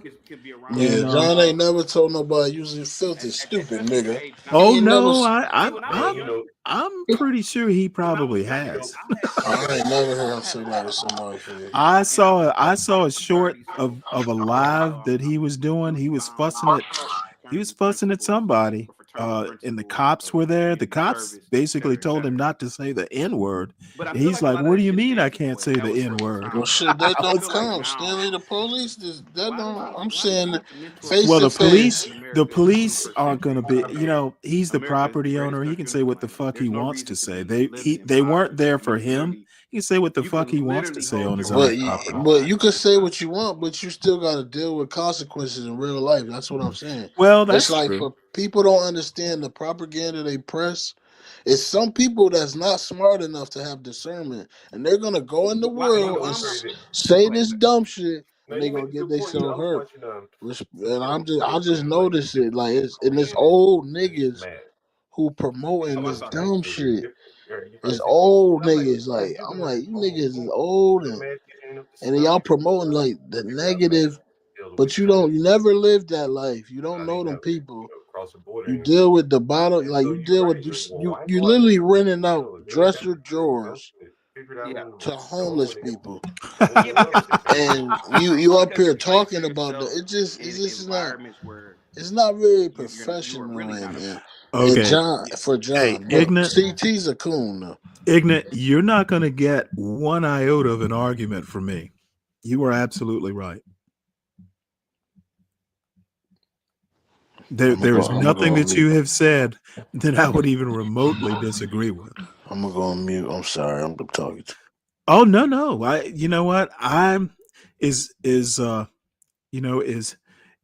religious as I am. I do believe there is karma. So, and I have seen it in my not that long a life. What comes around goes around. Oh, so we are at 8:02, folks. I think I want to call this this racist Newzoo review. I'm gonna bring it to a close. Yeah, call it the Banana Republic. It's something with bananas. I don't know exactly what. It's either mental bananas or just, banana splits. Who knows? Unless anyone has anything interesting to keep me awake, Everyone in the chat, please make sure you hit the like button.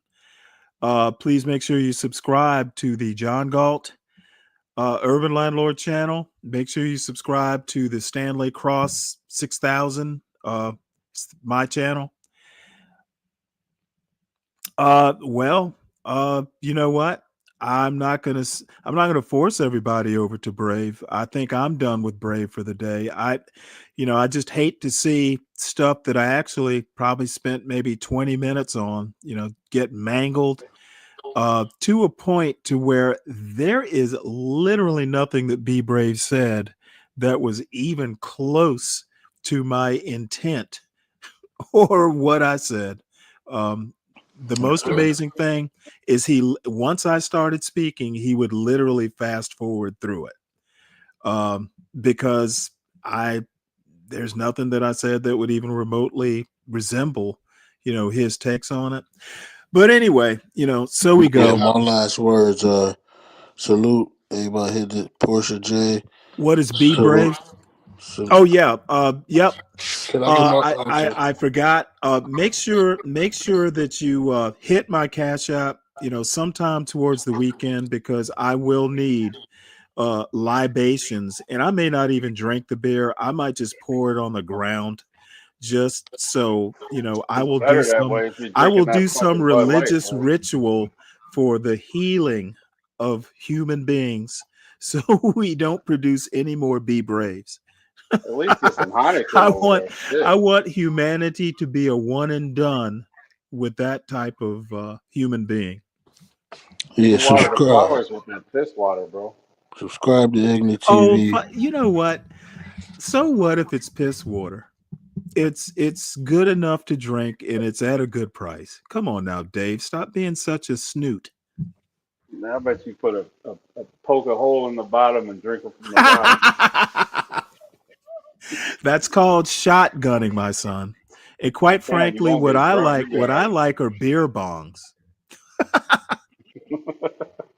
You know what I'm talking about, where you take the long hose. I've seen people literally have hoses long enough to pour like a 12-pack of beer in, and then it's instantly, once you open the clip, gravity just feeds it directly into your stomach. Which is why college kids get alcohol poisoning. Alcohol poisoning happens when you get so much alcohol in your system at one time that your system basically can't process it. So I want to say it's called like alcohol shock or something like that. But Yep. beer bonging is incredibly dangerous. It's safe with Bud Light though. Come on now. The alcohol content is, the same, I think, pretty much is regular Bud. Which I don't like regular Bud, by the way. Nah, me either. I don't mess with neither one of them. But if that's what you want to do with your life, go ahead and drink Bud Oh, Light. come on. It's not my life. Damn it. Fucking But it up. in any case, also make sure you hit at some point Portia's Cash App. I think it's still here. She's like I said, there would be no Stanley versus the world. It was her idea. So she should be you should either contribute towards her mental health fund for being crazy enough to propose to propose such a bad idea, or congratulate her for such a great idea. You all decide. And I see that why is her Cash App not in this crawl? I'm gonna have to talk to her about that. What is she thinking? So, this is funny. I just noticed this. This was the Keep Snake on the Panel Fund. Hey, Solid Snake, if you're in the chat, you remember this night? Solid Snake pissed me off so much that basically I kicked him off the panel. It basically said, if y'all want him back on this panel, I need $50. So we did raise $50 to get him back on the panel. So I forgot this even existed. I'm gonna have to start using that overnight. Yeah, Snake's a good dude, man. I paid on that Hey, fund right hey, there. I have no problems with him being a good dude. He is a loud dude, and he is a once that mental rock starts rolling, it's hard to get it back under control. Speaking of mental rock, man, Rolling Rock's a good beer. You should try that. No, no, no. I've had Rolling Rock, and you know what's special about Rolling Rock? It is bottled in Latrobe, Pennsylvania. And you know what else is in Latrobe, Pennsylvania? Anheuser. I don't know. No, it is the Abbey. I was taught in high school by Benedictines, and this particular group of Benedictines had their monastery up in Latrobe, Pennsylvania. So I don't know whether it was next door. It wouldn't surprise me if the monastery wasn't next door to the Rolling Rock Brewery. Wouldn't surprise me if they owned that brewery, for that matter. But so yes, I know about Rolling Rock, and you're right. I might have to try some. It's been years since I've had any. So, all right, folks. Good Ignat, stuff, man. I Have a enjoyed good it one, as Sam. always. Deacon Dave, as always. Look forward. Hopefully, you and Tom can come up tomorrow morning. I will more than likely be, starting up at might be 3:30 this morning. I think that time actually works better. So with that, I bid you all adieu. If John or somebody starts up a stream, it's possible I might join, depending on the topic. I will not be going over to Be Brave, so don't look for me there. I've had my fill of swill for the day. So that is it. That is all. I will see you all in the morning. Feel like I should, feel like I should, feel like I should, feel like I should go. Go. Feel like I should go. Feel like I should, feel like I should, feel like I should, feel like I should go. Feel like I should go. Feel like I should, feel like I should, feel like I should, feel like I should.